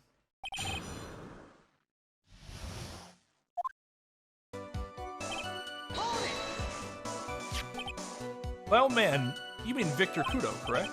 Oui, he comes in often for my special coffee. I drank your coffee once, Mr. Armstrong. It's special, I'll give you that. It's worth a sip just for the experience. Oh, you make me so happy, monsieur. You are most welcome anytime. I said it was worth one sip and nothing more. So Old Man Kudo, he just ignores their conversation. Alright, so Old Man Kudo arrived at the restaurant around the same time as the victim. I think it has something to do with what he said the timeline, what the old man said that he called the time he called the police. Out of curiosity, about what time was it when Mr. Kudo arrived? Oh no, I cannot remember, monsieur. I believe we were told by a witness yesterday. The crime was reported at 2:25 p.m. by kind of a scary old man, sir. Does that perhaps jog your memory, witness? The incident happened about 20 minutes after you arrived. So the victim must have arrived between 2 p.m. and 10 p.m., no? Just after 2, huh? Thank you for your help in jogging my memory, monsieur. You are wonderful. Ha ha ha. I can't sit here all the time and do nothing now, can I?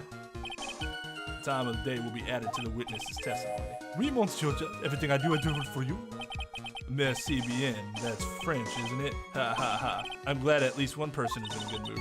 He's even humming a song to himself. Alright, so... Here? I'm afraid the case will be quite operational. I'm afraid I've finally got you, Mr. Armstrong. They've said I'm afraid so much in this game so far. Quoi? What do you mean? At the time in question, the victim was listening to the radio with his earpiece. The show he was listening to was Millionaire Radio. Each week they announced the winning numbers of the $500,000 lottery ticket. Oui, that must be la showman. Sir, elle was listening to? I can't see any problem with this testimony, Mr. Wright. I wonder. You say the victim arrived at your restaurant after 2 p.m., correct? Oui, I'm sure of it. I remember it perfectly now. You know it's that time because I had just finished serving the lunch menu. Get to the point, Trite, if you have one. He is dancing around it too much. That show is broadcast live at 1:30 p.m., and it claims to be the most thrilling 10 minutes of your life. It's on the air at 1:30. Now, supposedly, the victim made some noise when it was announced that he had won. And yet, I don't believe his cry of joy could have occurred after 2 p.m. because the show had already finished more than 30 minutes earlier by that point in time. No! This victim we've been told about has done nothing but the impossible. Listening to the radio with a ruptured eardrum, catching a show that was already over, there's only one conclusion you can draw from these facts. The victim was an imposter, acting out the poisoning 30 minutes after the real murder. Yes, there were 2 Glen Elgs in Tribune that day. The real Glen Elg, now dead, having been poisoned by the real killer, and the phony Glen Elg, acting out the events for Mr. Kudo to witness. It certainly seems that way. I mean, if that wasn't the case, how do you explain the time discrepancy? Quite a performance, Trite. You were almost on a roll. But sadly, you lack the rock-hard foundation of rhythm to build your song. What is this? Music Theory 101? Let's recap. According to your imaginative theory, it's now just after 2 p.m. The phony elk is performing a play for the benefit of Mr. Kudo. How do you explain then where the real Glen Elk is? I believe I have to spell this out for the court. However, at that time, the real Glen Elk was already dead. That's certainly the obvious conclusion. Thank you, Trite. That's exactly what I was hoping you would say. What? Now, I presume you can prove this theory of yours. Can you explain where the missing corpse went to? The missing corpse? According to the old man's testimony, there was only one other customer there. If that customer was the phony Glenelg, then where did the killer hide the body of the real victim? Ugh. The prosecution has a valid point. I mean, the burden of proof does shift to us if we're using this defense. If your theory is to stand up to examination by the court, you must provide us with proof by answering the prosecution's question. Where did the killer hide the body? No conjecture, Trite. Let's hear some facts for once. Show the court a piece of evidence that proves where the body was hidden. Evidence? What's with the intense pressure in here all of a sudden? Dun dun dun dun dun dun dun dun dun dun dun dun dun dun. I thought I had him with that contradiction, but he's turned it all around and backed me into a corner instead. Well, Mr. Wright, the court will now hear the defense's theory and evidence. First, where was the body of the real Mr. L concealed? If you moved it out with the mirror, it'd be outside. But if it was inside, can I look at the court record? I can't. So if it was inside, where would it have been? Like, my idea would be that they brought him back to the kitchen, because then no customers would be back there by the kitchen. It would just been Armstrong. So that seems really straightforward, but I'm sure it's right. It would have been too dangerous to take the body outside. Obviously, the body must have been hidden somewhere inside Tribulations. Interesting. But where could a body have been hidden inside a restaurant? Perhaps you would care to show the court on these plans, Mr. Rat. Yes, Your Honor. That location where the body was concealed. Yeah. Take that! Like, what? Body was hidden here. I see. Nice supposition. But the real question is, can you back it up? Where's the evidence that proves the body was hidden in that location? The medicine. Because we found it in the kitchen. Take that! Mr. Armstrong, do you recognize this bottle? No. I've never seen that ugly bottle before in my life. I only use the very best bottles, monsieur. The highest quality only for me. Where was that bottle found, Mr. Rat? Interestingly enough, Your Honor, it was found in the kitchen of Tribulations. Eh, quoi? But I don't ever use this bottles for my aromatherapy oils. But this bottle doesn't contain aromatherapy oil, Mr. Armstrong. No, it contains a medication. What kind of medication? I'm sure everyone remembers, don't they? That Mr. Elg visited an... Oh, God, this fucking word again. Otolaryngological clinic. I don't need to finish the rest of that sentence. You can't be serious. The defense had the contents of the bottle analyzed, and I have the lab results right here. The contents of the bottle matched the prescription that was given to Mr. Elg. Glenelg's murderer hid the body in the restaurant kitchen, at which time this bottle fell out of the victim's pocket. Mr. Armstrong, when the incident occurred, didn't you say you were in the kitchen? Mon Dieu. Yes, you know what I'm about to say. It was you who hid the victim's body. You did a fine job pretending to defend my client, Maggie Bird. However, you were setting her up to take the fall behind the poor girl's back. No. Order. This is an extraordinary development. Witness, did you murder Mr. Glenelg? Never. I could never do such an horrible thing. No! Mr. Godot, you're killing yourself. The bitterness. Every time I get lied to, I always down a mug of coffee. That's one of my rules. Do you have the slightest idea how many cups you've had by now? Then I like to do the same to the person who lied to me. I like to take them down with my empty cup. Listen up, Chef. You're never gonna be a chief after what I do to you. How about a brand new flavor in your ear? My H-deficient friend. Please, you must let me out. It is a trap. Listen to me. Por favor. Yo hablo español, Mr. Armstrong, and por favor is Spanish. Only going to ask you once. Did you do it? No. Absolutely no. Let's hear it. You've got one shot. Right, Gramps? Witness, the court will permit you the chance to make one final statement that will fuck yourself over forever. If you lie under oath again, absolutely nothing waits for you. There's absolutely nothing negative that will happen to you. Except for Mr. Godot. I will allow Mr. Godot to throw his coffee square in between your eyes. As does my gavel, which I will also throw square between your eyes. Read it is clear. They always say in the movies, I've got a bad feeling about this. You always say that. Always. Very well, begin your final testimony, Mr. Armstrong. It's true, I hid the body in the kitchen. A man forced me to do it. I had no choice. I had to go along with him because there was a reason I could not refuse. But I did not kill him, I swear, you must believe me. You were forced by who? I cannot say or I would be erased. Let's try a different question then. When Mr. L died, was he really the only person at his table? There was. There was another man. I knew it. Maggie was telling the truth. You may cross-examine the witness now, Mr. Rat. There's just one more thing I need to do. I gotta break this guy and get him to tell us the name of the real killer.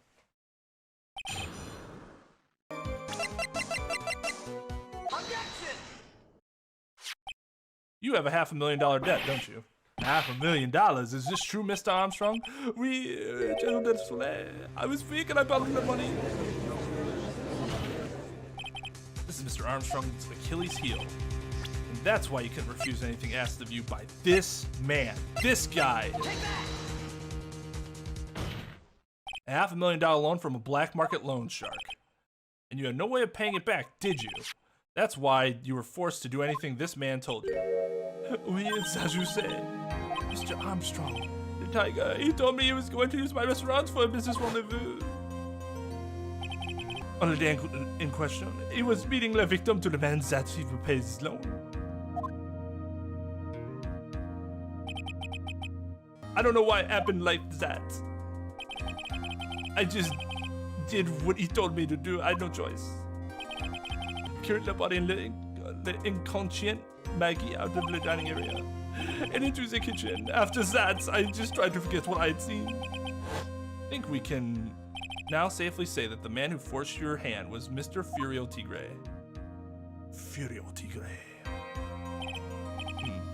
I do have one further question for you, Mr. Armstrong. The poison and the lottery ticket that were found in the defendant's apron pocket. Was that your doing as well? No, I knew nothing about that. Make it look like it was Maggie who had done it. I was not. It is despicable. Mr. Godot, you will summon this Furio Tigre as a witness. I doubt that can be arranged today, so we adjourn for now. Proceedings will continue tomorrow. 30 minutes. Holy shit. What? The trial will go on. I'll see to it myself. I need half an hour to get that guy on the stand. Not a minute more. That's pretty badass. How the... Don't sit back and relax yet, Trite. No one knows if that chef is really telling the truth or not. This trial could still go either way. Very well. Your request is granted, Mr. Godot. We'll resume once Mr. Tigre is ready to take the stand. Until then, court is adjourned for a 30-minute recess.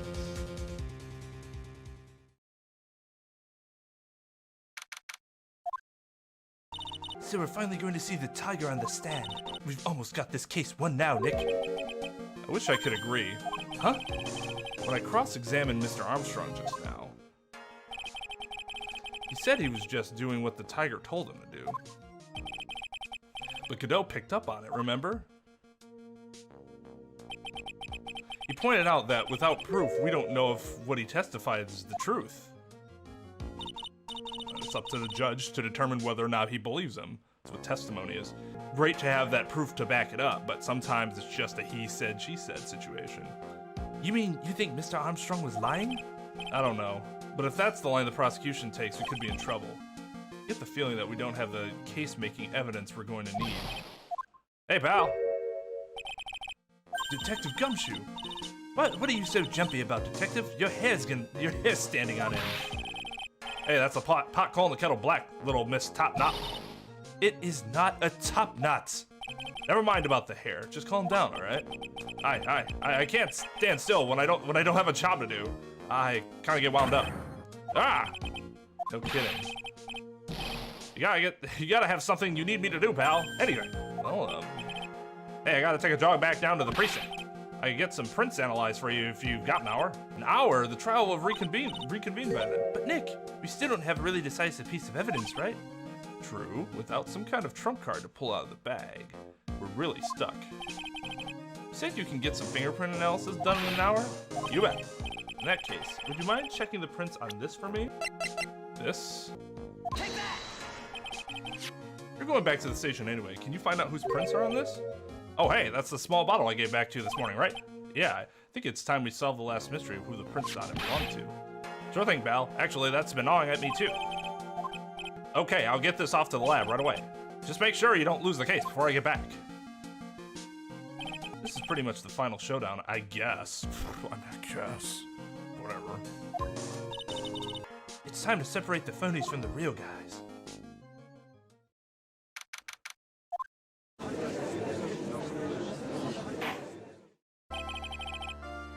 What will now reconvene? Mr. Cadeau, did you find this Furio Tigre? Telekinesis. I even tamed him for you. It was a 3-cup job, no problem. Tamed him? The guy's name may be Furio Tigre, but come on. He's pretty lively. Be careful, he still bites. Very well, please show Mr. Tigre to the stand. Witness, please state your name and occupation for the— Ah! Don't hide under the table, Maya, unless there's room for me down there too. Would you mind— What you say to me? Nothing. I didn't say nothing, honest. Who could have guessed that fear would induce a bad Brooklyn accent in the judge? I got business to take care of, you hear me? So who the hell called me into this hole? Was it you, Spiky? No, of course not. It was the judge.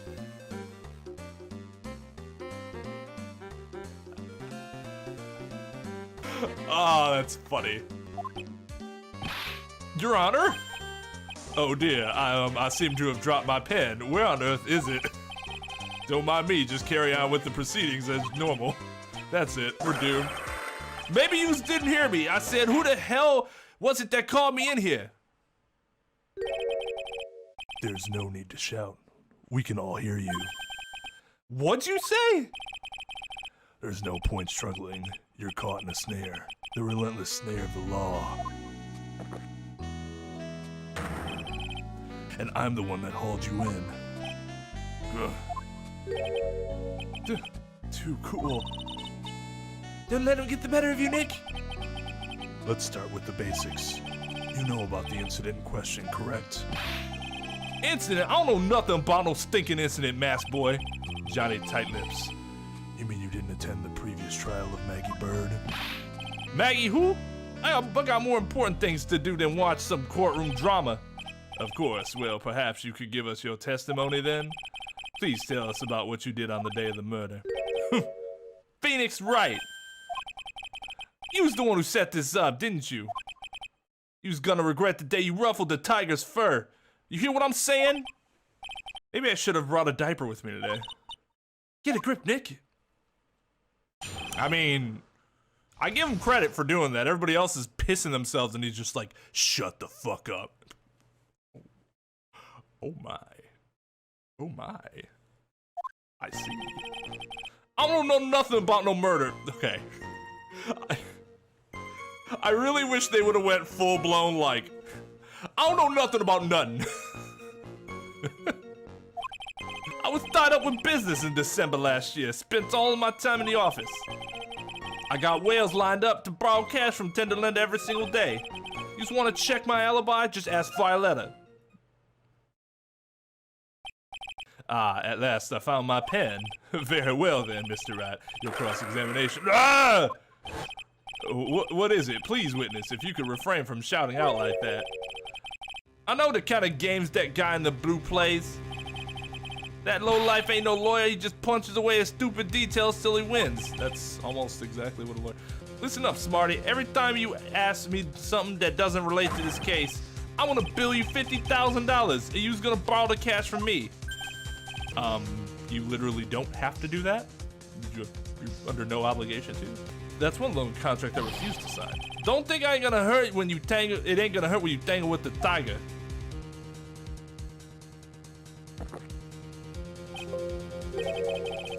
Huh, I love a good spectator sport. Just a minute, that's really not. This witness is, how can I put it? A hungry tiger roaming the urban jungle. Get on his bad side and he'll bite everyone's heads off. Yours too.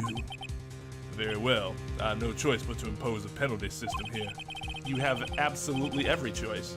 You better be listening. I said I got business to take care of. Big business. If I don't split now, I ain't gonna catch my bus. Oh, Jesus Christ. Court will impose a penalty for any irrelevant pressing of witness testimony. Okay. Keep that in mind as you begin your cross-examination, Mr. Wright. So the judge shrivels back into his shell, despite having plenty of protection against one human being, including bailiffs, more than likely a few of them, in the general vicinity. Keep that in mind as you begin your cross-examination, Mr. Wright. Yes, Your Honor. You can do it, Nick. Come out from under there already, would you, Maya? She's like, nope. The plot demands the penalty system. Exactly. Well, maybe you shouldn't be such a chicken shit then. It seems like we would be able to use this to refute that. Hold it! You sure about that? We're talking about 1 month ago, you know. You see these teeth? That's how sharp my secretary is. God damn, Phoenix is a fucking idiot. That would not be my follow-up to that. Sharp? Are you talking about Viola Cadaverini? He writes everything in my scheduler. December, mainly in the office. That's what it says, so that's where I was. That seems like a rather sketchy schedule. There he goes again. What the tiger did all December isn't the issue. What's important is what he was doing on the day of the murder. So now what?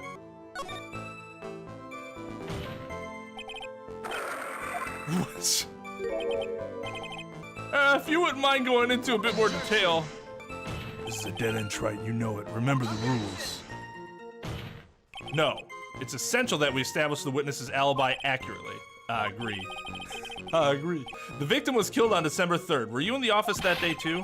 Maybe you ain't listening. Of course I was. I never set foot outside. I had meetings all day with a bunch of cats wanting to do business with me. I never seen that young kid before. I do believe the witness's last statement was important. Mr. Godot, if you could please. Mr. Tigre, the court asks you to add that last statement to your testimony. Don't let an animal beat you. Be a man, Your Honor, and ask him yourself. Or maybe I could just present here. Can I just present here? Instead of pressing when I don't need to or whatever? Objection! Yeah, that one's pretty obvious. Mr. Tigre, you claim you didn't know Mr. Glen Elg, but it appears that Mr. Elg knew you. What?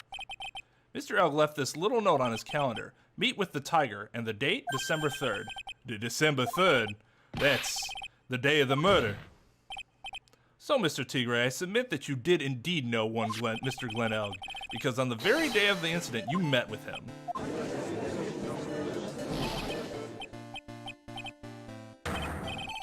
Not bad. You's actually not bad. Sorry? I was just messing with you to see how good you were. You hear that, Nick? He said you're not bad. That's one compliment I can do without. Please. Plus, he's lying through his teeth. Witness, please remember that you're under oath. Lies will not be tolerated, except that they almost always are. You just calling me a liar? Is that what you're doing? Ruh-roh. Okay. Ruh-roh. So you're saying that your claim to have never seen that kid before is the truth? I said I'm dead serious. You better believe that's the truth. Ha! Then I'd say that gives me time to enjoy another cough of pure black magic. Telekinesis. That is, while you testify to the court again, Mr. Tigre. Oh, yes, Would you mind indulging the court witness? Never actually met the victim. That's gotta be a lie right there. It's time I nailed this guy. Close your mouth and open your eye. I ain't no lie, I never met Glen Elg. There was some lame guy with that name though, wanted to borrow cash from me. I set up a meeting with the guy at my office, Tenderlander. I waited around for him, but he never showed. I ain't never have even been to that Trebian joint you hear? I see. That all seems perfectly logical. You had arranged to meet with the victim, but he didn't show up. I've heard it's pretty hard to keep appointments when you're dead. Okay, very well. You may begin your cross-examination, Mr. Wright. Yes, Your Honor. Didn't I tell you I got a big deal going down today? I ain't gonna make my bus now. I'm gonna have to take the express train. That bill's going straight to you, right? No, it really isn't. I don't have to pay him for shit. Can I make that perfectly clear? Phoenix would literally have to pay this guy absolutely no money. This is all in his imagination.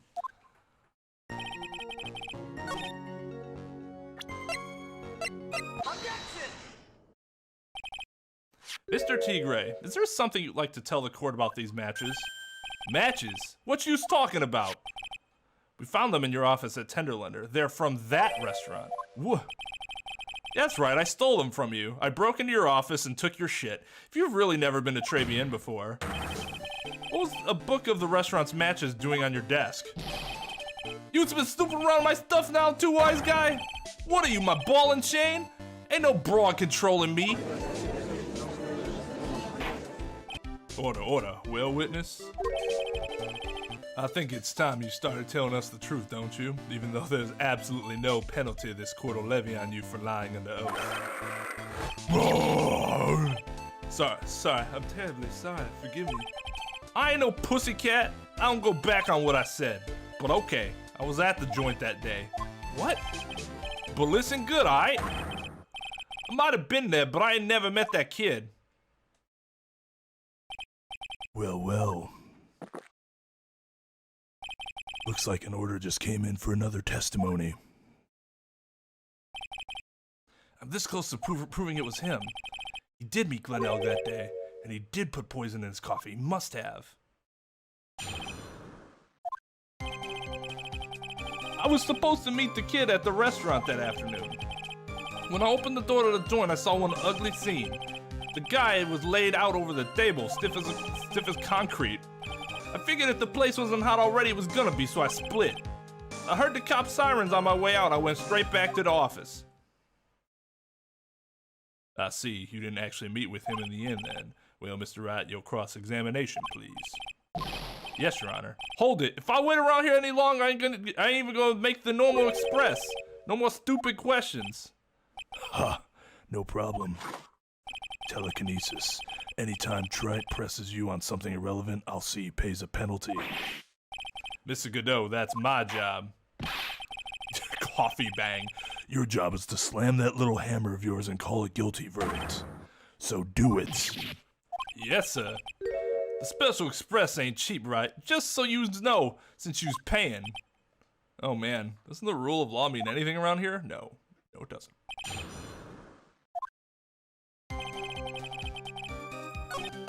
No, that's not good. I guess if you walked in, he wouldn't be able to see it, but all he'd have to do is, like, walk 5 steps in and he'd be able to see everything. So I don't think that has anything to do with it. If it was, that'd be a pretty lame rebuttal from Phoenix. See, now my problem is I'm worried on what to press on because Phoenix's questions are poor. Like, on average, the past, like, during this entire case, the questions are usually pretty bad until there's an actual objection.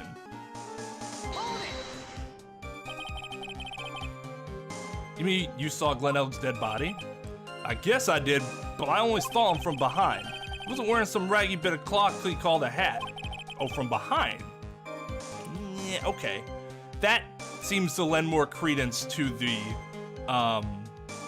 floor plan thing I was talking about before, because that specifically seems to contradict it. As opposed to I walked in and I saw him from behind.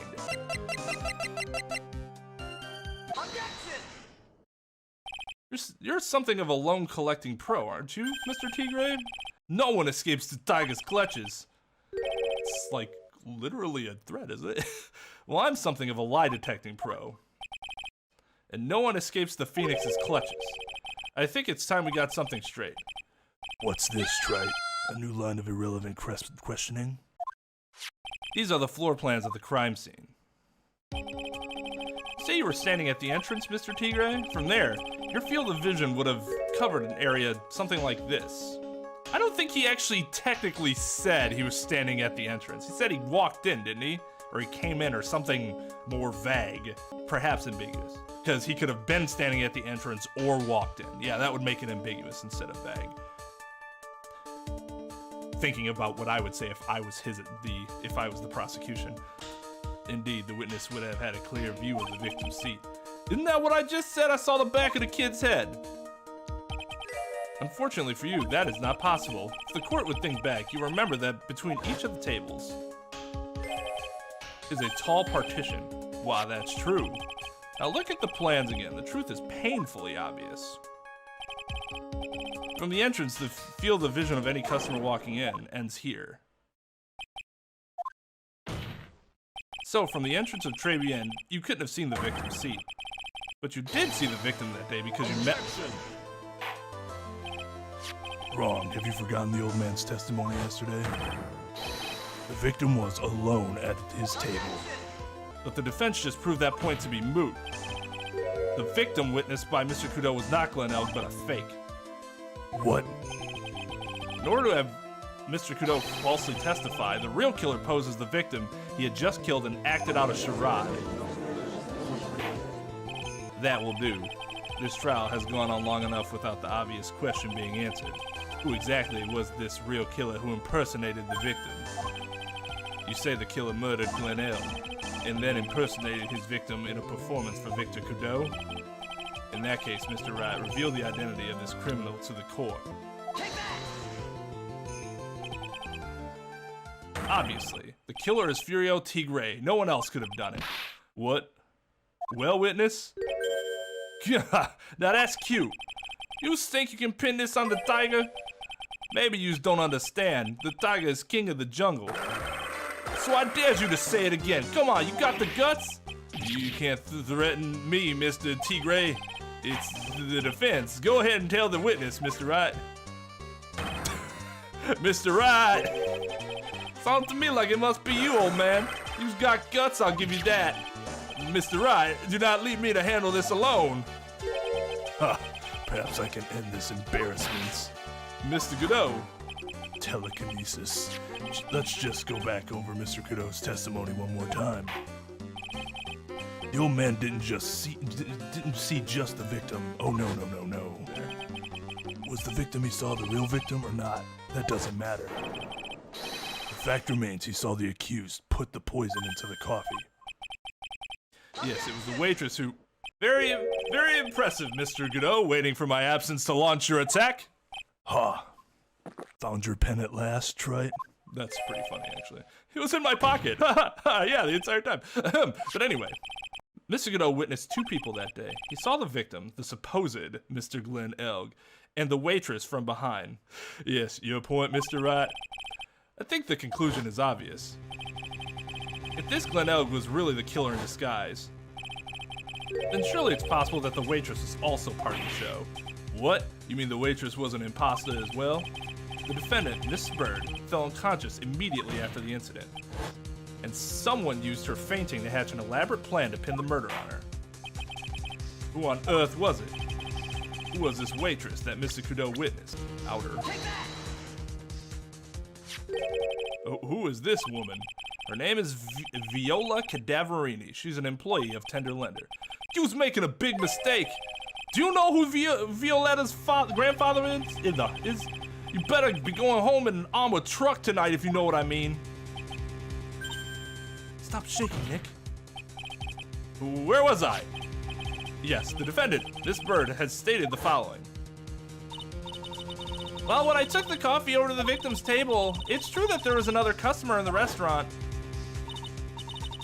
She was sort of creepy, and she had kind of a cackling laugh. Oh God, that's right. I'm gonna have to do that at some point, right? There's just too many contradictions in this case. The second man at the victim's table who nobody but Miss Bird seems to have seen. The earpiece worn by the victim in his left ear when that eardrum was ruptured. And the radio show he was supposedly listening to half an hour after it was over. There's only one logical explanation that clears up all these contradictions. The whole incident took place twice, one for real, once for show. And Mr. Furio Tigre, the only person who could have committed the crime, is you. Is you! Witness? What have you got to say? That's cute. Sorry? You's alright. I could do with a guy like you around. What do you mean? Okay, I'm in on this game. I'm gonna have to charter a jet to get me to my meeting now, but I'm gonna give you one more thing to think about before I go. Something to think about?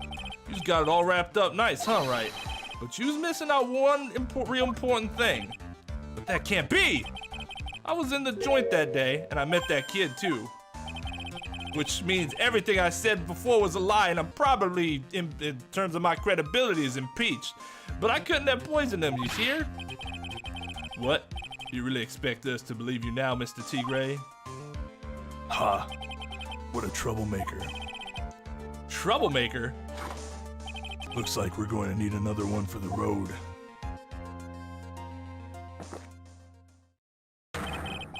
One more steaming cup of hot testimony.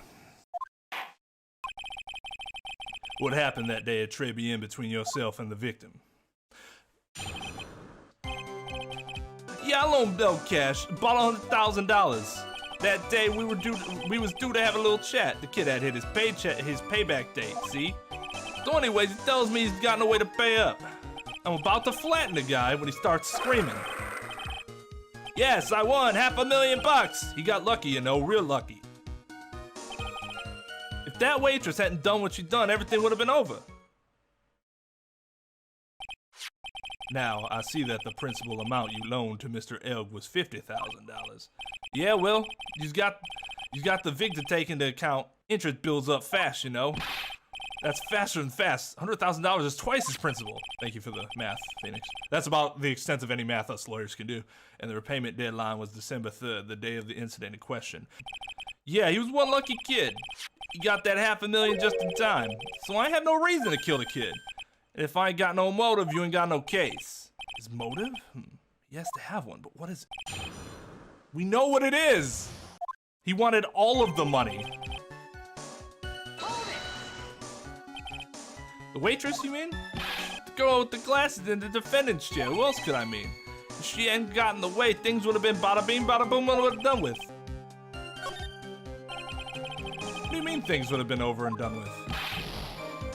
Are yous all there or what? I'm talking about the cash. I was there to get my $100,000 back. That's all. I'm a businessman. It was all coming together before that waitress got in the way. As far as I can tell from the witness's testimony, other than recouping the loan, Mr. Tigre had no motive for killing the victim.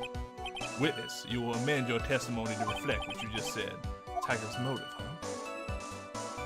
I was after the $100,000. I didn't have no other reason to kill the guy. So you just intended to get back the $100,000 Mr. Elg owed you, correct? I loaned the guy the cash, so that's my right. Unfortunately for Mr. Elg, $100,000 wasn't enough to cover it, was it? Huh? About 6 months ago, you were involved in a traffic accident, weren't you? An accident involved a car and a scooter in which a young woman was injured. She was taken to the hospital where she underwent surgery. Where did you get all this info? These medical papers document the treatment of the young woman in question. According to these, her operation cost $1 million. Payment for these expenses was due in December of last year, and was paid in full, $1 million, a preposterous sum. Someone should sue these HMOs. Ha, no one would pay a bill like that. If the medical association got wind of it, the hospital would end up as dead as a morgue.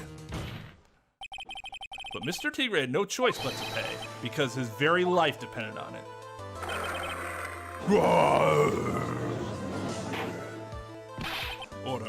Order. You say his life depended on it, Mr. Wright? Indeed it did, simply because the injured woman was none other than Viola Cadaverini. Did you say Cadaverini? Bruto Cadaverini, mob boss in charge of all underworld activities in the city and doting grandfather to his precious Violetta, also known as Viola Cadaverini. Whoa!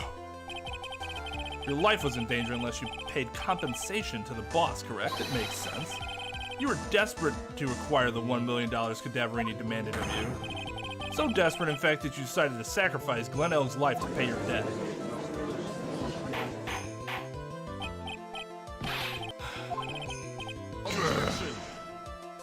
It's a nice little fairy tale trite, but even if the witness did need $1 million, that doesn't tie him to Glen Elg's murder. Mr. Elg only owed him $100,000 and had no hope of repaying it anyway. Yeah, that guy wasn't worth my spit. I don't think so. In fact, the opposite is true. The opposite? Lending money with no hope of ever seeing repayment would normally be bad for business. But, in this case, the very fact that Glen Elg had no way to repay the money is crucial. What? Do you know where you're going with this, Nick? You got to think outside the box, Maya. Outside the box? It's very straightforward. Then that's not outside the box. It's very straightforward. Mr. Tigre wasn't after the $100,000 at all. It seems you have a logical conclusion for this theory, Mr. Wright. Would you care to share it with us?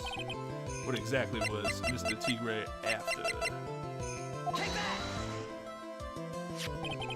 Glen Elg was a programmer, a highly skilled programmer. That skill was the collateral Mr. Elg put up in order to borrow money. Care to explain how skill can be used as collateral to secure a loan, Tripe? He had the skill to create a computer virus, and so he did. A virus known as MC Bomber. Computer virus? What does one of those do? Of course. Computer virus is a program that, well, now we gotta get a fucking expert in to talk about this, because Phoenix certainly doesn't cut it. Computer virus is a program that wreaks havoc on the insides of a computer. A computer? What does one of those do? Okay, never mind an expert witness, we need a remedial educator. I guess the beard isn't the only part of his honor that is from the Stone Age. I'll explain it to you later, Your Honor. Right now, this is the important point. A virus like MC Bomber would be worth several $1 million on the black market. Mr. Tigre, you couldn't have cared less about the $100,000, isn't that right? All you cared about was one thing, the virus.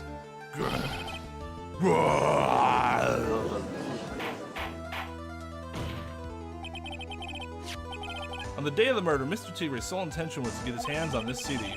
Glen Elg had no way of paying back the $100,000, and Mr. Tigre knew it. What? Then a miracle happened. The kind that Mr. Tigre would have preferred to say never happened, but he can't, neither can I. The lottery win? Exactly. At the 11th hour, Mr. Elg won $500,000 in the lottery, which left Mr. Tigre with no way of getting his hands on the all-important CD. At least no legitimate way.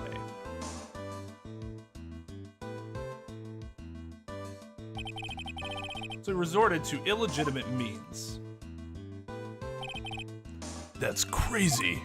He murdered Glen Elg and then made his next move to frame Maggie Bird for the crime. Mr. Tigre posed as Glen Elg, while Viola Cadaverini played the role of Miss Bird. And then they reenacted the whole thing in order to establish a witness. The witness being the one we all heard testify yesterday, Mr. Victor Kudo. Like I said, Trite, that's crazy. No one can pull off a stunt like that. For starters, there's no way the chef could have been kept in the dark about it. But Mr. Armstrong was in on it from the very beginning. You've forgotten already, Mr. Godot. Mr. Armstrong owed the witness money too. $500,000, in fact. He had no choice but to go along with Mr. Tigre's plan. That's entirely true. He had a choice, he just chose poorly. Order. Silence, right? You's put on a good show, Spiky. If you want to stay alive in the loan shark business, you gotta be careful. You saying I dressed up like that kid, create a witness, and frame somebody? If I did something crazy like that, I'd leave a trail as bright as my shirt. I ain't dumb enough to do something sloppy like that. I agree. You do? Despite your appearance, you are very careful. That's why you took one more precaution. One more trick to make sure Miss Bird had no way out. What? Another one, Mr. Wright? Interesting. Why don't you fill us all in, Trite? What was this trick you say Mr. Tigre performed to frame the accused? Take that! What on earth is that? What an insult to anyone. What an insult to think anyone could be fooled by such a childish imitation. Consider yourself insulted, Your Honor. Good God. Mr. Tigre, you didn't just pose as the victim on the day in question. 1 month ago, in this very court, you posed as me. What? That's the truth. But the witness looks nothing like you, Mr. Wright.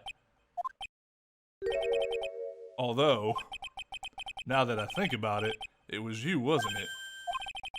No doubt it was you, standing in here this very court a mere month ago, the Phoenix Wright who put the most disreputable, shabby defense I had ever seen. It's a badge, you see? Just took it out for cleaning. I took that to the beach, too. Can you prove that, Gramps? Prove the attorney who represented the accused here a month ago was this man? Are you prepared to take the stand and testify that it was him? Oh. Hey. Forget about it, yeah? Well, now he's a pussycat. I wouldn't do nothing. I wouldn't do something like that, not me.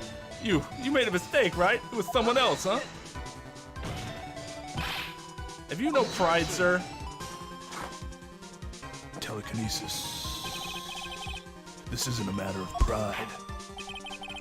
This, in case you didn't know, Trite, here in court we deal with people's lives.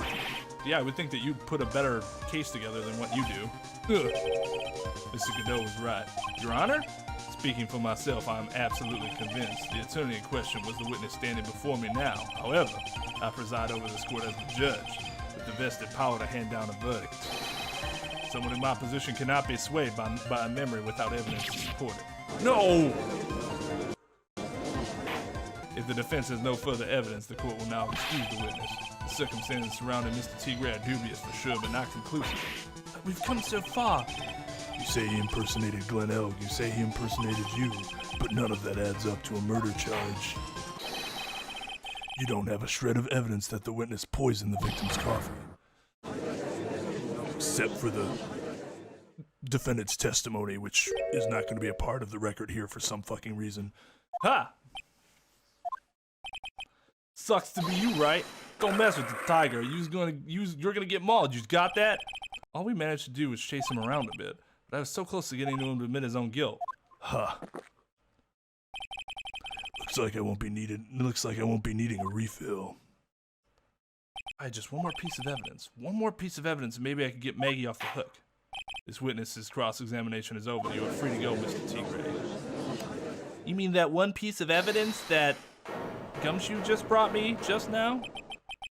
Your Honor, sir. Wait! Detective Gumshoe. Sorry it took so long, pal. I staked everything on this. My badge, the works. So here it is. My heart's counting on this too. What is it, detective? Isn't it obvious, pal? It's the final, decisive piece of evidence. What?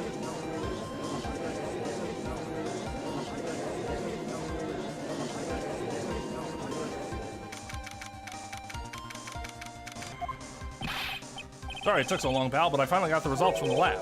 The results? About the prints, pal, from this medicine bottle. Oh, so do you know who the prince belongs to now? You think I'm some kind of hack detective? Of course I know. So tell us, they're the tigers, right? I knew it. You bet. Clear as crystal, all over the bottle. They're Furo Tigre's paw prints, all right? That's great. We've got him now, Nick. What's wrong with you? You've hardly said a word since Detective Gumshoe got here. He's laid everything on the line for this, Nick. I know. Look, I'm sorry. This is kind of hard to say, but it really doesn't make any difference whose prints are on that bottle now. Huh? What? Why not?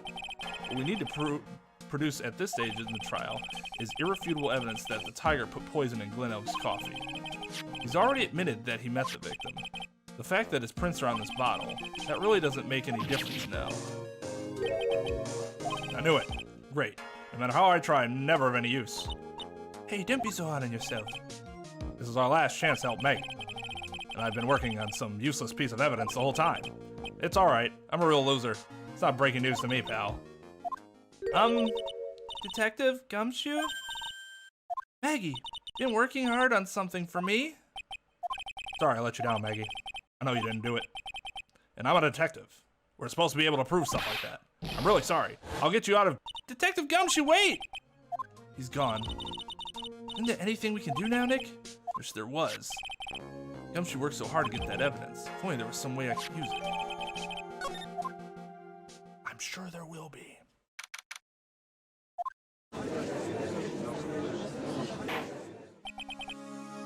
What the fuck? Twain's mom. Twain, come upstairs right now and clean up the toys you've left out. I keep stepping on them. All right, Mom, if you are really my mother, what toys did I leave upstairs? I'll wait. We'll see if this is really my mom. Mr. Wright. Yes, Your Honor? I granted you a recess so you can prepare this decisive evidence you discovered. Yes. Telekinesis. Don't keep us all in suspense, Trite. Show us. Naturally, we can assume it's evidence that will actually stand up in court, can't we? Thank you. Don't let Gumshoe's hard work go to waste. How much more of my time are you gonna waste? I ain't been to no court before. Yeah, I don't believe that. But you lawyers sure know how to blow things out of proportion. That's kind of true. No doubt, given the nature of the evidence, it will speak for itself. Nevertheless, you will talk us through it, Mr. Wright. You know, for everyone else's sake. Now, I don't need the explanation, but everyone else will, you know. Well, I can't prove anything with this new evidence. I'm really backed in the corner here, but maybe if he thinks he's got me beat, he'll let his guard down a bit. Don't keep us waiting any longer, Mr. Wright. Present this final decisive piece of evidence to the court. Do we still just present this? Take that! This is the defense's final piece of evidence. Isn't that the victims? Your Honor, naturally, the court is already aware of the contents of this bottle. However, interesting new information has come to light. We have clearly identified some fingerprints on it. Fingerprints belonging to you, Mr. Tigre. What? But Mr. Wright, what conclusion are you hoping to draw from this new information? Everyone here knows what this bottle contains, except one man. One person in this courtroom should theoretically be in the dark. But prints on that pansy-looking bottle, is that what you're saying? Well, what the hell's in it anyway? Ooh, this is actually kind of interesting. A phony trial, a phony lawyer, and phony clues. Everything about this case has been phony. Seems like the perfect excuse for some phony evidence. That's thinking outside the box, all right. Mr. Tigre, this is the decisive piece of evidence that will prove your guilt. Why? Because it contains... This bottle contains potassium cyanide. Potassium cyanide, the poison used to murder Mr. Elg, Your Honor. The victim's killer used this very bottle. And on this bottle, Mr. Tigre, we found your fingerprints. Well, how do you explain that? You make a good clown, you know that? What? You ain't never gonna get this to stick. You're just making me laugh now. Think a cheap bluff like that's gonna fool the tiger? A bluff? I can see straight through you, Phoenix Wright. That ain't the bottle with the cyanide in it.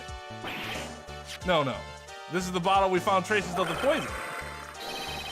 Don't mess with the tiger, you're gonna get ripped to shreds. The cyanide bottle was brown, it was made of glass. That cheap piece of trash don't look nothing like it. Whoops-a-doodle. Would that kind of bluff be allowed IRL? No, because this is something that the court already specifically knows is not the potassium cyanide. They know that it's ear medicine. So if I'm the judge, I probably wouldn't have let him get away with that right away and said, no. Or if I'm really not even the judge, if I'm Godot, I object to that immediately. And the judge would probably sustain the objection of, you know, you're lying to the witness. He should have objected before it ever happened, before it even got to that point. As soon as he said it was potassium cyanide, he should have objected. But Godot is not a good prosecutor, so that's not surprising. Got him at last. What? Why's everyone gone quiet? I said that bottle. Is this the bottle you're referring to? Yeah, that's it. That's the bottle the cyanide was in. But you ain't gonna find my prints on that bottle. Don't let that cozy looking suit fool you. That lawyer's just playing games. Tell him, Mr. Prosecutor. Tell that guy where to go. You still haven't figured it out? Don't you realize what you just said? What I said? What did I just say? You were summoned to this court for the first time earlier today. You really had nothing to do with the murder. You shouldn't have known all the little details. For instance, you shouldn't have known what kind of bottle the potassium cyanide was in. But just now you slipped up in front of every single person in this courtroom. You described the exact bottle used by the killer to hold the poison. Yous don't know who's you messing with. I'm the Tiger. I control millions of dollars on the black market. Shouldn't admit that in open court. You think I'm gonna let some jumped up suit get the better of me? Sure, the last piece of evidence was phony. That's just what you deserve. The phony trial with a phony lawyer. It was all played out by you, the biggest phony of all.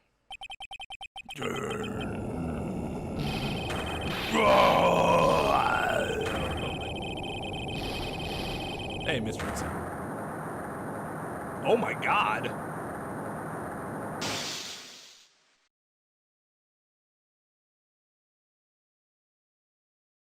What's going on? It looks like a blackout. Well done, Trite. I saved my 17th cup of coffee just for you. Savor it while you watch the police restrain your prey. That's pretty badass. He roared so loudly that it caused a brief power outage. Mr. Wright, you caught a tiger by his toe, but if this one hollers, he won't be let go. Oh, God. Now then, how are things with Mr. Tigre and Mr. Godot? He's being arrested on suspicion of the murder of Glen Elg, Your Honor.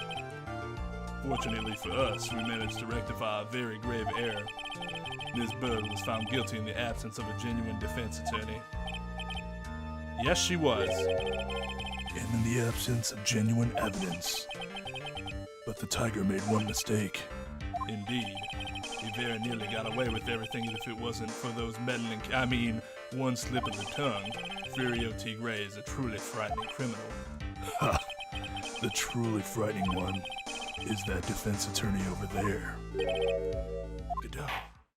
Well, I'm now in a position to deliver my verdict. This court finds the defendant Maggie Bird. Not Mandy Bird. Although she kind of looks like a Mandy, I don't know.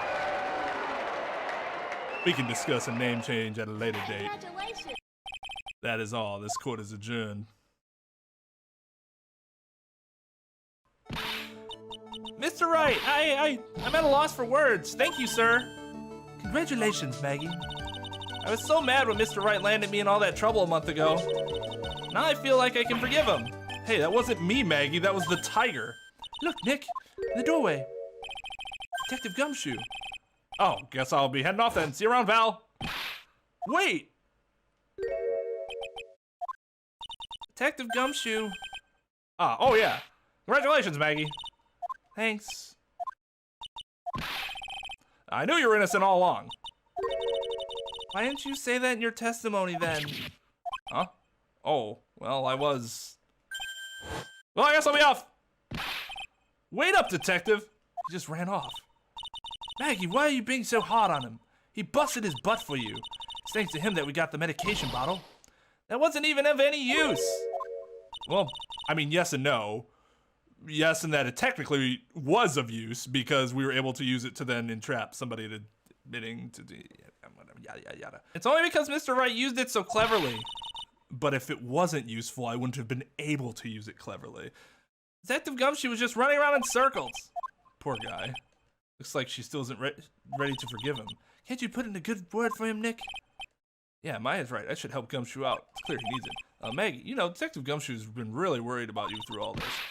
I wanted to believe that, sir. But on that first day of the trial, he practically gave the judge a free pass to lock me up. He didn't have any choice, Maggie. He's a detective. He has to respect the facts. He doubted me, that's why. He thought I might have done it. You gotta prove to her that Gumshoe really cares about her. I know. I'll give her a little present to celebrate her freedom. Take that! Here you are, a present to celebrate your freedom. That's a present from Detective Gumshoe, made with a ton of love. It was cute last time. She's like, how was it? It looked like it was pretty good. He said you lost weight and he was really worried about you. Detective Gumshoe. I actually really like weenies. You know. Did you guys hear that? I'm pretty hungry myself, you know. Yeah, the trial dragged on a bit today, didn't it? You know, those trials and when they drag on, am I right? Is it okay if I eat this now? So, how is it, Maggie? It's really good. So the case of phony me sucked. The false allegations surrounding Maggie all been cleared up. And who knows? Maybe a whole new chapter of her life is about to start with the Maggie Gumshoe ship.